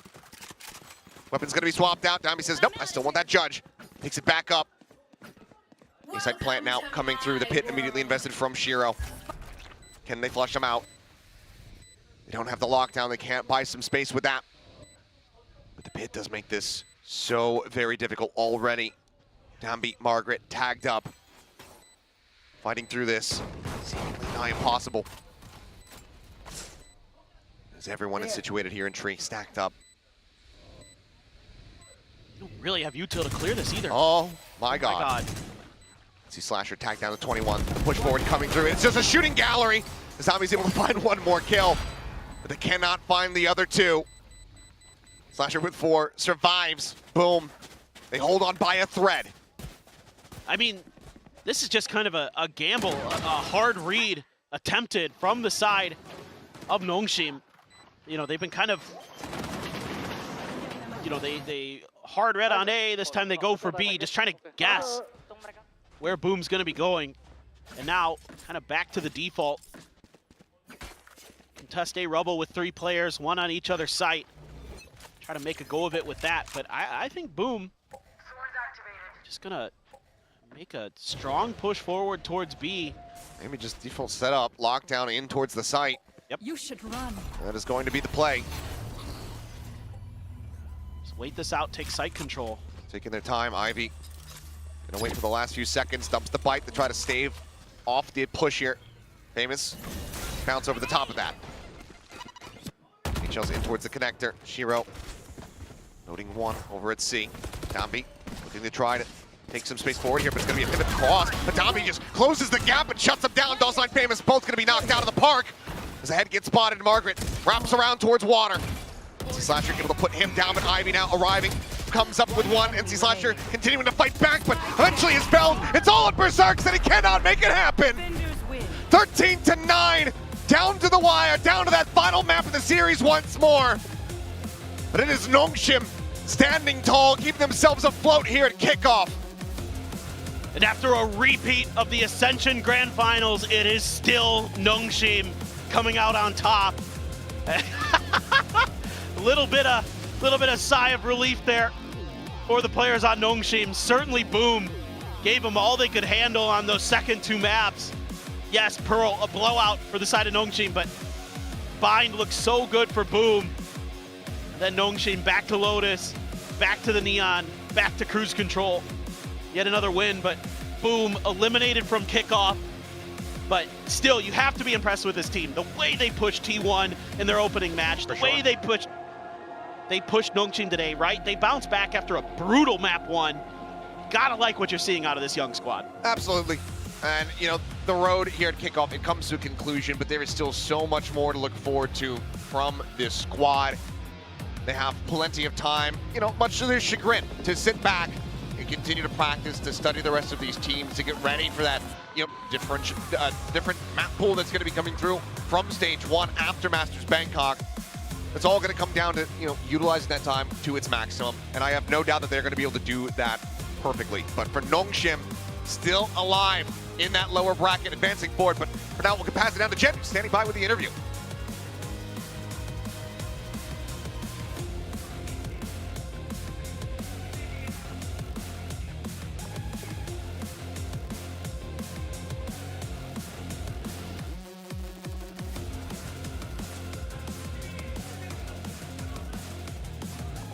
All right, everyone, another nail-biting series. Seriously, take a look at my nails, people. This is what happened. Now, Francis, where are you? Francis, oh, hello. Come join me on the stage. 농심 레드포스의 프란시스 선수 만나보도록 하겠습니다. 박수 부탁드립니다. All right, Francis, another 3-mapper, full set, going the distance against Boom Esports. Why is everybody laughing? But okay. Now, what was it like playing Boom Esports this time in Pacific? 아, 진짜 손톱 뜯으면서 봐가지고 이거 네일 아트 보세요 지금. 축하드리고요. 감사합니다. 먼저 그 붐 e스포츠를 만나서 또 풀세트 이후 접전 끝에 승리를 했는데 일단 붐을 퍼시픽에서 만나니까 어떤 느낌이었는지 궁금합니다. 어센션에서도 지독하게 만났는데 퍼시픽에서도 만나게 될 줄은 몰랐는데 만나서 그래도 신기했습니다. Oh my gosh, it's like last year, it was like collision course in the grand finals, but you know, it was new, it was fresh, getting to play them in Pacific. Now, Silkinen, before the match, was worried sick. He said the DRX series actually took a huge toll on the teams, that the mental reset was the priority that he focused on, kind of a conundrum that the team had coming into today's match. So, what was it like for you after the DRX series? I mean, it's been a long time since you guys lost. And how did you and the players personally treat the loss? 이제 실카논 감독님이 오늘 걱정이 진짜 많으셨어요. 프리쇼에서 선수들 멘탈 관리하는 게 급선무였고 좀 걱정이 많이 된다라고 얘기를 하셨는데 선수들은 그리고 프란시스 선수는 개인적으로 좀 그 패배를 어떻게 받아들였는지 그리고 어떻게 마음을 다잡았는지도 들어보고 싶네요. 솔직히 DRX전 지고 어제까지 분위기가 진짜 안 좋았어요. 진짜 안 좋았는데 저희 팀원들 모두 이기고 싶어하고 이기는 거에 욕심 있는 선수들이니까 포기 안 하고 분위기 다 잡으면서 그렇게 다독이면서 했던 것 같습니다. To be honest with you, frankly, our team energy and the team vibe, it wasn't really up high till yesterday even. But you know, we really want to win, and we're here to win. So we told ourselves, you know, let's win. Let's keep the energy up. Do not give up, and let's push through. Now, let's talk about the changes, especially in Bind, because no Neon, Raise now from Nongshim. So why did this change come through? 일단 또 궁금한 게 바인드에서 굉장히 신선했어요. 왜냐면 이제 네온이 안 나오고 레이즈가 나왔습니다. 뭐 감독님께서도 DRX전 이후에 조금 더 이 메타에 대한 해석, 요원 기용에 대한 생각이 바뀌셨다고 얘기를 들었는데 일단 이 타격대의 변화를 주게 된 계기부터 들어보고 싶네요. 일단 예전과는 다르게 확실히 메타가 바뀜으로써 엔트리가 힘든 메타가 왔다고 생각해서 네온이 많이 날뛸 수 없는 그런 메타이기 때문에 레이즈로 바꾼 것 같습니다. Well, with the current meta and how it's unfolding, we felt like it's a harsh meta for the duelist, and it's no longer an easy environment for Neon to actually dominate the scene. So that's why we chose the Raze instead of the Neon. Now, plus that change on the bind, I want to talk about the Vice Cypher comp because, you know, with the Deadlock Cypher, you guys were the first one to run it in the world, had so much success. It's like Nongshim's signature pick last year. So why did the change come through when it comes to swapping that Cypher with the Vice? 이제 또 바인드 얘기를 안 할 수가 없는 게 계속해서 사드록이 워낙 또 농심의 시그니처였잖아요. 뭐 세계에서 가장 처음으로 시도를 한 조합이기도 했었고 또 굉장히 많은 성공을 거뒀는데 오늘은 바이스랑 데드록이 나왔단 말이죠. 이 사이퍼 대신 바이스를 기용하게 된 이유가 궁금합니다. 어떤 부분을 좀 고평가했던 걸까요? 데드록 사이퍼도 좋지만 바이스가 나옴으로써 사이퍼보다 더 상위호환 느낌인 캐릭터라 생각해서 바이스로 바꿨습니다. 구체적으로 좀 어떤 부분이? 일단 그 C 덩쿨이 말도 안 돼요. 사기입니다. 그게 약간 내부 유출을 하지 않으려고 최대한 정보를 아끼는 느낌인데요. 맞나요? 안 돼요. 네, 알겠습니다. Honestly, I feel like the Cypher Deadlock combination is very, very good, but we felt like the Vice is the upgraded version of the Cypher, especially her. When it comes to her C skill, the stalling power is just utterly incredible. So that's why we went for the Vice instead of the Cypher. Now, lastly, it's going to be Team Secret or RQ that you face next. So is there a preference or any predictions? 다음 경기가 팀 시크릿 아니면 RRQ로 알고 있거든요. 만나고 싶은 팀이 있는지 그리고 누가 올 것 같은지 궁금합니다. 저는 개인적으로 팀 시크릿을 만나고 싶습니다. 왜냐하면 이길 수 있을 것 같아요. 조금 더 수월하게? 네. 알겠습니다. I would say I would prefer Team Secret because I feel like we would have an easier matchup against them in the next upcoming matchup. Well, thank you so much, Francis. Good luck. 감사합니다. 네, 이렇게 해서 프란시스 선수 만나봤고요. 이어서 1층에서 붐 e스포츠와 농심 레드포스의 팬미팅이 진행된다고 하니까요. 여러분 많은 관심 부탁드리도록 하겠습니다. Well, that's it for us up on the stage, but we have Boom Esports and 농심 Red Force having their fan meet and greet downstairs in the lobby during the break time, so make sure you join them and show your support. That's all for us from the stage. Bye-bye.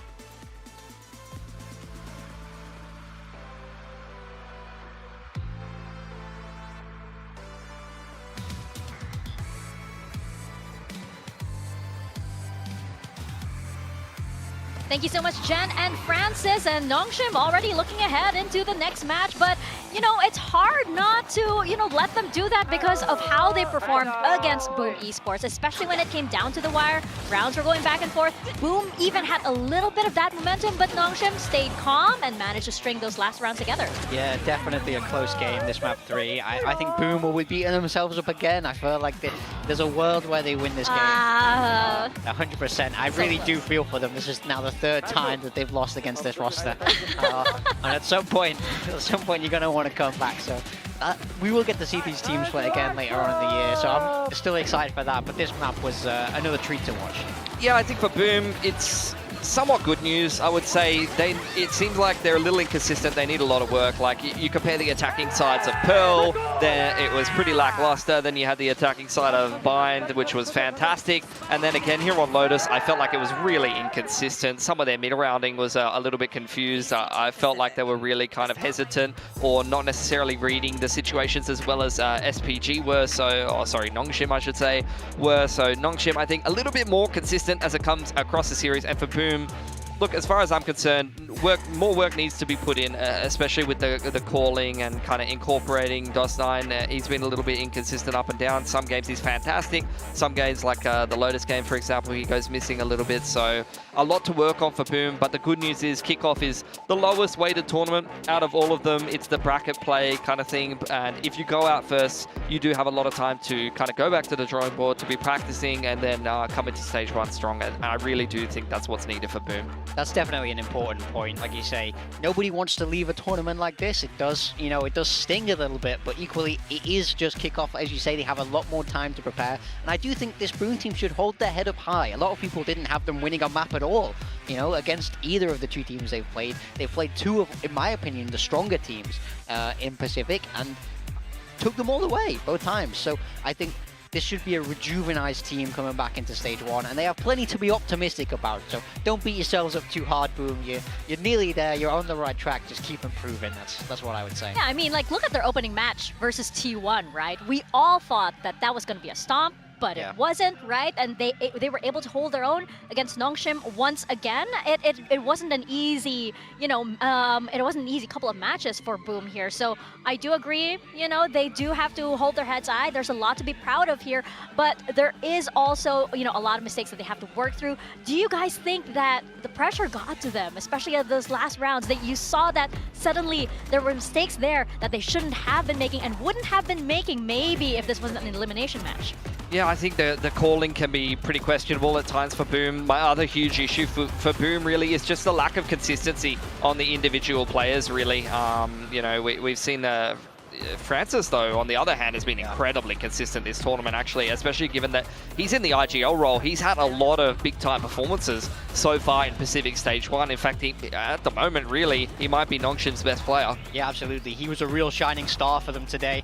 A pleasure to watch him play. This was a really nice round from Boom that I just wanted to highlight, where I feel like they understood how to bait out these rotates so nicely. You saw Nongshim sprint across when they opened the door. I did feel like Boom had good ideas. I just feel like it fell off a little bit towards the end of this map, and they weren't really able to execute as cleanly as they would have liked. But this is a bright spark. This is a bit of optimism here for Boom, so they should definitely hold their heads up high, as I said. Yeah, and I feel like, you know, you really had, you know, you were very impressed by that because you're going, why aren't they going A? Why aren't they going A? And this round paid off. Yeah. I thought they were going to go straight into the bomb site, the site in general, and they pivoted back, baited the rotate. This is what I mean. I think this is a smart team. I think they have great ideas. So with time, this is a roster that will definitely get there. So I don't think anyone should be too down on this team after this. Yeah, I feel like they're not starting from zero. That's what we're trying to underscore here. They're starting with a good foundation, and it's going to be exciting for them to, you know, pop off in the rest of the year. Yeah, for sure. I mean, you can see Nongshim, they're just playing their patented style here, re-clearing the middle of the map. Berserks is well aware of these kind of trends. Boom, you can see they really tried to play with the mid-rounding a lot, and like I said, I think there's a lack of consistency there for sure. You know, some rounds it looks like they can read the rotations really well, they can set themselves up in really nice afterplans. Some rounds they're kind of running into stacks and not really able to read the game well enough. Yeah, I think overall you can't really take anything away from Nongshim in this map. I feel like they understand the map very well. It's a very nice fit for them. Danby staying on the Neon here was really nice also. He managed to make a lot of things work this game. Yeah, I think like again this has kind of been par for the course so far in Pacific Stage 1 for Danby. You know, he did have a really strong fragging performance on Pearl, but outside of that, he's actually been kind of more of a space creator, especially running around on the Neon for the rest of the team to shine. Early on, I think that has mostly been, you know, Persia in the opening game as well as Ivy, but Francis, I think, has been deservedly the MVP of this series, but also, I think, the best player on Nongshim. Not only is he calling, but he's also putting in some really good fragging performances on the initiator roles, so throwing a lot of good utility from his team, making the right calls, playing within the structure, as well as getting a lot of big impact kills and multi-frags. Yeah, you guys feel like this is a new rivalry, by the way, coming out. You know, it's kind of like the Gen G RQ thing. Now you have Boom and Nongshim. I mean, they've played each other plenty of times, so we know that they're going to have to go head-to-head at some point in the Stage 1 or Stage 2. And I think if they have to play each other again in playoffs, it's a map I'd be excited for. It's a match. I hope it turns into a rivalry. It's always great games whenever we get to watch these two teams play. Oh yeah, and that is exactly why, right? Looking at our teams over here, just to recap a bit, how are we feeling so far? Oh, well, I haven't had a lot of my players play yet. Oh, that's not true. I guess Berserk, Shiro, Persia. Persia actually didn't have his huge performance as usual. Berserk's, he had a good map in the last one, as did Shiro, but they were a little up and down, so I'm not feeling great about my team right now. It's okay. I wish I went for Francis instead of Ivy right now, but overall, I'm still pretty confident. I think I'll be okay. Sure. Well, we'll see, because we do have, you know, more players to look forward to, and another match to look forward to as well, right after this short break.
Oh, Pulsar by Naomi. Pulsar by Jenny. Oh, baby. Ooh, there it is. Oh, I'm so happy with it. Look at this. Isn't this perfect? It even has my name on the side. 마우스 누가 만들었는지 알려주는 것도 같이 들어있고. Thanks, Joshua. This mouse is ready for a fashion show. It's Pulsar by me. It's by me. It's by me. It's by me. It's Pulsar by you.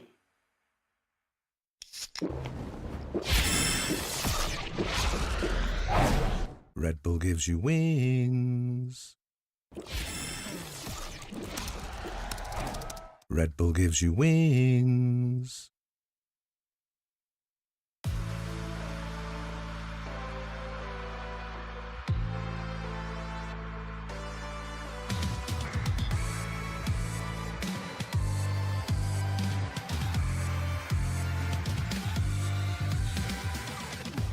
Let's fly.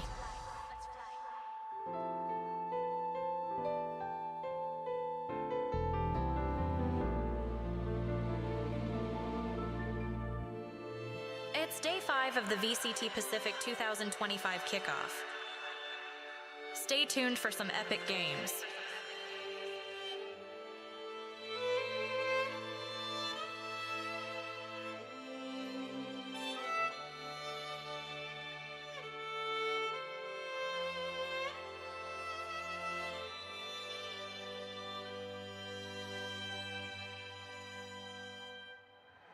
VCT Pacific. The future of Valorant starts here.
Welcome back to VCT Pacific. We got another match for you tonight, and it's PRX and ZETA. And this seems so strange that this is a lower bracket match because you have PRX there, and even stranger that it's an elimination match.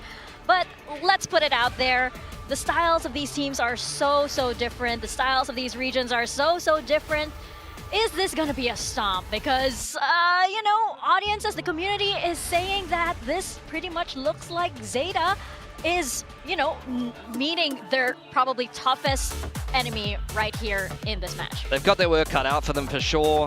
They've got a fair few less experienced players on the roster as well, coming in from Challengers Japan. That Fennel Core coming through to meet Depp and Sugar Zero. Their initial game up against Nongshim definitely left a little bit to be desired, and now they've got an even tougher opponent in an elimination game. I mean, this is where you would expect them to go out.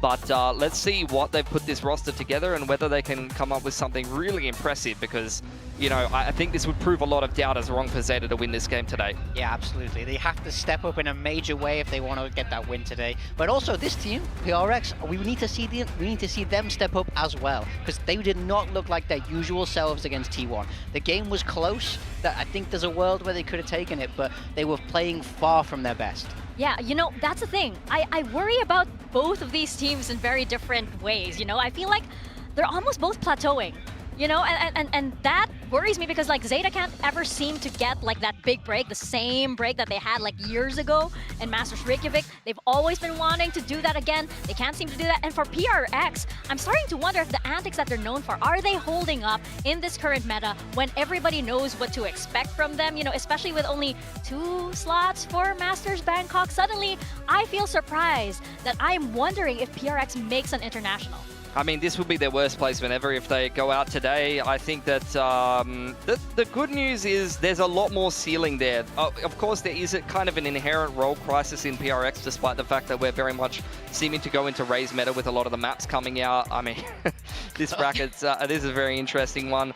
The thing is, right, we look at that T1 result, and for me, I feel like PRX was not even playing that great. Like, I feel like that was PRX's C or B game, and that was still a very winnable series for them. So there's a lot more ceiling to PRX that we've all seen before. If they can just rediscover that and work their way back through the bracket, then I think everyone's pretty confident that they're still going to be a shoe-in for Masters. Yeah, I have to agree with you there. Them dropping down to the lower bracket is definitely strange. We don't see this a lot from PRX, like we say. This is on for their worst placement ever if they lose today. But I do think the reaction to this T1 game has been a bit of an overreaction, I would say. They lost, sure. They didn't play great, sure.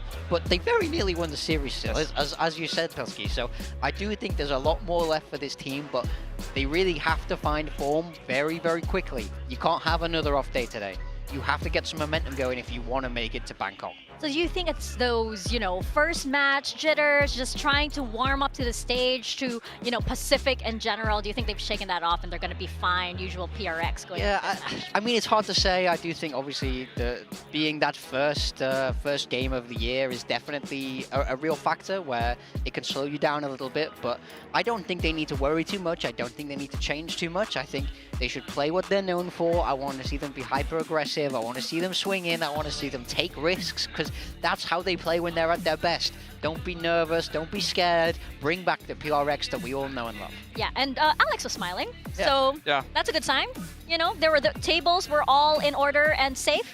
As we walked by earlier, for now. We've still got a series in front of us. Let's you know, it's a good not start. Get ahead of ourselves. It's a good start. So it's like, okay, we're working there, and I just wonder one day if they're going to bring the camera into the practice room and the desk's already going to be broken, like pre-broken before the match. That might be a little bit worrying. Like, maybe he has to let it go first, and then like when he goes into like map vetoes and stuff, he's smiling and everything. Then it's he like, will. okay. Then maybe he will be a chill guy. Yeah. Shout out, by the way, to that fan that did that illustration, you know, and during their match. I feel like that was inspired by that. So you're making an impact here. Looking at our map vetoes though, what are we thinking here? ZETA and Lotus, PRX and Fracture, this was very memorable. Of course, you had Forsaken on the Tejo doing wonders, as you know, this Wonder Kid is known to be doing. But ZETA on the Lotus, how are we feeling?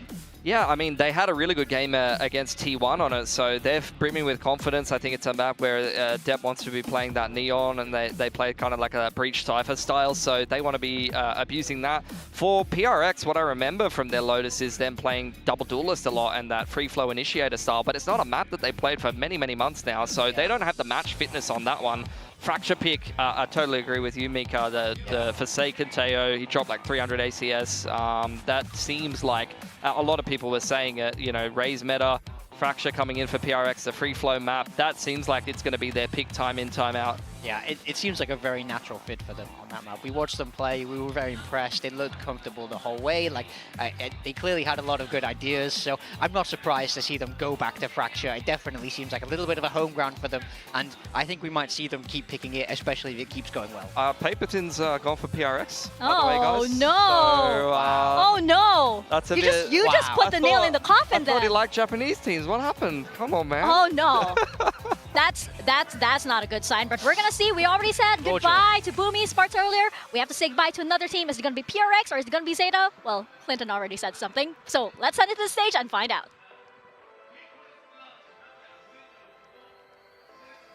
We're gonna send it to the stage a little bit later, though. That was me baiting, okay? Hold on. Okay. That was me baiting, just like PRX might be in this, you know, upcoming match. Yeah. But yeah, I mean, like pretty much all on the board for PRX, right? And as we mentioned, Paperton kind of going over and saying PRX in this kind of match, elimination match. It's not a surprise to have everyone predict. I'm surprised. No, I'm surprised Clinton picked. Oh, PRX. well, yeah, obviously. Who knows what he's going for this time? But I think PRX are the favorite to win this game. I think something has to go wrong for them to lose this. But obviously, that does kind of ease up a little bit of pressure for ZETA. If no one expects you to win, no one predicts you, those are the games where mentally it's sort of easier to win because there's no stress for you there. So ZETA, this is your chance to shine. Coming from a very genuine place, I feel. But now we're going to send it to the stage for our second match of the day, PRX and ZETA. So let's go.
VCT Pacific 2025. Two of Pacific's most loved ZETA teams are division. facing elimination today, PRX and ZETA. Two of the first teams to put Pacific on the VCT map. ZETA need another big break to get back that chance at an international run. But when PRX stands in your way, what can be done to stop them? How do you get the W from the W Gaming squad? I think they just need to embody the zero pressure mentality today. You know, no one really expects ZETA to be taking this game. Everyone's predicted for PRX on the desk. I think outside of the diehard Japanese fans that are really backing this org and really stand with the legacy that is ZETA Division, I think most people would expect PRX to be taking this one. They've been minimum top 3 in Pacific, if not winning the whole thing. They've made deep placements at international tournaments. They are the outstanding favorites for this game. So for ZETA, this should just be a no pressure mentality. See what you can do on the Pacific stage. If it goes badly, same story as Boom. Back to the drawing board, put some prac in before stage 1. Yeah, they've got players who have done it before though. Depp and Sugar Zero, real OGs to this roster. They've been around a long time. They've played at these big international events also, so it's not like they don't have the potential to make this work, but it's definitely an uphill battle. I love that you brought that up because, you know, this is that core that has so much experience, right, with Dep and Sugar Zero, and then you have the Fennel core coming in with a new IGL. They had to replace Laz, and those are big, big shoes to fill, right? This is a ZETA that is still getting their bearings. Absolutely. I think you're seeing some of the coaching staff walking in as well. I think that's something that interests me a lot about the current edition of ZETA.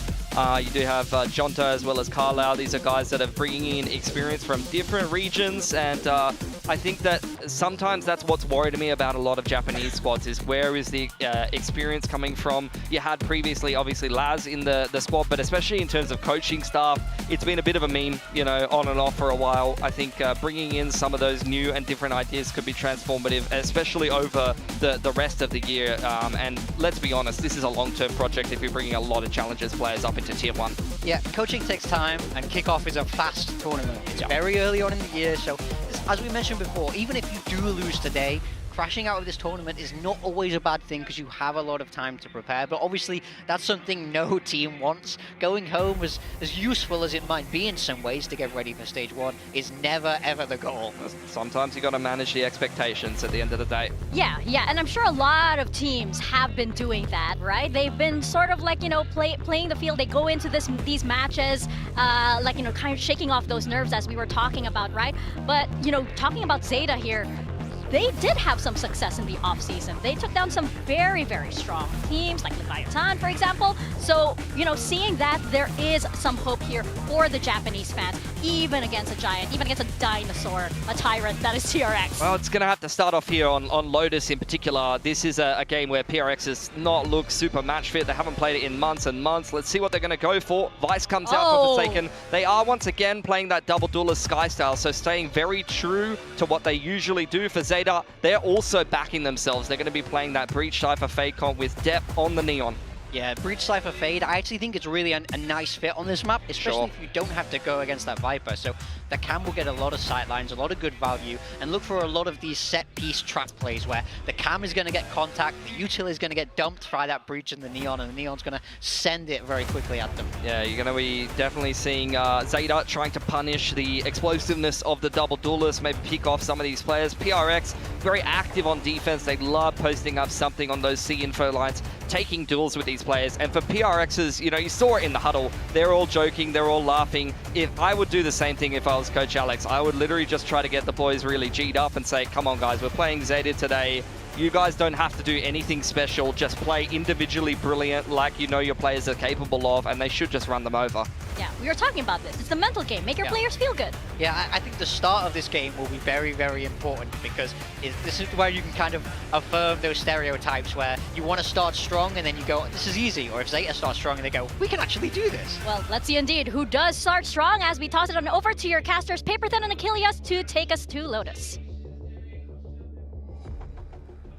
Thank you very much. Back into Lotus we go, but this time ZETA versus PRX. Forsaken continuing on his merry way of playing everything that he possibly can here at the highest tier of Valorant, picking up the Vice for the second time ever. I think we just need the Brimstone, and then he's completed the circuit. Possibly. He's got everything except Brim. But anyway... It's a weird one to have excluded. Yeah, it is. It's one that I thought at some point he maybe just gave it a go, but I mean, when you have Mind Freak on there, anyway, you're probably fine. But yeah, look, ZETA didn't look so great. They're the only team that hasn't been able to at least push things to a third map so far here in their first matchup. So yeah, PRX still should be PRX. You're still feeling pretty good about them. As much as I like ZETA, so far my only predictions that have gone wrong have been ZETA and DFM. Kind of had to go the other way this time. All right. So, sorry, Japanese fans. Well, PRX across the board being anticipated here by you know, our talent on the English broadcast here to take this series. Does that bite us? We're not plat chat, so not necessarily. I don't think we have any real guarantee. Last year we had some here, but, whoopsies with some curses, but we're gonna find out. Yeah, what it all comes down to here. But yeah, PRX coming in. There's a lot of expectations on this team to be able to get through this series with somewhat relative ease. But ZETA could always throw that curveball because in the series that we saw from them, it wasn't the looks from the ZETA that we had seen in the offseason. The one that Miko was just talking about, where they're able to take down some teams over at the right one, Invitational, etc. Things looked a lot more disjointed. We weren't seeing that impact from Shota in particular that we were very much anticipating, just given the hype around this player. Yeah, you nailed exactly what I was thinking about. That for me, even if ZETA doesn't win here today, I need to see a big step up from Shota, because he is kind of that new foundation of this squad. Just bringing in a huge shoes to fill. Of course, it's Laz that you're basically taking his spot, right? But he is supposed to be that next guy. He is supposed to be the next player up in Japan that is supposed to be as good as Depp, as good as Mei, that should be one of the best players in Japan. Well, you can tell lingering on us here on camera, that means that something has gone slightly awry. So we are going to go ahead and go to a quick little break, I suppose. And when we come back, we'll actually get into the action, so bear with us. VCT Pacific. The spotlight is on and it's your stage.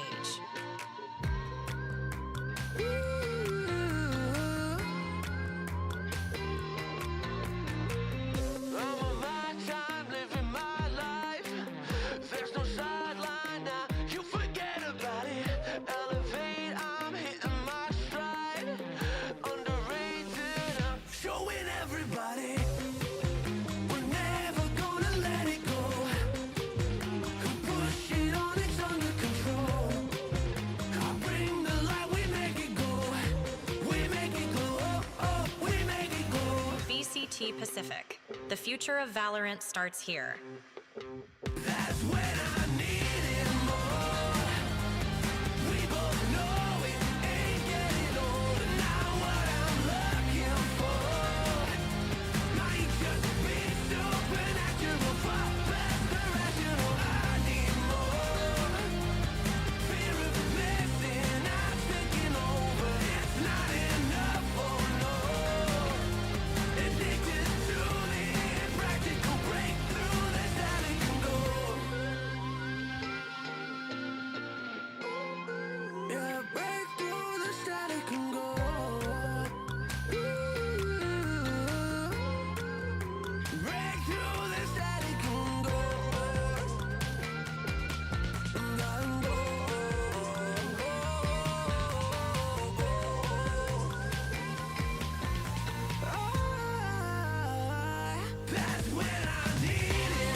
The way she made me feel like I ain't got before. Yeah. The way that she pick it up, put it down, it's so low. Yeah. Body on fleek, but she still on street, that's 10 toes. Need to get to peak, and she still the show. Like, oh na na na, she got it. Oh na na na, she's on her way. Oh na na na, I love it. The way she never really looked out of place. Giving me these streets, so I gotta take. Yeah, keep away, cause you know I keep her safe. Yeah, so high, so I chillin' out the space. Just don't give it away, yeah. You're giving me that vibe, giving me that vibe, I can't lie. Got me feeling like I'm sky high.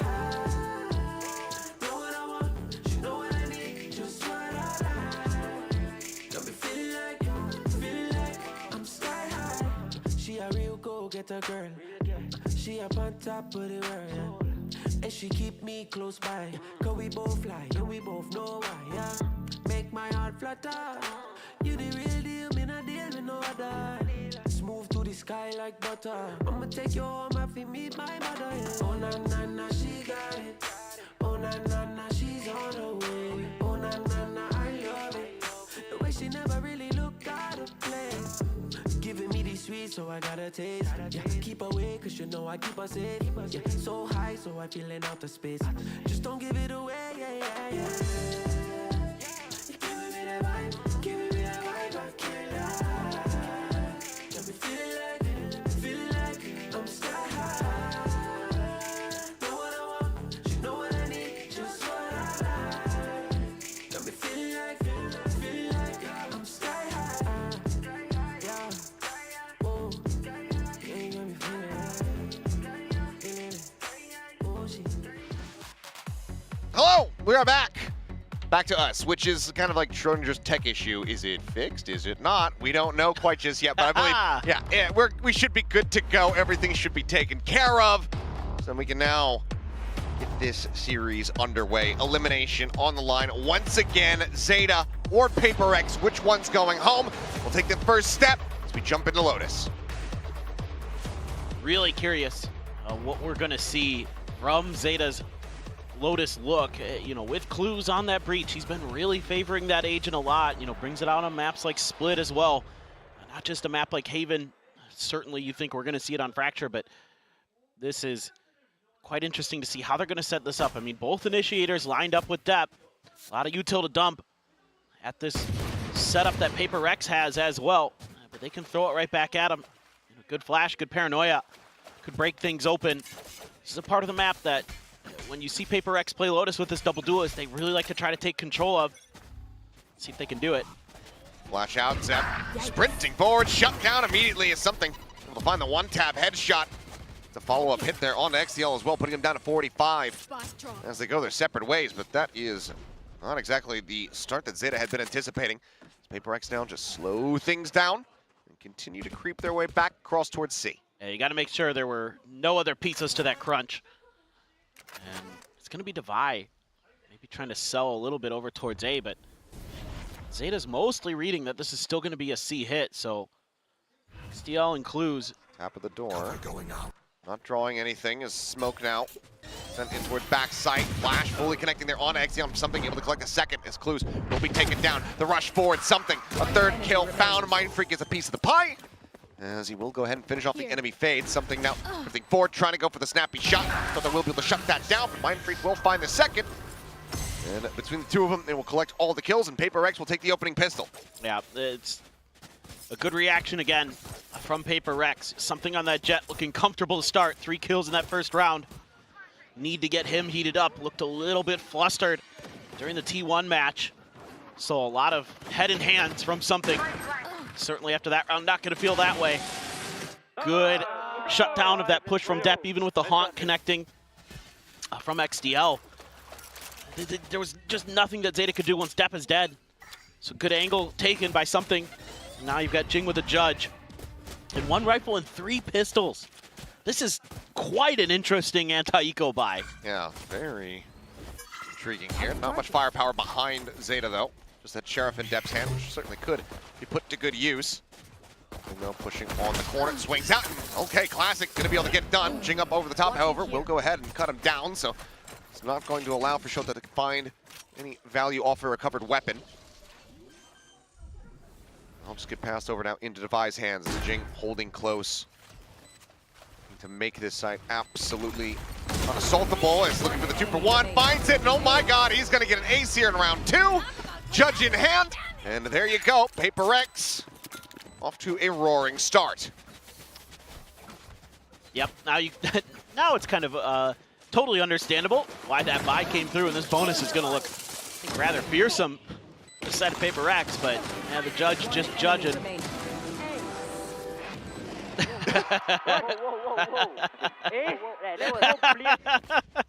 I did it. I think that's the most excited I've seen Jing. Well, he's usually pretty calm after he pulls off some of those crazy plays that he's capable of doing. Ooh, something. Does he read this wraparound on Rubble? Looks like the answer is going to be no. Continues to push forward. And ends up getting taken down. XCL does fall to 30 HP, but maybe a little bit of an overcook there. It has to be pacey. Forsaken on the linger here at B. Able to catch clues. Jing clearing out that tripwire. Boombot not going to spot out much here, but the site is completely opened up as PRX. A 4v4 themselves now into the post plant. Camera still set up on site, so you can get a little bit of information.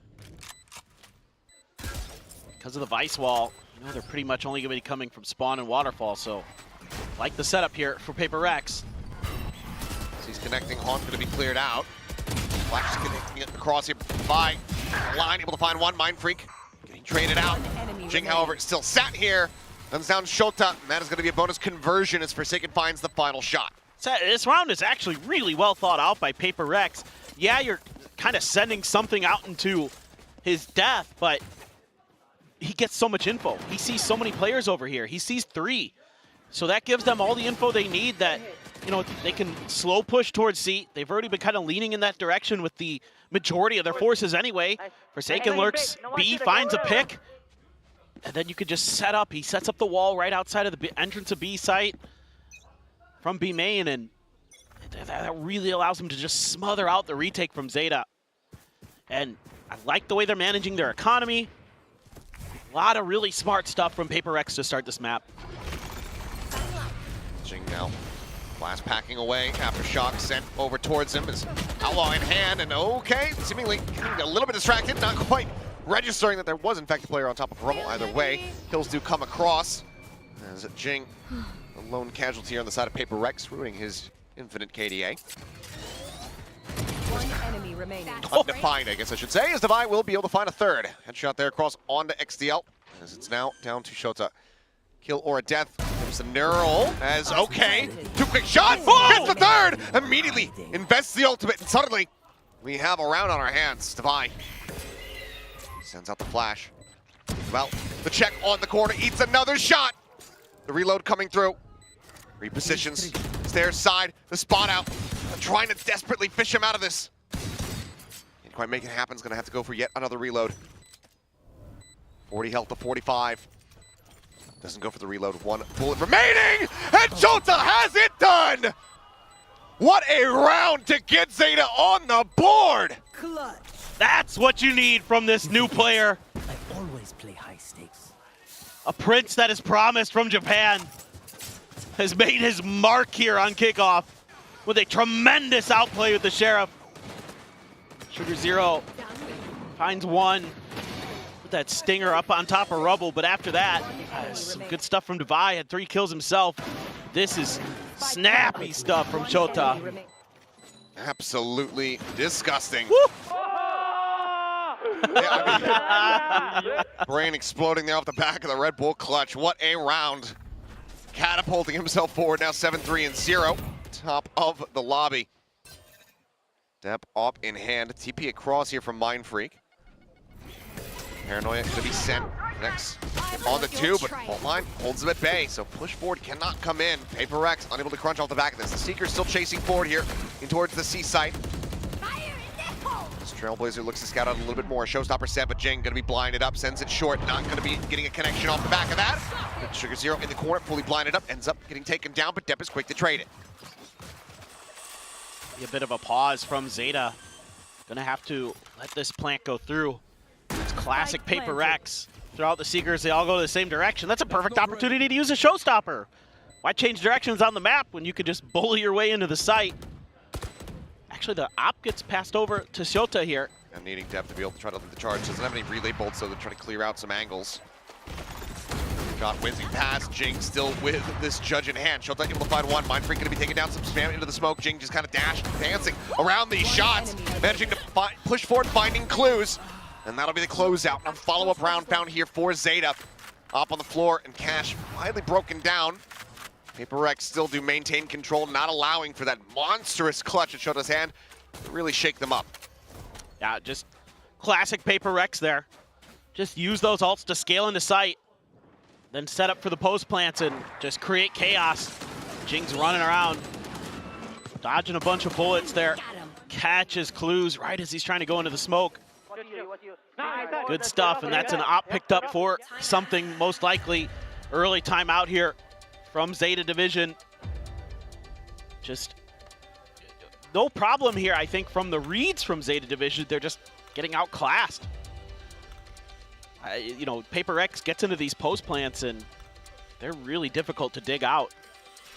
You would think with the util that Zeta has, right? I mean, you have a breach, you have a fade, you have the neon, that you could dig deep on these retakes, but Paper X is so aggressive at the point of attack. Obviously, it helps with Jing having a judge to shut a lot of that down anyway. Yeah.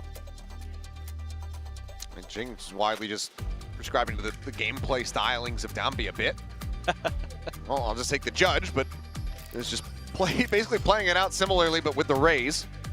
We've been seeing a lot of judge here in Pacific. A lot.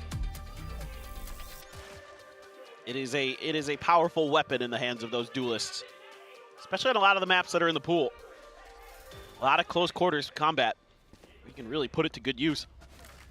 So I'll see if the Blade Storm to back up that op from something. Forsaken has the Steel Garden. I think they would love to try to play for an early kill and use that to kind of decide what they want to do. Depp going hunting, seeing if he could catch somebody through that box, but nothing doing. So it's a defensive setup for Paper X, trying to keep track of any info they can. Not too much being given over. I mean, you knew there was still going to be a presence at B there.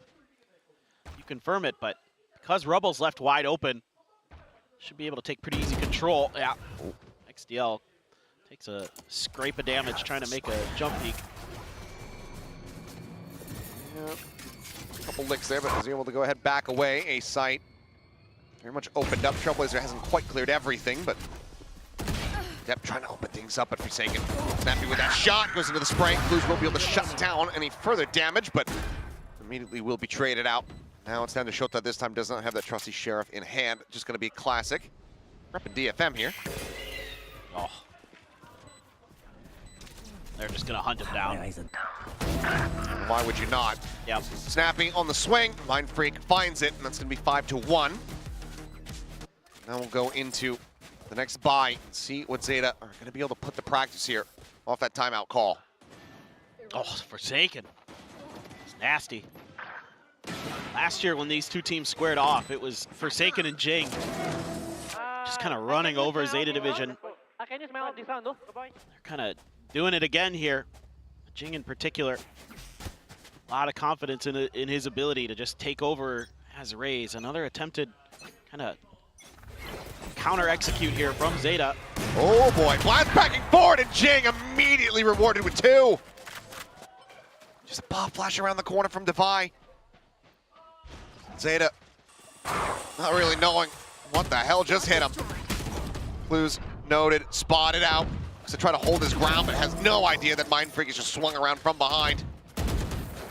Feels found in Mind Freak. He'd be favoring his chances, but he'll get team flashed. XCL able to find 1. Devi does a little bit of trolling. Devi's usually pretty steady. That's going to be the final kill for Forsaken.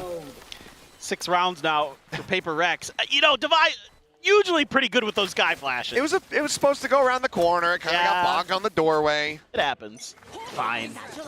I mean, this truck has Singaporean license plates, folks. He is just running them over right now. Goodness. Nasty stuff. Yeah. Yep. Yeah. What more yeah. could be said or done? What do you want? 2 claps. For 2 kills. This is just a masterclass right now for Paper X. Like the early spam. Again, that's...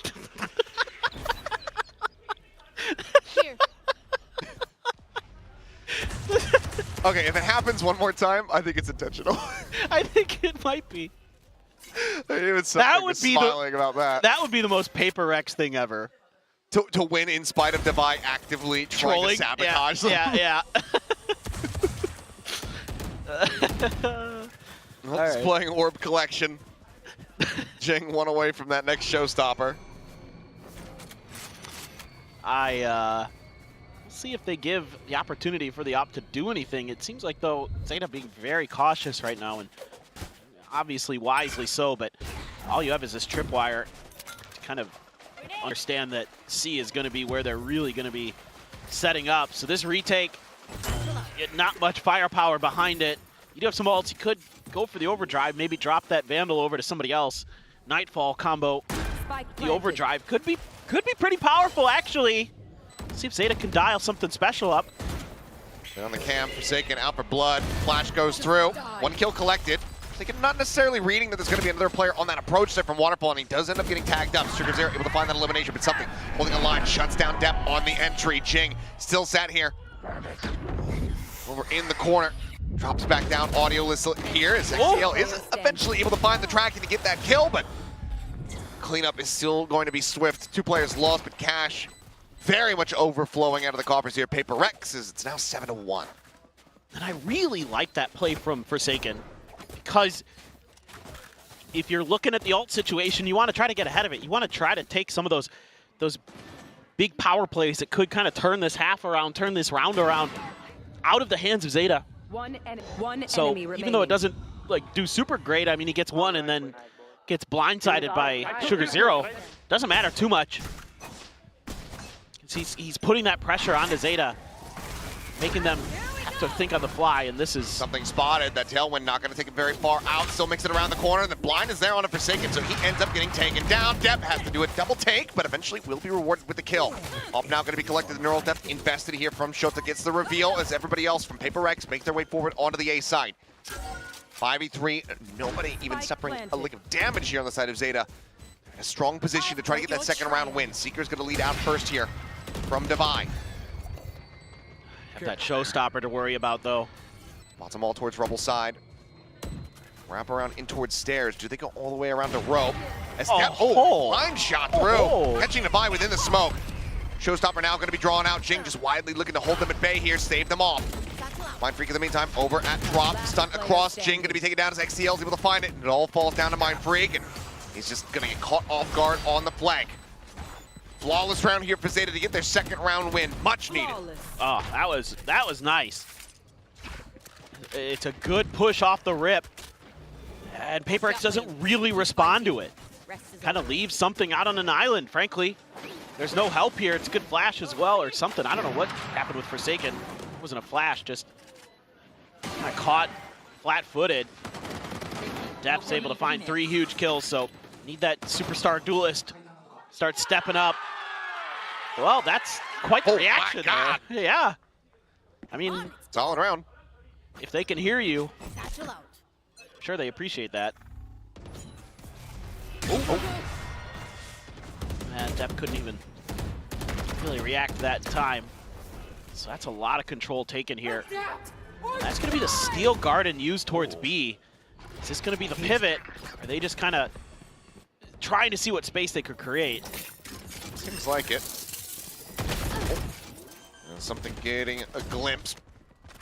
It's back and forth there on the damage, but Spike now planted. Mindfreak late linger, watching to see if anybody pushes over towards that connected door. Depp once again having the swap over, hands the op off to XCL. Clues out towards Mound. Flash at the ready, but one there in B main to receive. That blind is something. Peeks in, finds Depp, just getting geared up and ready to go. Prowler goes in on the chase. Something, however, off the back of that blind up. Trying to find another. SugarZero fighting back, but then traded out as Divide collects a second kill. All of a sudden, it's all down to Clues now. There's just no way to play it out. The time not on the side, nor are the numbers. We'll see if he can find anything here on the exit. Bouncing forward is Divide. Double phase, getting ready to come through. They nearly line up for him. As Jing will get taken down by the spike. Solid delay efforts. Does make it a little bit more costly, but all the same, PRX still find an 8th round win. I mean, you can see that ZETA's having a tough time adjusting, frankly, to the speed and the aggression of PRX. And you know, how often do we see this, that the first time you play this team, it doesn't matter how much you've seen it on tape, it doesn't matter how many times you've watched them at every international event we've had in the last 3 years, you're never quite prepared. And one of the things that happens here is actually, it's just a re-aggression on an angle that you don't expect with something. He jumped up on top of that box on B, then did it again, and it caught Depp completely off guard. Stuff like that is what makes PRX so infuriating to play against. It's really good paranoia. Provides him some space here.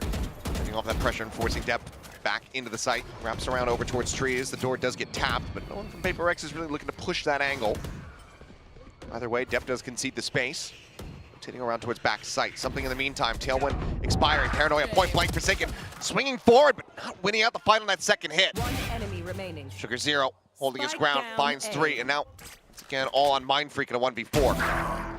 Finds the first. A lot more work to be done. Shota swings the corner. Phantom in hand. Gets the headshot. That gets ZETA a 3rd round win.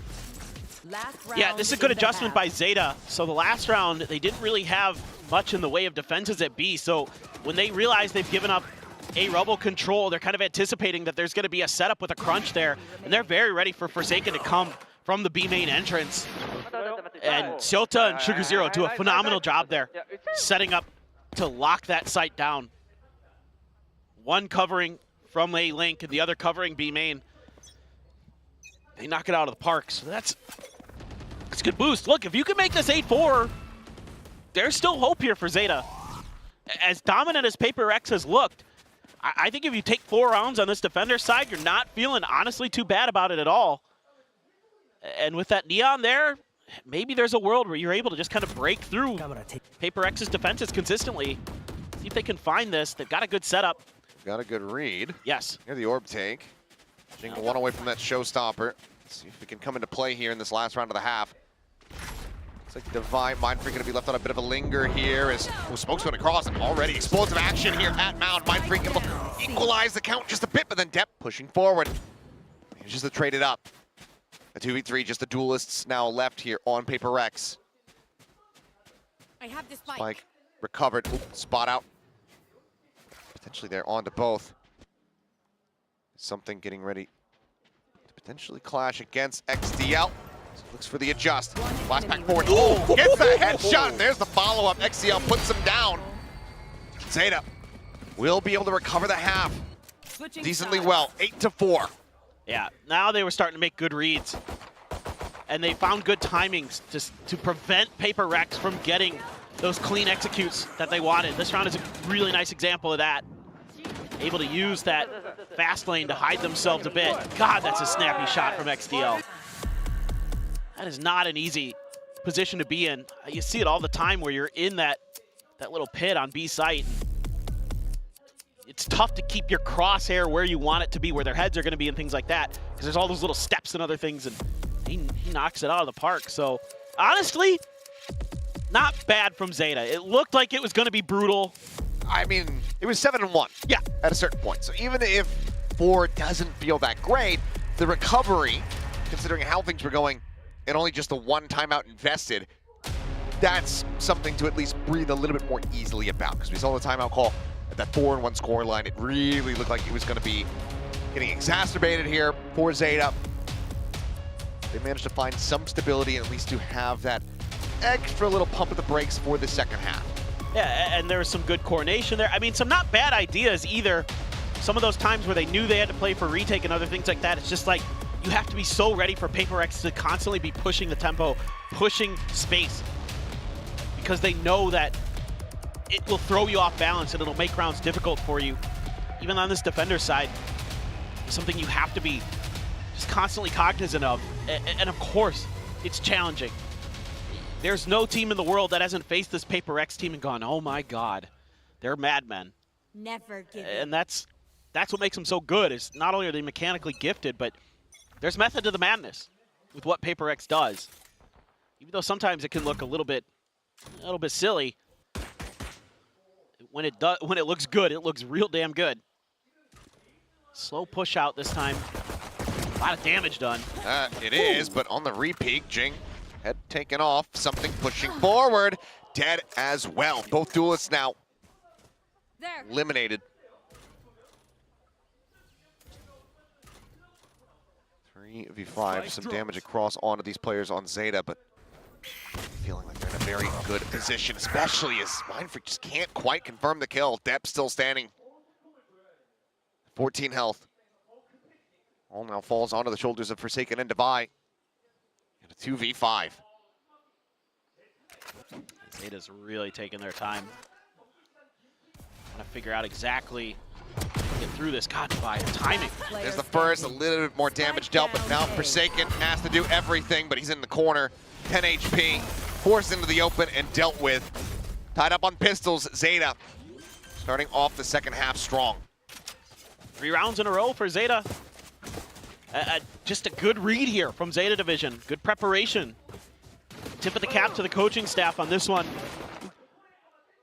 Because this hold, I mean, XDL didn't move a muscle for so long in that position. Was just fully anticipating that there'd be a push out. A few whiffy shots here and there from PRX. I think this guy's, he's sending his energy over here, man. ZETA's getting it. Starting to dial in a little bit. See if they can keep it up. Orb take for Jing, though. They're going to back off ZETA out of rubble. This is concerning. Oh, something. So far forward, Shota. I don't think he's going to be reading that. No, he is not. Let's get taken down here. Paranoia going across. Forsaken, the classic. We'll find XDL. Clues the quick turn, finding one, but Forsaken picks him off and is just continuously to poke and prod around the corner. Comes up with a third, and that is catastrophic. PRX winning out in the eco. I dared to have hope. I dared to have hope. This is just such a good read from something. Shota completely unprepared for that, and then they're able to just stack up and spray him down through the door. C door just it is a death trap for the side of ZETA, and Forsaken just toying with them at the end. Send Jing in, die for the cause, able to claim the round. Oh boy. Oh, Forsaken's got to be pretty careful, stunned up. He's got the wall though. Oh no.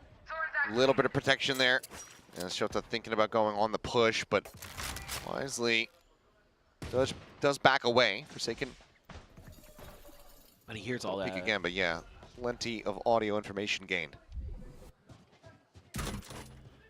Just kind of, you know everything that's going on in the map. As soon as you get contact from Mindfreak, should be a call to rotate a couple players in that direction. I think you could just leave something with this judge here to watch this lurk angle. Something here's the cam. If he swings to try to clear that out, there's a chance that he just get caught. Caught. Oh, not getting cleared. That's 2 players spotted out, but Shota does get taken down, eventually falling into the spider's web. Oh, that's a good flash from Devi. Go, go, go. That confirms that they're probably not going back towards A. But they might have misread it a little bit. Forsaken now getting the spot out. Glimpse of the torso there of Clues. Wall still 30 seconds at the left. ready here. They'll get ready to storm their way forward. Depp works his way forward, but TP up into the smoke, and Sugar Zero is just greeted. Barrel stuffed by a Guardian. Updraft coming in and something. Effectively Goomba stomps him. A flawless round here as PRX get themselves up to 10. Okay, we know the drill. They're so tricky, Stick to your roles but and we'll crush it's it. really good map control by PRX in this round. They're just doing a phenomenal job of not really giving ZETA much to work with, trying to take space. Phenomenal patience from something. The barrel stuff from Forsaken on the entry, and then they're all over the place. Like, they're jumping around you. Forsaken's jumping up on the box. Like, they're so active with their movement. Very difficult to track PRX. All right, well now, into the buy round here from ZETA. Delayed, much to their chagrin. Needing to close this out and have it done cleanly. The flawless from PRX means that they still have a considerable amount of firepower, as well as quite a bit of cash. They're not finding much of anything towards B right now. They're a bit worried about another judge, and rightly they should be. This time around, it's not on that corner. So smoke comes through, Devi sending a few bullets their way just to see. That sets them up for this C hit. Mark Rose out there. Jing's got the boom bot, the full arsenal, ready and waiting potentially. Zero. Oh my God. Over the top. He's in trouble. Confirms presence and swing. Oh, it's Sugar Zero. Does well to swing. Get the kill there on a Forsaken, but eventually does end up falling. Swap out on the weapon. Phantom grab now for something. Splash up from Devi. She's gonna hit and something pivots back across over here towards tree. The jump up finds one. Depp put on the floor. A 3v3 though, with the A site still opened up. Divide, the closest member here from PRX. Spikes with Jota though. He's leaning towards B. It's coming back through, but Divide can be relaying this. Nothing happening on that A site. Should have a decent sense, and with 12 seconds remaining, they're about to find out that it is in fact on this B side here pretty soon, and Divide is already hot on their heels. No chance to pivot. Distraction caused here by Jing as the swing out. Spike does get planted, unable to deny that away. But now they just flood their way back through and swiftly batter the ZETA players to the side. 11 rounds now here for PRX. 2 more to go. Yeah, man, the coordination is so good right now with PRX. The communication seems much more on point today. It's been something that Alex has been talking about, some of the interviews and some of the videos that we're seeing during the offseason where he had a few choice things to say. But communication was one of the biggest things. He said, you know, you guys aren't talking, you're not communicating, and you can tell when the vibes start to fall apart a little bit, things like that. The communication isn't always there for this team. Obviously today things are going well and the communication is there. You want to see that continue throughout the rest of Kickoff for PRX, that they're going to run into another team that's going to be giving them a lot of grief. And even if ZETA is able to come back here today, we might see it in this game. But one way or another, it's so important for them to keep this style of play up, because what I really like from PRX is their understanding of the map. When they have control, they know how to use it against ZETA. You know, when they're pushing Rebel, when they seed Rebel over, they quickly understand that it's going to go B. All right, let's leave a player behind the box outside of A main. Okay, they're not pushing there. Device calming that right over, and immediately Mind Freak and others are shifting into position to try to cut ZETA off from getting that plant cleanly. These kind of things are really nice to see from PRX. Final timeout call here from ZETA Division. Down by 6. That anti-eco loss. Looking like it may be something that lingers in their heads here. The remainder of this map at the very least. Here. Needing to make up for that now. Pull off a thrifty here. Certainly have an opportunity to break their way back into this game. Something though, getting across, Outlaw in hand. Swinging out, Depp not getting caught. Should be a tailwind back up to safety. Forsaken still playing forward.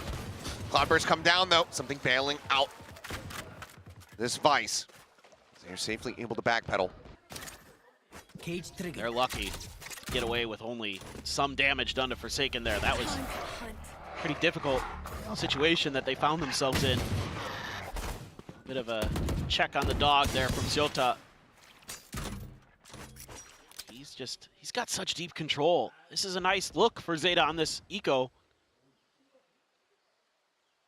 And they seemingly have convinced PRX that with the Rebel control taken, that this is more likely to be A than not. So it's going to be on something with the Outlaw to do some damage. Flash out, spotting nothing. Smoke's now coming through. The cutoff waterfall. Pressure continuing to be mounted here, but no one looking to over pursue. Open on the door, Mind Freak finding a bit of damage onto XCL, but cannot confirm the kill. His clues similarly going to be noted out towards Mount. However, Shota still on a deep alert. The push forward from Depp. Managing to find a kill. Forsaken going to be taken down. Knives out, up and over the top goes something! And he collects 2 quick kills. XCL Sugar Zero both going to be taken down. Boomot in onto the corner, drops down. Oh no! Draws out the short, he still finds Depp! This is now all on Shota. Trying to align the shot, finds the first. Can he get it? No! Mind Freak. Last one standing will get the defuse and take PRX up to map point. This round right here is good macro play for the most part from ZETA Division. The way that ZETA is able to get so much control over A Rebel and A main, it completely bamboozles PRX. I think like one of the things, I don't know if I want to call it a problem for ZETA, but one of the stylistic differences, I will say this, is that when we see PRX take control of that and a player has a sniper rifle in the back of that C site, they're pushing them. They're trying to get to them and get that sniper rifle out of the equation. And in this case, ZETA pumps the brakes on C site and just leaves something there in C hull to pop his blades and ruin their round. A lot of pressure coming through, something out into the open. And as the walls fall, so too shall Depp. Quick hit, a tap at the door. Something just keeping attention tied here. No one gonna give him the peek in that he so desperately wants, though. But they're in PRX spawn. look to bring this to a conclusion. Never mind. Swings back in over towards main. XCL gone. Shota holding close on the corner, but clearly distracted as Jing goes up over the top. Not sure which way to look. Ends up falling. Clues at 21. Sugar Zero needing to be the hero. The Boombot will get cleared. Showstopper out into the open. Nothing more that he can do. Does manage to find the kill. Clues now. Last one standing. The ult goes his way. The pop flash. The final shots. Forsaken will take him down 13-5. PRX showing up in a major way. They kick off this elimination series in dominant fashion. Yeah, a lot of good things to say about PRX today. They look a lot better in a lot of different ways. Obviously something getting him on that jet, getting him comfortable, getting him fired up. Jing came out hot on the raise. And all the right pieces in the right places for the most part for PRX. Pushes them forward, propelling them. Find a very good map win over ZETA's map pick of Lotus. So things looking quite shaky for ZETA Division. Somewhat as anticipated. Unfortunately so. Definitely some chaos throughout here, but I mean, it felt like the stage was set from the outset here with this ace coming through from Jing, Judge in hand. And they continue to have just fantastic moments throughout. I mean, Shota, credit where it's due. A fantastic clutch to get ZETA on the board, but unfortunately, just didn't quite see more of that magic where it was so desperately needed. And going into that second half, it was looking great. They could get that pistol win, but dropping the anti-eco, felt like that was the final thread pull. Yep, that was the end of any hope for ZETA. Some good rounds here and there, but some things to work on still for sure. You know, a lot of new players, a lot of rookies on this squad. See what they can do going forward. There's going to be that fracture coming through, a map that you heavily expect PRX to be very well drilled on ZETA. How are they going to fare on that map? We'll have to wait and see. But for now, we'll pass it back over to Mika and the Deaths to break down the action from Lotus. Well, if you have Paperson talking about the end of all hope of ZETA, I guess that's it. But you know what? PRX just doing PRX things, you know, what else are you going to expect here? And ZETA, you know, they did have some rounds that actually did pay off, but it's just that you have 5 players that are just so notorious at this point in time in Valorant. What are you going to do? Yeah, I mean, ZETA got punneled that game, unfortunately. They did have a nice round from ZETA on the Sheriff course, and they had 1 or 2 nice set plays. Like, this is a map that they did win against T1 in the off-season. Unfortunately, they just had an execution-based comp, and it felt like PRX was always one step ahead. They were so proactive with the double duelist comp. The players were playing well individually, and it felt like they just ran over ZETA on Lotus. And I think if ZETA can't get it done on this map, then onto Fracture is going to be a really rough state of affairs, unfortunately. It's certainly worrying as we head towards map 2 of PRX's pick of Fracture. As the casters mentioned, this is something that PRX looked quite comfortable on. It seemed a very natural fit for them. So yeah, really not the start ZETA Division would have wanted.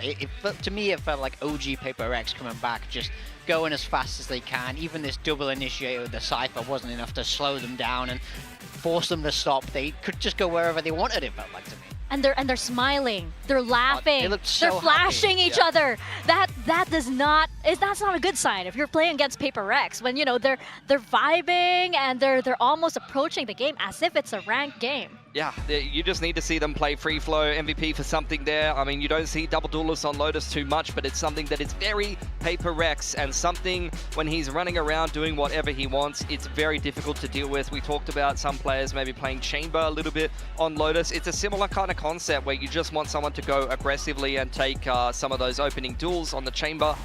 Something that I really loved. I mean, this ZETA round was great. You put him on your team there. I was very happy I put him in my team watching this round from the green room. This was a real, like, he got them onto the board, you know? This is a huge momentum round. He must have felt so amazing being able to do this against PRX, but it wasn't enough. Yeah, I mean, these kind of rounds are pretty good macro play from PRX. You had the initial pick over towards C, and then you deny info on A. You get the Sky Dog with the dark cover across the map, really just applying map pressure while you wait for the rotations to come through. ZETA read it decently. They still have 2 on C, but the C execute was way too clean. You get the Arc Rose up the top, full white on the site anchor, and then the Paranoid to follow up, and the player on pillar side can't see a thing.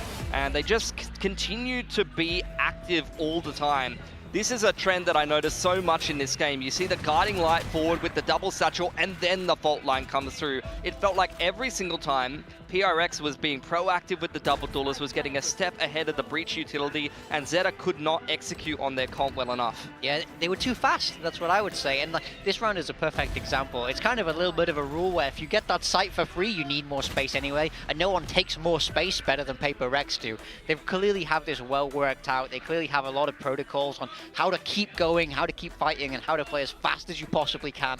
And I think just they are the kings of playing fast, you know? It's something that I remember, like, you practice against them a lot in Pacific, and it's something that I notice a lot. It's like, a lot of people will say, like, they run it down, but it's a coordinated running it down, you know? Yeah. You always saw those guiding lights going forward every single time, and then a player following it up. Like, I remember playing against, even when you're playing against PRX with double init, when they're playing, like, Breach Sky or something like that, you are getting ran at, but you're also getting flashed, stunned, and pressed by utility, and it feels like you can't play the game. Not to mention that this is a core that's been playing together for so long. I mean, the core of Mind Freak, Forsaken, and Divide, and even Alex, right? Even before Valorant, they're so comfortable with each other. And you have ZETA that just made, you know, roster changes months ago. They're still adjusting. It was, you know, miles apart in where they are. Yeah, and the players just couldn't really play to their skill sets. Like, ZETA had a couple of opportunities where he could get involved. I liked when they were a bit more proactive, like they sent depth down and got aggressive. They're going to need more of that on Fracture as well. You know, those skill sets will really be helping, but especially when you have someone like Clues who is not having the best performance individually, if he's still not able to find proactive, you know, stuns and be able to line up his utility well enough to set up his teammate, then at the end of the day, unfortunately, he's just not having any impact on the game at all. Yeah, you hit the nail on the head. The level of the individual has to come up for ZETA now. Fracture is a map where you have to be able to play fast. That's why it's such a natural fit for PRX. As you say, ZETA showed some brighter sparks when they were able to speed up, take control of that tempo a little bit more, and they need to do that on this Fracture map to even have a fighting chance, I would say. And we saw PRX on Fracture not too long ago. You know, just their previous match, they looked pretty good. You know, you had Forsaken on that Tejo, completing, you know, all of the agents. He caught them all. And then you have ZETA, who have not played Fracture. If I'm not mistaken, they haven't played it in years. Yeah, I mean, and the thing is for PRX as well, you talked about the long-standing core, right? These are guys that are not too unfamiliar with Fracture. And if you actually go back to when they played Fracture before it went out of the map pool and when a lot of teams played Fracture, look at this comp, guys. This is not that different. We're playing Breach, Brim, Killjoy, Raze, and then it would be a Sky or a Fade or something on the Enir. Instead, it's a Tejo. Like, we can honestly take a lot of the ideas and a lot of the meta and a lot of the set plays that you were playing on Fracture back in the day, and you see even teams doing it. You saw it in the Gen G RRQ game where they're doing the tree takes, they're doing the A main control. A lot of the same ideas still apply. So for teams that have experience playing that Fracture already, like PRX, that already fits their style, and you know, they're even adopting the and playing the current meta in some ways, this is a fantastic fit for them, and you're seeing them actively picking it every series so far. Yeah, I definitely want to see how it goes this time round. I'm expecting a similar result, to be honest. We're talking about it like, you know, they have some insane record in Kickoff and Fracture. They've only played it the one time, and don't get me wrong, they look good, and now's the chance to sort of prove it again, but we have every reason to believe it will be scary. And something you mentioned as well, Mika, is how long they've been together as a team, and I think you really can't win, you really can't have the longevity that PRX have had if you don't love each other, if you really don't believe in each other, and that's something that's so clear that PRX have. You could see how much fun they had with each other on stage, and that's so big for these really big moments where, you know, we said this could be their worst placement ever, and they just have fun, they flash each other, they don't even care, they just have fun. I swear, only PRX. It is only PRX that does that. But yeah, you know, you look at ZETA and you look at, you know, way back when they were playing Fracture, and they were relying heavily on Laz and the Chamber, right? And like, what are they gonna do this time around? It's a total overhaul. It's just not looking good. It's a completely different team. Yeah. But at the end of the day, if I was to put the pieces together, obviously it's very important to have a good Sentinel player on Fracture. There's so much space. You need that really strong anchoring presence. So ZETA's in good form. Yeah. You know, Clues is someone that's very comfortable playing that supportive agent, the supportive utility. I really wouldn't be surprised if they stick him straight on the breach again. Yeah. And then you just need to get Depp into the action. It didn't really feel like he was able to actually put himself in that many favorable situations in that last game. He needs to be set up a little bit better. The best rounds that I remember on Lotus from Depp were him running it down in some of the set strats on defense and things like that. So I really want to see more of that from Depp because he really is the standout on this current iteration of ZETA. He's the one who I expect to perform. I mean, I put him on my team for a reason. He was literally my first pick in the draft, and I want to see him, you know, living up to the same standards that we expect from him in this game. Yeah, and we were talking a lot about how proactive PRX were, right? You did have that one very proactive round from ZETA, right? Where Depp was able to like charge in with a Neon ult. But again, a map like Fracture, where you do need to be very, very proactive, you do need to move around quite a lot. You know, I'm just expecting that PRX, they're just like, they're basically herding the sheep at this point.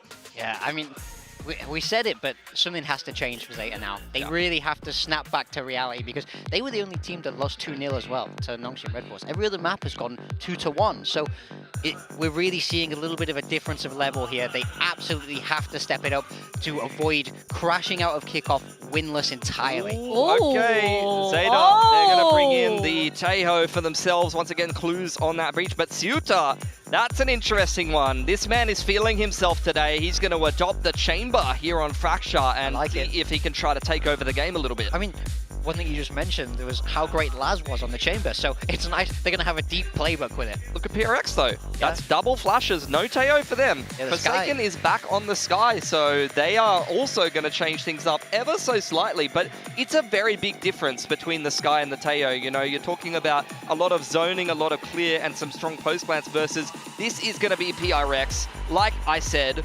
coordinated running it down. You know, it's going to be vault line, it's going to be aggression with followed up guiding lights like you saw from Devi in the last game on Lotus. That's going to be very difficult for ZETA to deal with. Oh my gosh, it's just two teams switching it up right here on this map, which could potentially be our last map of the night. We're going to toss it on over to your casters, Achilles, and the Japanese team's biggest fan, Paperthin. True. Yeah, not incorrect, but let's hope that this is not going to be the last map of the night. Because if it is, it means that it's going to be the last map of ZETA here at Kickoff. We'll have to wait a good long while to see them again once Stage 1 comes around. Changes abound. We do have a chamber in play. Shota, enormous shoes to fill when it comes down to playing this character here on the ZETA squad. Had some fantastic moments there on that Lotus. Got them online.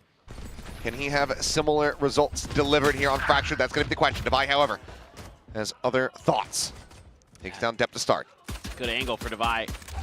Still trying to spray through that door. Oh, that's the spot out. Forsaken getting a piece of the action. Flash flying, goes for the re-swing, and everybody's all lined up. Tilton out, sending out a couple of these headhunter bullets. One more remaining. They all go wide.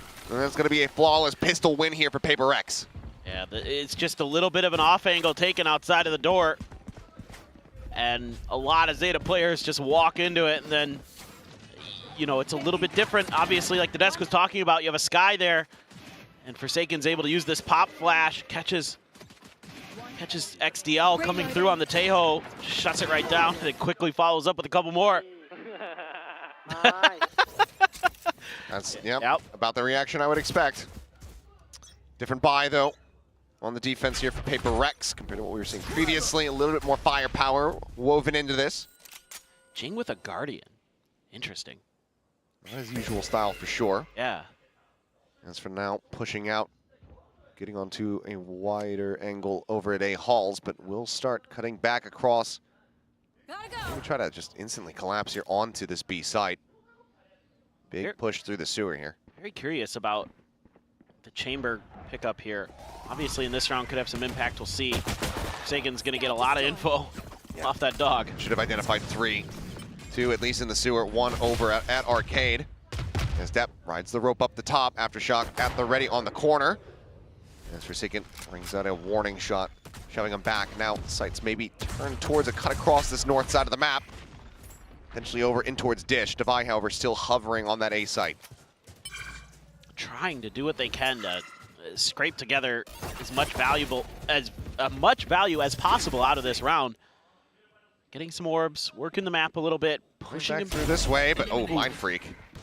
Instantaneous with a headshot. XDL going to be put down. Forsaken finds depth. Swing over in towards Arcade. Mind Freak comes up with a second. And Forsaken very much dominating the round, but Clues, okay. Starts doing some decent damage there. I believe a Spectre will be left on the ground if they're able to pick up the Bulldog. As they shuffle some things around. But one thing I'd like to say about ZETA's Chamber is it's only like the 6th time he's ever played it, I think. So, like, it's not an agent that he's, like, known for. Sure. He actually was kind of a controller and at times a duelist, like, before he came over to some of these other teams and started playing a lot more Sentinel.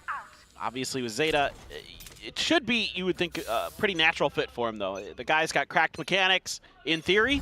Saw it a little bit. The previous map, right? Oh my god. Yep, get away from that one. That's scary.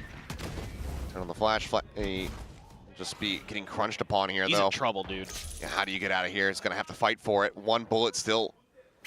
This flash goes up over the top. Not getting caught by that, but does he anticipate the close angle here? Tries to go for the readjust. Tries to dial in for the headshot. Cannot make it happen. Devi will be able to strike him down at the same time, though. Something does end up falling by Arcade, seemingly on his lonesome. Salvo now out. The stealth drone hit. Nothing really going to be noted there. This does get instantly popped. For now, just the 4v4 as the spike still slowly gets brought forward through tower towards this site. Swing out though, Forsaken. Just beams in, finds that headshot. Jink answering one back. Trying to drop down though as off the back of the aftershock though is Clues. Now leaves Depp on his lonesome, but he still comes up with 2. 10 HP to his name. Spike on the floor, just at the base of the rope. Devi creeping forward. Outlaw in hand, does he just swap with the pistol? Surely they will have calmed how low this Neon is. But that Depp right now playing this out as quietly as he possibly can. He's got the spike. But Devi has a little bit of an early advantage here. He's going to start sprinting around towards A. Depp, does he actually fully commit to this? Devi's so smart. He's going to have to go sooner rather than later, and that's going to be footsteps heard here in a moment. Sprinting his way forward. The Outlaw angle's not going to be great, though, for this plant position. He will be able to get it done with just enough time. Spike planted. Fast lane sent. Cuts noise, but Devi, oh, seemingly reading it so beautifully, but the shot whiffs! And Depp gets the Red Bull clutch! He gets ZETA on the board, but despite all that, that is still a significant amount of damage dealt here by PRX in the bonus. No doubt about it. I mean, this is a great read off the rip from PRX. If you can find the chamber, the way it's being run right now by ZETA Division is they're leaving Shota on his own. And that's a pretty challenging thing to do when you have no backup. And they crunched on him, took him down, but then Depp just, with like not much health, took that one over. And I think ZETA? And maybe pop that timeout before Depp decided to. When they were looking like they were going to get bonused. Yeah. Either way, it's still a good amount of damage that they suffer there, only the one weapon being carried forward. So no matter which way you slice it, I'm going to give the benefit of the doubt. I think that it was called early, but I don't necessarily dislike it all the same, because you're still going to be in a rough spot coming into this next round as you look to try to tie things up. For sure. And I think just a few things to go over there for PRX. You know, make sure you keep it tight. Don't get overconfident. Don't give Depp the opportunities to start taking this game over. Keep doing what you're doing. Just comms might need a little bit of help, because I don't think they ever fully realized that Depp was at 10 HP. At that point, I think you might just... The only way that they could have not known, I suppose it had to have been Devi who actually got the shot across. That could be. That actually could be, because he was at 10 HP, so it could have been the Outlaw shot. Yeah. That's a really good point. You would have to assume that he would have just drawn out his pistol. Exactly. Up over the top. A bit of a delayed reaction there from something, but doesn't get punished at the same time. Zeta once again on the walkabout over towards a dish side. Does hit the alarm bot, clears it. As for now, plant interrupted. Flash onto the corner. Rolling Thunder crashing across Paint Shell, trying to slow them up here, but Jing's still going to be taken down as Exeal's able to swing the corner. Stealth drone completely shut down. Continue with the push up, looking for that concuss just around the corner. Can they get themselves back into the site now? Sugar Zero fighting in from behind the lineup and something able to collect two. Fault line going his way. Depp able to find Mind Freak. And we're into a 2v3. After the spike, the hold getting ready to come through. Depp out there on the corner. TP out, but Depp swings out a little bit wider, gets some sight lines there on the Sands. Something falls, and now it is all on Devi. This time with 3 targets on the opposite side. Finds the first. Built it down to 30. The trademark cleared. Hits the door, cuts back across. Time is ticking. Turret revealing one. The spot out, the kill. The swing down, looking for the adjustment, but Clues will be able to get over the line, and Zeta tie things up 2-2. I like the play call here from Zeta Division. Fast, aggressive hit towards A. One of the things I was thinking about that the coaching staff might want to discuss is a little bit more A main control. They get so far in, if Jing gets behind them, they're able to use the Rolling Thunder to take him down. A couple unfortunate walkouts. Something's crosshairs, but good news is you're able to lock it down. Still need to see a little bit more presence from Sota on the chamber.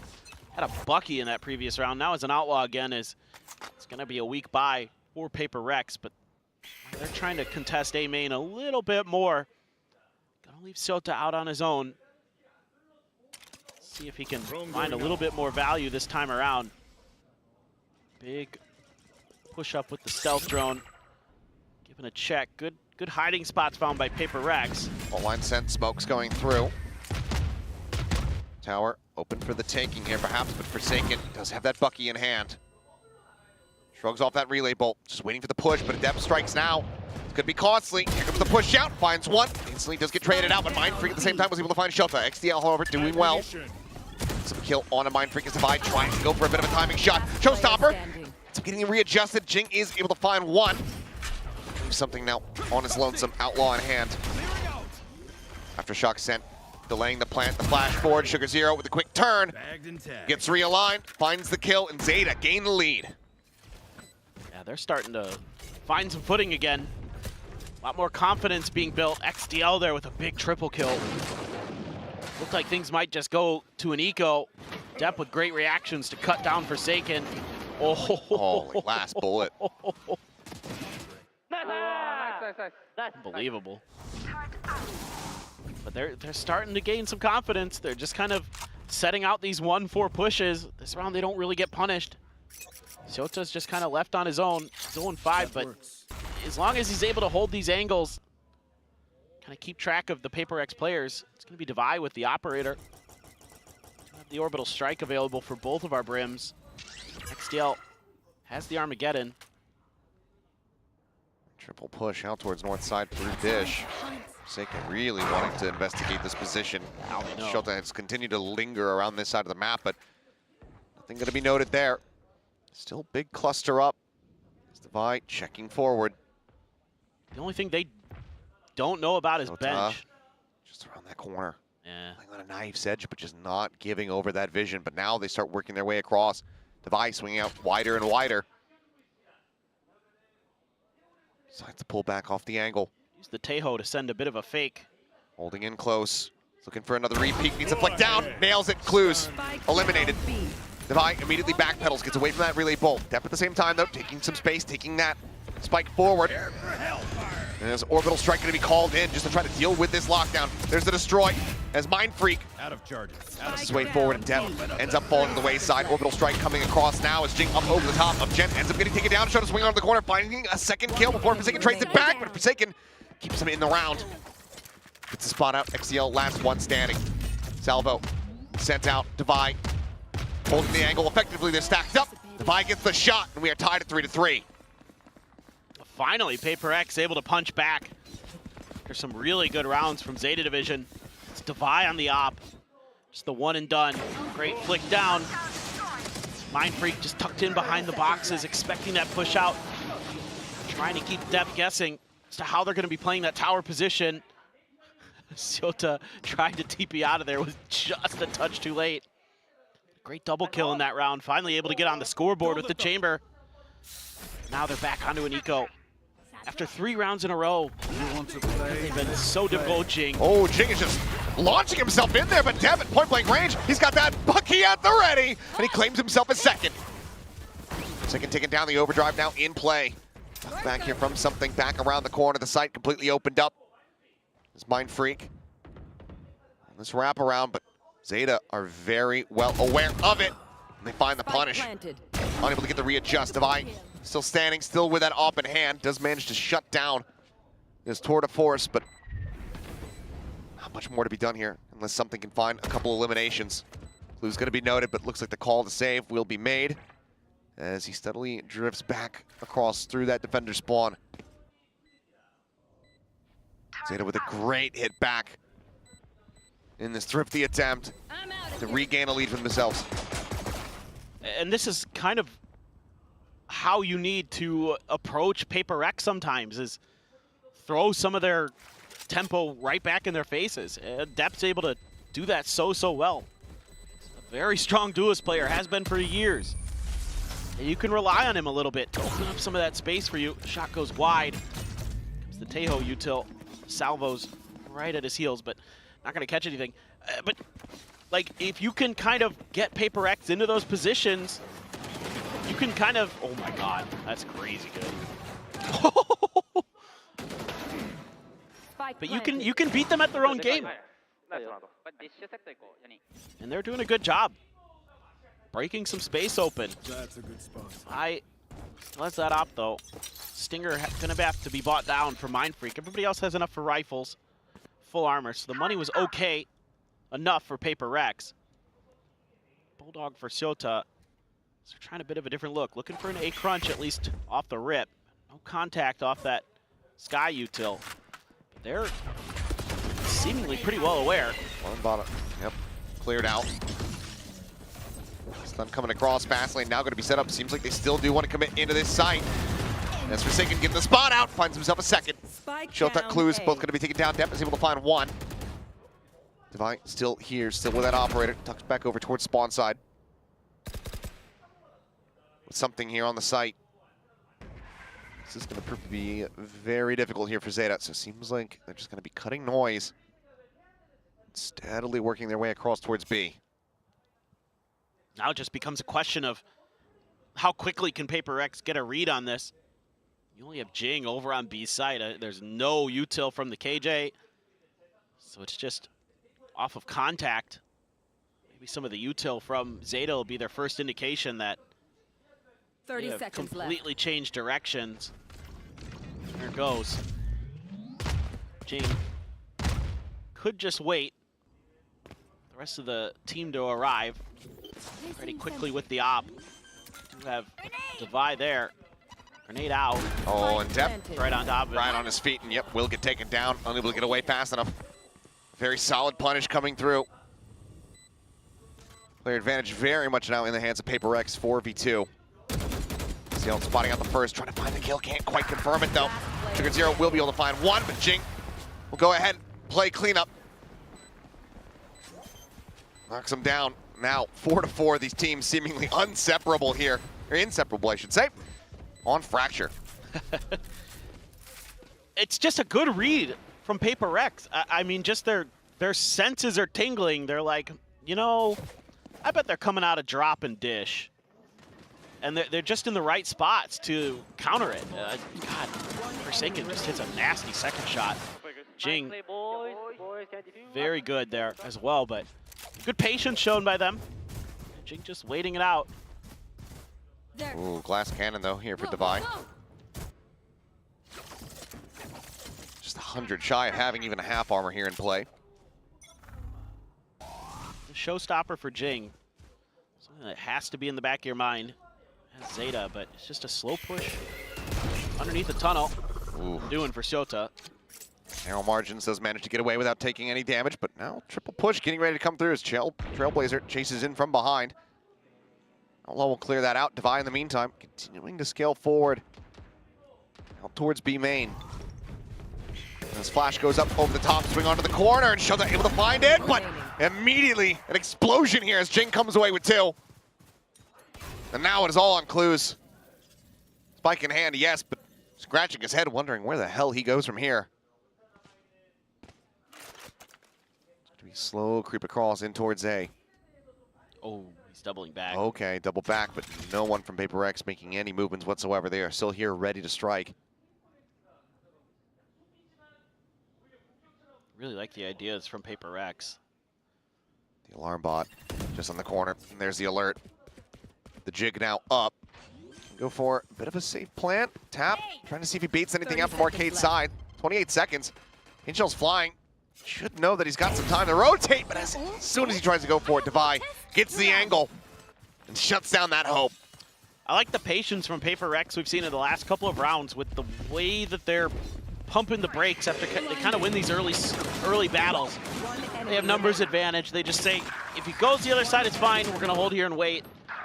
And this is like kind of interesting from ZETA, where they have a few extra players next to ZETA this time, where if the PRX crunch is coming, they can maybe react to it, but a good flash over the top, I think really blindsided ZETA.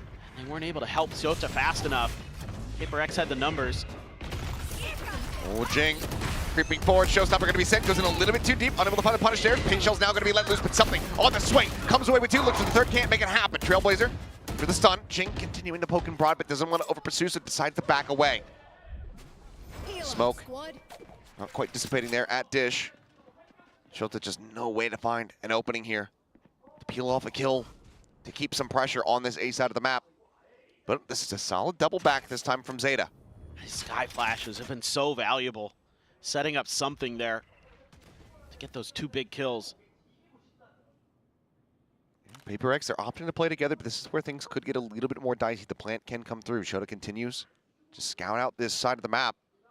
And he's been grabbing a lot of buckies when the money's not been good. Yeah, Headhunter and then a backup for close quarters combat. I like it. Rolling Thunder is available. Does it get invested here is going to be the question. I think it might take at least 1 more kill. For now, plant comes through. Spike planted. Sugar Zero backing off, trying to get in along the corner, but Gun Barrel likely going to be spotted. Clues on that peak. Nasty with it, finds the shot. Rolling Thunder now going to go across. Swings in, looks for Forsaken, but Jing comes to the rescue. Shota at the same time able to find a kill. The Bucky in hand. Swaps over to the Headhunter, but Forsaken finds the headshot before he can. PRX with that defuse will now get themselves up to 6. They're just so good today in terms of some of their coordination, some of their util combos. Really, the Sky change-up I'm liking so far. It seems to suit them just as well as the Tejo did, to be frank.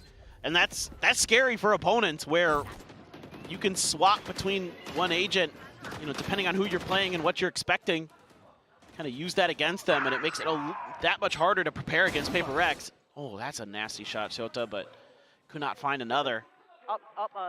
And you know, these Sky Flashes have just been setting them up for some of these coordinated plays. I'd really like to see that out of PRX. Dep's just going. Just rushing forward, ignoring the blind. Devi trying to play off the turret with the op, but not taking the bait is Depp. Just trying to make some noise, ZETA, as they double back. Trying to spring the trap, nothing gets caught, so. ZETA just trying to relocate the different hunting grounds here. Going over the rope. That's a little risky in my opinion, but you know what? Nobody's there, so it's fine. Now they're gonna try to set up for the B crunch, but again, PRX is all over this. They have so much info with the turret and the alarm bot. They haven't had any more contact on the util. Something set up over by Jen. Rolling Thunder at the ready. Depp gonna be spotted, eats a bit of damage. Rolling Thunder sent, slowing them up on the approach. Shota gonna be taken down. XDL eliminated. Sugar Zero and Depp do well to go ahead and answer back. A couple of kills, but something eventually is able to find the catch. Spike down, B. Then put the trade back, but he's down to 17 HP, leaving Sugar Zero to try to do the lion's share of the work. One enemy remaining. He's able to pick up 30 one. seconds Depp left. now. The 1v1. The drop down. The peek on the angle, and the headshot comes through. Depp closes out the round by narrow margins and keeps things fairly neck and neck. ZETA, an opportunity now to show they're picking up an operator to make this a 6-6 half.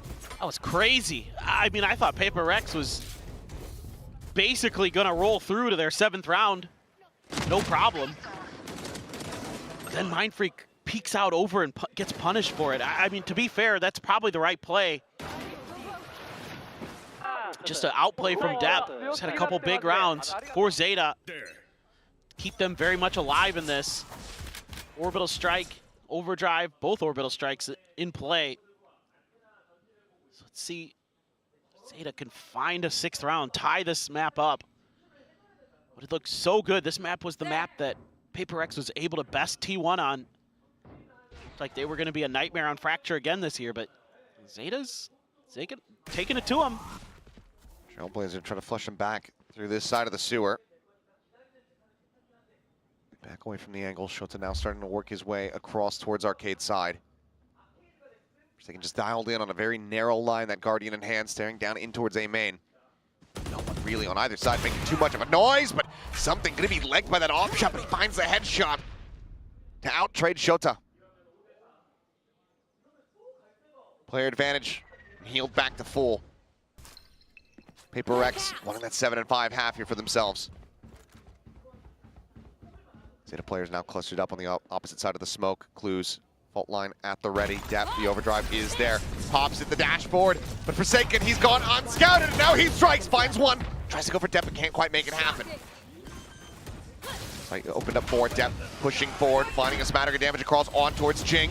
Orbital strike going to be called in, but kill not going to be found. Depp the peek in towards the arcade, something eliminated. Zapping through the smoke. He's tickling away at them on the peak. Finds himself a 3rd. Divine able to shut him down. XDL, however, now on the ramp. Finds the first. Stricken cusp, but Mindfreak able to dodge it out. Puts over to the side, the aftershock not quite connecting. 35 v 23. The molly in his hand. Sends it. Clues rushes forward, managing to dodge it. The swing onto the corner, he doesn't know that Mindfreak's out wide. The retap, but time is just not on his side. Clues playing this down. Tucks back away, and ZETA will tie it up at 6-6. Mindfreak outdone as we are neck and neck at the half. Oh my goodness. This time they finally Switching sides. find a bit of a flank angle. Haven't seen too much of that. It's been a lot of scrapping on the site, but it's because Depp is being such a nuisance. Big win there for something. And you think, okay, Forsaken gets that one, but Depp able to respond so fast. So annoying on this Neon. PRX having a hard time keeping up with him these last couple of rounds. That's what ZETA needs. You're gonna need that veteran player to step up. If they're gonna have any hope here today. He has been hot in the first half of Fracture, but now it's attacker's side. And that's certainly where you expect PRX to make their money. See how they fare, though. I mean, this does also give Shota that pivot, that chamber now moving over onto the defense a little bit more standard with his setups. Hold angles, especially going to the pistol with that headhunter in tow. But 6-6. ZETA still afloat here in this game as they try to take us the distance.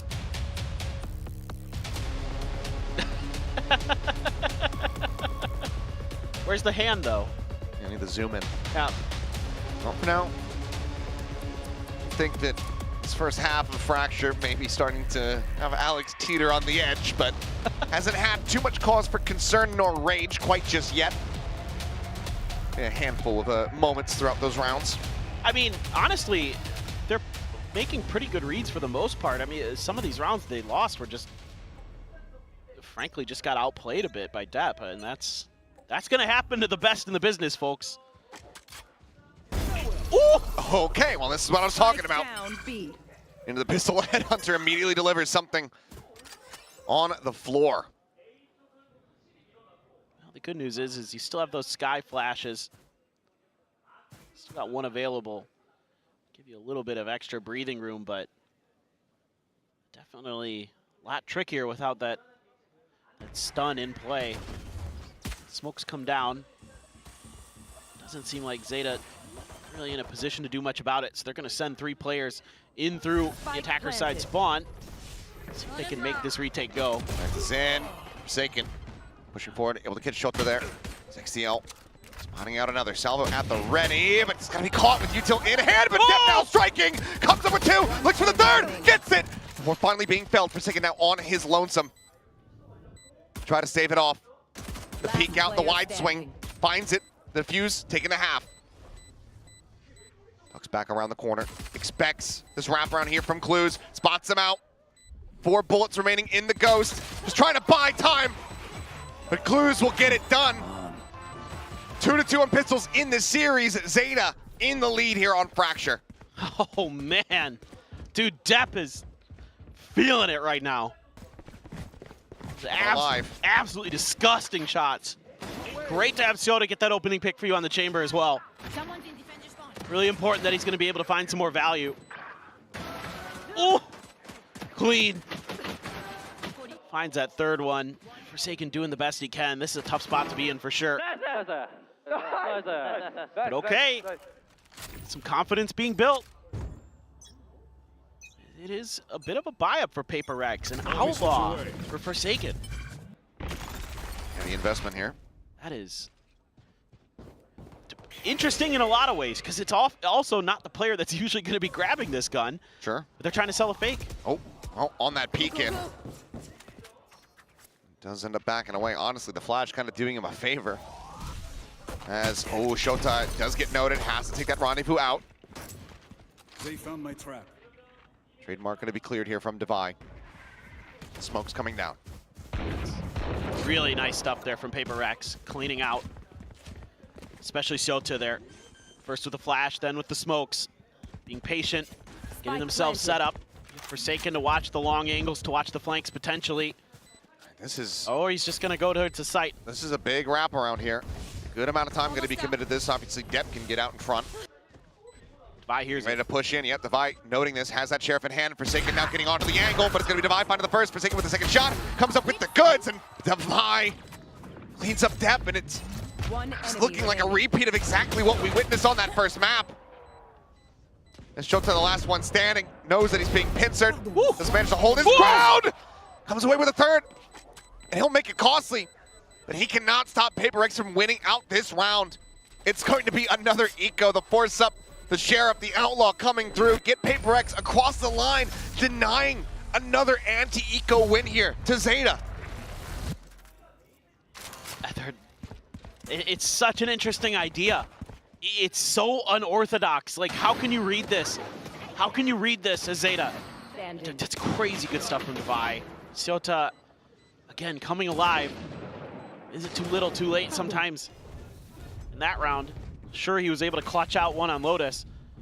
But the whole problem there is that it's a Sky with an Outlaw on A main. Nobody does that. Except this team. And if you're a ZETA fan, don't be mad. This is just what PRX does to you. They mess with you. They are a mind virus. Jing now 1 away from having the showstopper online as A is right for the taking. Depp does have a Guardian here, but still is going to be a world away as the plant comes through. Still hovering nearby here, waiting for the rest of the team to reroute, get themselves in position to try to go for the retake. Maybe just, unless you can find a pick, just die to the spike at this point. This has to be explosive if they're going to get this going. So much time is already ticked down. Would have to be. Mostly here on Depp. He is going to be the one leading the charge. Blast back forward here from Jing. Bounces in underneath the nade, able to find Shota. Something going to be the one who actually claims the kill there on the Depp. As XTO will be able to find one, stopping it from being a flawless, but PRX will now gain the lead 8-7. As ZETA, see how they fare going into the first actual proper buy round here of this second half. And we saw it on Lotus that when you have the Seekers and a Showstopper available, ZETA will, or excuse me, PRX will just kind of use those Seekers to get the info and then follow quickly up with the Showstopper. Is that going to be the same play call from Forsaken as the, what we have been told is the IGL? That's PRX, so who knows for sure. We see Divide with Alex for the map trap. It's, you know, it's a little all over the place. That's the PRX way, though. Oh, Depp is in trouble. Okay. Oh, he's not. Peeks out. Does well to find at least the one kill, but now Sugar's here. XDL holding things down at Arcade. Down B. The monster is punished and suddenly just Forsaken and Divide left standing. Spike on the ground. This would be one of the most insane rescue missions that we have seen. Shota out from Jen. Will find Forsaken, and just like that, we're tied up at 8-8. ZETA avoiding a repeat of the script from Lotus. They managed to get this round win here. I mean, when Depp's dialed in like this, it doesn't matter if he's put in a horrible spot, he's still getting big impact, and they're able to reinforce that position, shut that angle down. Not much that PRX could do there. Shota with the cleanup.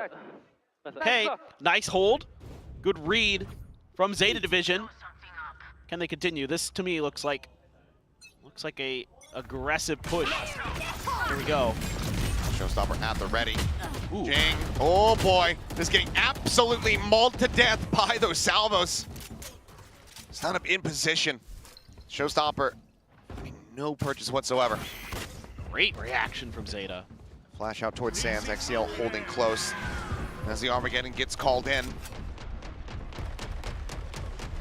Shoves him back through the door. XCL looking to try to refill spots over here at Sand. Oh, Seekers leading the way. Forsaken will find one. XCL looking for the readjust, but I believe runs out of bullets, and Mindfreak is able to go ahead and find that kill. Spike now getting planted. Something. One away from that rolling thunder. This fault line will hold them at bay for the time being. Depp still on that approach. Still with a Bucky in hand. Overdrive gonna be popped. The swing out, Sugar Zero winning the fight. Something shut down, the ADS not delivering the kill. His fast lane keeps him obfuscated, but Devi here at Sands will find one, swings out, finds the other, gets the headshot, shuts down Depp. PRX narrowly reestablished the lead. It's always Devi. Whenever things start to go sideways for PRX, when it looks like maybe, you know, they're starting to crumble just a little bit, Devi just has these plays time and time again, these 3Ks, these 4Ks, that just kind of reestablish their footing, give them momentum, turn the tide of a map. Is that going to be another one of those? God, Forsaken's flying on this map, dude. 21 kills, 13 assists. That is outrageously good value that he's providing. Oh boy. They're ready for this. Yeah, they're looking for the crunch. Slide in the corner though, and Depp will get taken down. Sugar Zero needs to try to fight his way through this one, but now the lockdown is not going to be destroyed. Swing back through, and Devi ensures it.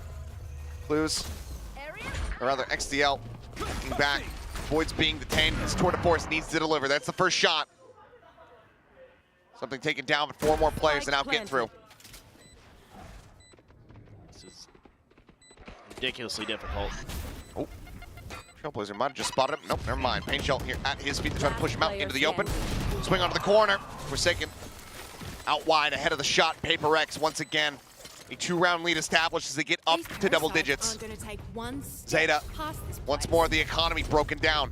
ZETA knew what was happening right from the start. Oh my God, something. Woo! That is insanely good. Set up Devi there with the util. Just a better reaction from PRX. They had the players there to back that lockdown up, knowing how important it was in that round. And even though ZETA had a good read on it, it was a better read from PRX.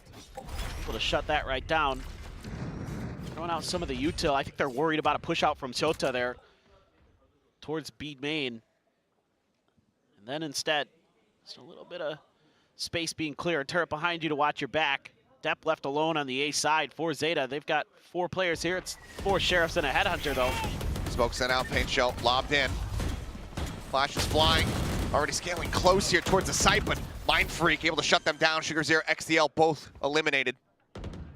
Jing not peeking out. Would have maybe been susceptible there to Shota had he done so. Makes his way up into tower. Headhunter at the ready, but Clue's now gone. To try to find some value and will be able to do so, but now he's left on his lonesome. Jing wanting to take the fight. Blast packs forward, gets the 180, gets the kill, and gets PRX up to 11. Yeah. I mean, there was hope again for ZETA. Seems to be crumbling. Seems like now PRX playing as a team a bit better. That's one of the biggest things here. Oh, Mind Freak. Great positioning. Able to find a nice 2K, something snappy. Remaining. I think maybe part of the recipe here for something is let him play Jet on the first map, and then after that, he can go back to Initiator. It's okay. Gets him fired up. Timeout, I'm assuming ZETA, yes. And the last one called, I mean, we saw the first one very early. It was after round 3. All things considered, I think it's been fantastic restraint to not call one up until this point. You know what I'd say if I'm the coach? Just go at him. Just go at him. Just let Depp just run around the map. Throw your util in front of him. See what happens. Just collide. Yeah.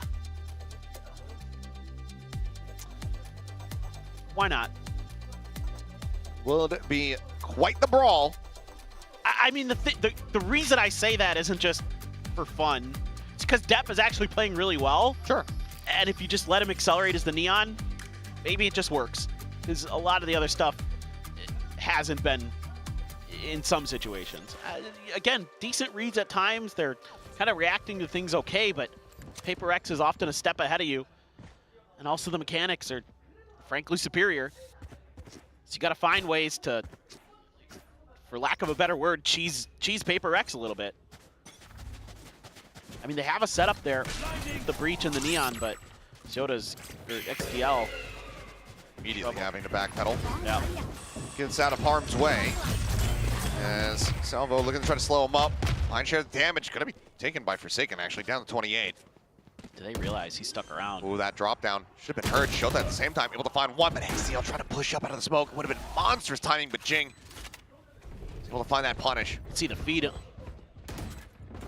Uh-oh. Oh, orbital strike's going to force it forward. Something, he does have the Rolling Thunder. Does he off-descend it here? He does. It'll be a catch on 3 players, staving them off, shoving them back. In the meantime, Shota going to be taken down. Something able to find that kill. The quick peek in towards rope. Aftershock now to further hold them at bay. Everyone from ZETA completely cordoned off here in this position. Needing to fight their way through, tooth and nail. But they get swept aside. Something with 3 gets PRX now up to match point. Just absolutely gorgeous util usage from Something there. Everything connecting, giving them so much value. They don't overchase off the Rolling Thunder. They just use it to reposition. Able to find value with the Aftershock, with the fault line. Huge, huge plays from him. That is really, really good Breach play. And he should feel really good about that round. I'm sure he does. Feel better if this brings it to a conclusion right here. ZETA needing to run back 4 rounds in a row to take this into overtime. Otherwise, their kickoff run will come to an end. Devi pushing forward here, looking for the pincer. Line coming through, peek up to the corner, not going to be found here. As Rolling Thunder goes across, but it's an absolute mess. But one that PRX are more than happy to be a part of. Swing out, Sugar Zero finding one, but Something once again. A 3K from him. XDL, the first obstacle in their way to getting this spike planted, to closing out this series. The swing out looks for the shots, but Mind Freak says no. He's got other ideas. I've got your trail. As that insult to injury, the Seekers will be let loose on the chase, hunting down Shota, who just has a headhunter and a judge, versus 3 players of PRX. Oh yeah, and Mind Freak has his Orbital Strike. Yep. Trailblazer gets the spot out. Orbital Strike sent at his feet, but it will not matter. Something will close it out. 13-8. PRX stay alive here at Pacific Kickoff. And they send ZETA home packing. And while this may be the expected result, I think for ZETA, the second map certainly looked a little bit better, but PRX is just too formidable. On Lotus, they were so dialed in. Coordination looked amazing. They were really fired up from the get-go. that's a tough team to go against. I don't care who you are. But overall, you know, a tough start for the year for ZETA, but this is a bit of a rebuild year for them. They have said that. And there's still some things they definitely need to work on. And going up against PRX like this for these players, tricky, challenging, annoying. There's so many different adjectives you can use to describe PRX because they're so creative, so unique. I mean, the one that really sticks out in my mind is that Forsaken Outlaw round. That was really interesting. That was really cool. It was a massive curveball that ZETA clearly were just not prepared for at all. Caught off guard. A decent rally back after, you know, being defeated. Fairly dominant fashion there on that opening map of Lotus. Still has some promise here, but more things to workshop, more things to clean up, and plenty of time to do so, to get things up to snuff, to improve ahead of stage 1. For PRX though, their journey does continue. Still are at risk. They're still in that lower bracket. There's a long road to try to get over to Bangkok. But this is a squad that has not missed out on many internationals, not for a very, very long time. And they do not want to start here in 2025 by missing out on Bangkok. No doubt. And I think for a lot of fans, this is a team that you have high expectations for. Let's see if they can get it done. Let's throw it down to the interview on the stage with PRX. Jen, take it away.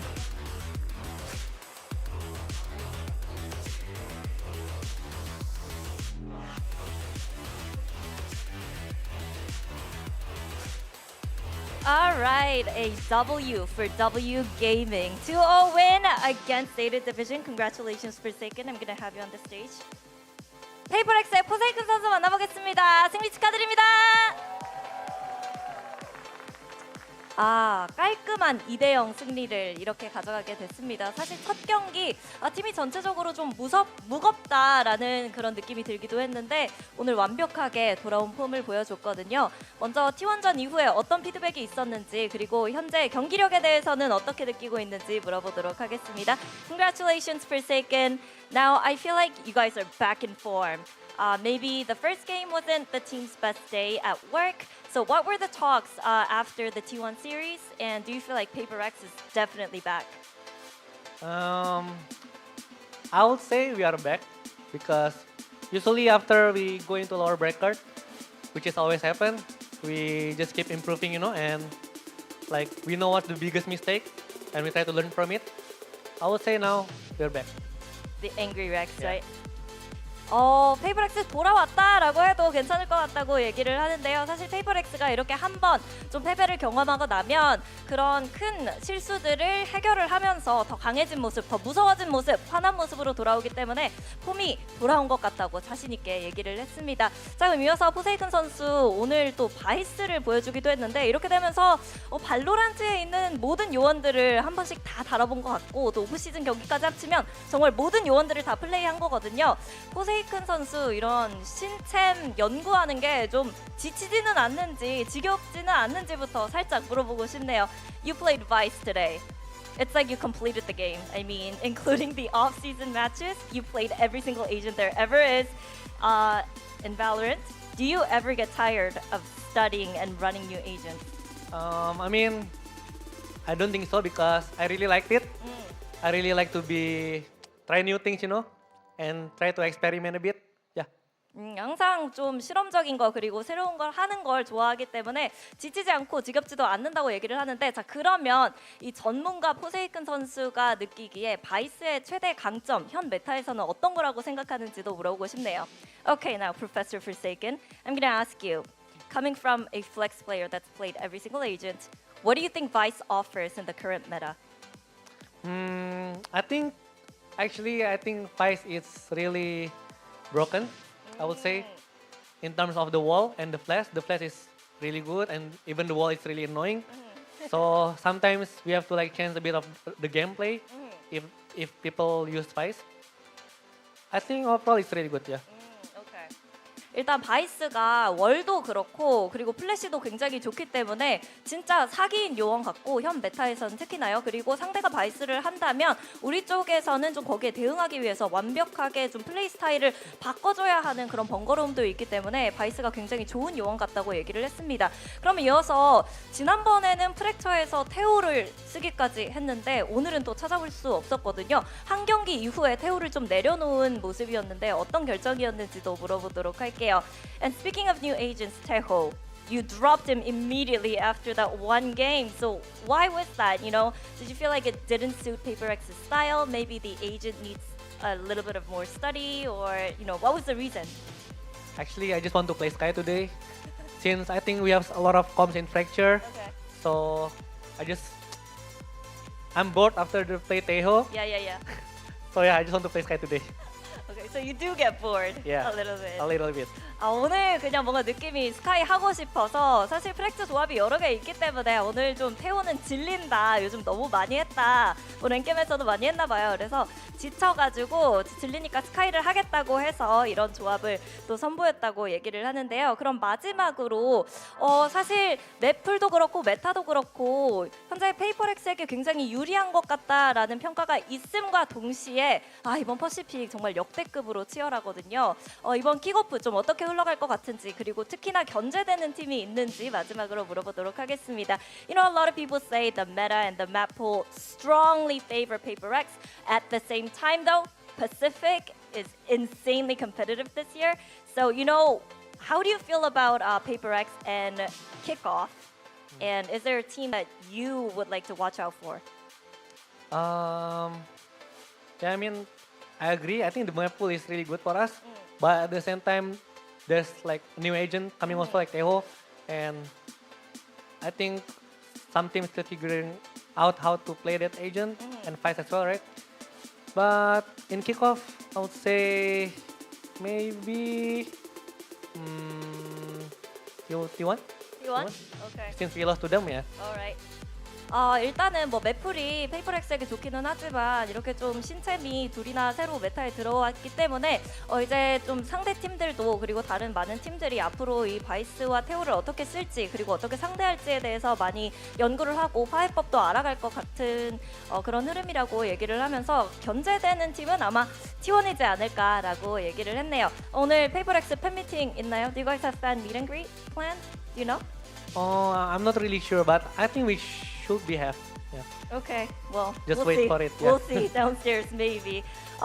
페이퍼렉스는 팬미팅이 있는지 없는지 모른다고 하지만 제타 디비전은 1층에서 팬미팅을 진행한다고 하니까요. 팬분들 많은 관심 부탁드리도록 하겠습니다. Well, we're not 100% certain about PRX fan meet and greet, but for ZETA Division fans, ZETA Division fan meet and greet가 2回に用意されていますので多くの関心お願いします. That's my short Japanese, but 많은 관심 부탁드리고요. We're gonna sign off here. Yeah. Thank you and keep it up. Thank you. 좋은 밤 되세요. 좋은 밤 되세요. 좋은 밤 되세요. 새해 복 많이 받으세요.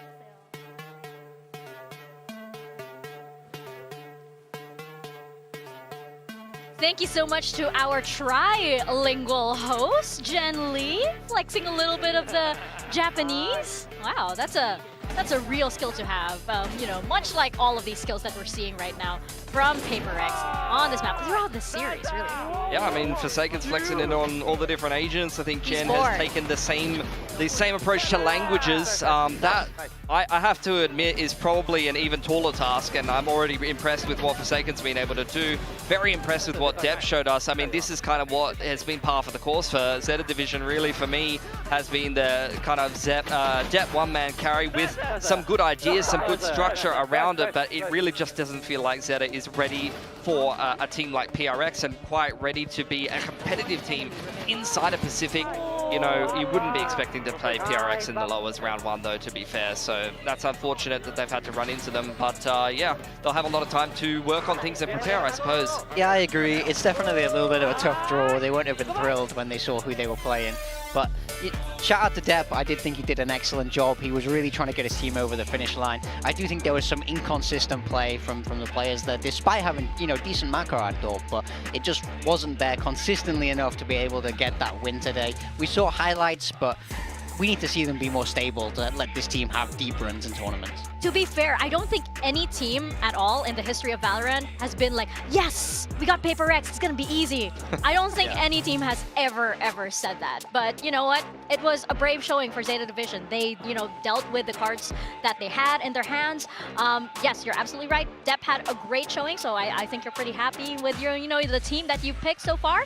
But it's really undeniable. PRX are just ready, as we saw in the interview, for that lower bracket run. Yeah, they are, and I think this is kind of them springing off the bottom of the bracket, really. Really good resurgent play from them. It was an easier opponent to kind of warm themselves up on, and they're going to have some more kind of easier opponents as they continue to move through the bracket, and then things will get tougher and tougher, because it's many matches before they can even think about trying to make it to Masters Bangkok at this point, and they are kind of expected to. Yeah, absolutely. Like you say, dropping down to the lower bracket, it just means you have a long way to go. Dropping down to the lowers, as soon as you play, I think it might be 4 or 5 games they have to win in the lower bracket to make it to Bangkok, which is incredibly difficult. Yes. Even just to find the form for 5 games in a row, as opposed to getting further in that upper bracket. So they do have a long road ahead of them, but if anyone can do it, it's PRX. I mean, it's also like elimination match after elimination a lot match of stress. after elimination match. That's incredibly stressful. But it seems like, you know, from the interview, we saw that Forsaken, he's almost excited to do it. Yeah, for sure. And to just touch back on Depp, I mean, he had some great highlight plays this game. Won them a lot of clutches. Like, I think this game was a lot closer thanks to clutches won by Depp. You had a nice pistol clutch won by Clues as well. So ZETA, this game would not be anywhere near as close if they didn't come up clutch in a couple of those rounds. And as for PRX, they had a lot of interesting rounds as well. This was a great one where they're using the Sky Flash to push ZETA off this line. This is the downside of running a chamber on this map, and then this is what PRX plays Fracture for. These crunches and these active plays where they, you know, hit you from all sides at once. This is the PRX special, really. Yeah, we would always call these PRX plays on my teams, where if you're sending it and ending up in your opponent's spawn, that's a PRX play. And this is a big issue, really, I found for ZETA this series, and something that you see from a lot of newer teams as well. This round on Lotus that they lost was very crushing for them. You can see them getting ecoed. What round is that? This is like round 16, almost the exact same point in the game here on Lotus, on Fracture rather, they do get ecoed as well. So going into the second half, starting off okay and winning the pistol, but then getting yourself ecoed very early on is not where you want to be putting yourself, and I definitely think that broke up their momentum and their ability to build themselves back up in that second half. It's soul-crushing. There's nothing worse than winning the pistol and going, yes, we're finally back. Now we get the momentum, and bang, you get ecoed. It's all gone. It's all out the window, and the harrowing feeling returns of, oh no, now it's a mountain. I think the second one was a little bit more egregious for me. I could see what they were trying to go for. They wrapped around bottom side on Fracture and ran into the Forsaken Outlaw, which was 4-sport in that second round, which is kind of crazy. But at the end of the day, look, you know, those just PRX things. Yeah, and even on the eco rounds, right? They're playing as if they have rifles. They're playing as if they, you know, they no fear ever. Exactly. So, you know, it's just PRX, and it feels like we're broken records at this point, especially, you know, with such a tenured player like Devi. I mean, come on, how many clutches at this point are we, you know, going to familiarize with this guy? Yeah, I think Devi has kind of been the player of the tournament for me for PRX so far. He was very stable in that decider game against T1. I thought he was going to get him across the line. Today here, I mean, ZETA was on the chamber, which was kind of like, for me, a bad Laz cosplay. Devi was kind of playing chamber better than ZETA was, and he wasn't even on the chamber. Man was whipping out the op on the Killjoy and getting kills on defense very easily, and he was very stable on the multi-frags as well, winning some clutches too, so he's worth his weight in gold for PRX for sure. I mean, honestly, in my mind, you could pick any one of PRX to be match MVP that game. It felt very consistent from everybody. Everybody looked solid. I didn't really sense a down game. No one had to get carried. all the way through that game. But Divai, a very deserving match MVP, like you say, very consistent. Pretty much. And you know, you also have those vibes from PRX. Again, if they're feeling good, it means that if you are against them, that is not a good sign, because you don't want them smiling, you don't want them laughing and everything, because that is when they're at their peak. So, you know, it's, again, the odds were stacked up against ZETA at this point. We look at our bracket so far, and PRX continue the lower bracket run alongside Nongshim here. We are going to into a few interesting matches tomorrow, though. Absolutely, yeah, I'm looking forward to them. I think for PRX at the end of the day, they're awaiting some of those teams in the upper bracket. We've got 3 Korean teams and Talon who want to be going to Masters Bangkok. So look, at the end of the day, those matches are going to be interesting, but some more elimination matches on the cards as well to look at is yeah, an interesting one. DFMGE, the secret RRQ game as well. It's crazy to me that RRQ are even in the lower bracket with how well they're playing this tournament. Yeah, they'll have been upset about that. Secret RRQ is going to be a tough game. It's a tough game for both sides, I think. Neither one wants to be down in that lower bracket, and you really have to make some magic happen to get your way through it. I think it's a very similar story with DFM and GE, where they have a tough road ahead of them now. It's very, very long after losing in that upper bracket, so they need to start hot. They need to get that momentum, because I think the winner of that game has to play PRX if that graphic is correct, which you need to steamroll for that. Lots of magic needs to happen all over. A lot of teams need to do that, but for now, we are going to see who indeed worked magic over here on our little game on my own team, and it looks as though Pilski... The Divai MVP. The Divai MVP put me over the top, actually. Yeah. You thought it was going to be Persia. And by the way, just for clarity as well, it was 2 apiece, and then the Observer said Divai a little bit better today. So the Observer has saved me from my punishment. Right. I'm gonna, whoever that is, Shout out to I need to go into production, the production room. Shout out to production. You get a beer on me tonight. You know, just come and claim it because you've saved me. Appreciate it. Not only catching all the kills. Definitely wasn't Prius this time, that's for sure, with how good that observing was. But yeah. What's up, Prius? Shout out from Pacific. But yeah, it looks as though, big time, we have a consequence for you. Yesterday was spicy. Now we're going for something a little tangy, a little zesty. We've got some lemon. Is it lemon concentrate or lemon? Yeah, I think it's like lemon extract. All I know is it's not going to be tasty. And it's going to be How very do you know? Are you a fan of lemonade? Are you a fan No. of like citrusy fruits and everything? No, strong flavors I'm not good with, so Right. I just got to try. I'm going to try and keep as neutral of a face as I possibly can. I love it. While I go through And this, Pilski, please gotta do brave the it. honors. Okay. This is my favorite part. Open wide.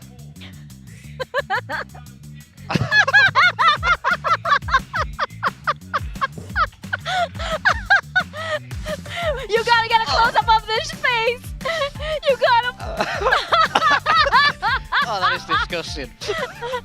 It can't be that bad. I'm curious now. I think I might want to try. You're going to try. Could I? Could I? I wasn't expecting it. How do you open this? Ugh. I might. Can I take a little? That's a bit of a cheat. Oh, it's nice. What do you mean it's nice? It's nice. You keep it. I like it. Yeah, sure. This is Keep it away mine from me. now. This is mine now. I also think he put about half the bottle in my mouth. The thing, I feel like it caught you off guard because it was like dripping, and then I squeezed it and it went like straight into the back of your throat. Look, Oh my god. we're kind of borderlining on what's appropriate broadcast content, what's not appropriate broadcast content here. So, look, before we breach TOS, probably start wrapping the show up, I think. Jeez. Well, okay. Well, we can production greenlit this. Yeah. Production greenlit this, so it's still broadcast friendly. Let's take a look at what the casters results are. Oh, you think Clinton likes lemon? Let's take it back. We'll What find about out. what about What about Seth? Achilles? Achilles, I mean, Clues, Does he like lemon? He had faith in the Clues today. Clues, he was a breach stun today, unfortunately. Yeah. I mean, you know, this. I'm so sorry. Yeah, it's just more incentive to try harder next time. It is. I suppose. It is. And now that there are consequences for this little game, right? And suddenly there's more at stake and everybody's suddenly playing the meta game, picking the potential MVPs and everything. And we had lots to go around for today. There are a lot of really standout performances from all of these teams. I mean, from all the way at the top, you know, with that Grand Final Ascension rematch, and then into this final game with PRX and ZETA. And tomorrow, we have even more. Yeah, tantalizing matches on the cards. Here we go. Team Secret against RRQ, middle of the table for a lot of last year, and they're going to be going head-to-head to see who's going to get eliminated early on. DFM, who had a good map previously, but kind of fell by the wayside a little bit, up against the new kind of superstar global esports. I know you're a massive fan of global esports, big time. You love these guys. I got to support the boys, right? I think that, you know, they started very strong against Secret, and it looked a little bit rougher against Talon. Now, there was World where they could have taken that Talon game. They did win a map, but they definitely have to show up big to get rid of DFM tomorrow. Yeah, and you know that all eyes are going to be on May as well for that match, right? Yeah. And this Team Secret RRQ, this is going to be so interesting because RRQ now has Warbirds as assistant coach, right? Okay. That's going to be so interesting. Yeah. So, yeah. He's got the playbook downloaded into his brain, so they might be having to try some new things to try to avoid the Warbirds anti-strat in the assistant coach slot, perhaps. Yeah, and you know, with players like Cushy, for example, popping off, and that Gen G versus RQ game really could have gone either way. It's going to be really exciting, and you know how this is. You know, when it's an elimination match, it gets even spicier, or you know, even tangier. Sour for some teams, unfortunately, when you're out of the tournament. I just feel like it's a zest. I just feel like it's a tang. It's not that bad. That's what you bring to the desk as well, Mika, to be fair. Yeah, I save Morgan from a lot of things, apparently. Well, anyway, that is it from us here on the desk. We are going to see you guys tomorrow as well for the final match of the week and more elimination matches. So thank you guys for watching and have a good night. Happy New Year as well.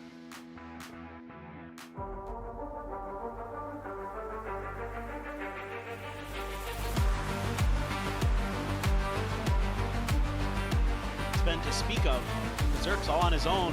That's going to be a clear of the nano.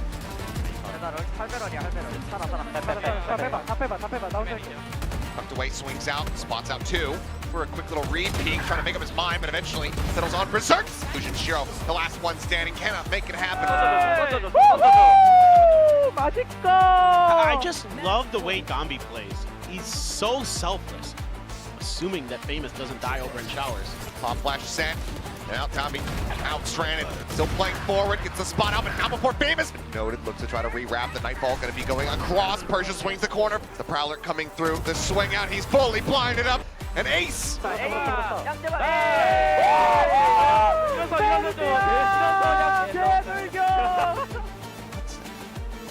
Towards Hookah. Prowler is heard. Looks like yes, but Berserks is here, and he is going to gun down two, maybe for the third, and he's got it! So well thought out. There's the TP. There is the flawless Boom. Boom, do not allow for Nongshim to get themselves back into this half. They've got ults. They've got potential. Dambi's Going out here. Oh my absolutely God. crazy. Dodge is bad, but they're all blinded up. Still managing to find two. Shiro Famous back. Some kills of their own. The rest of the team collapses. They crunch. They destroy.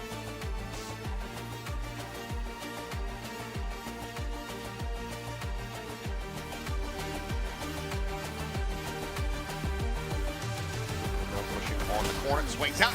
Okay, Classic gonna be able to get done. Just get passed over now into Devi's hands. Jing holding close, make this side absolutely unassaultable. Is looking for the 2-for-1, finds it, and oh my God, he's gonna get an ace here in round two.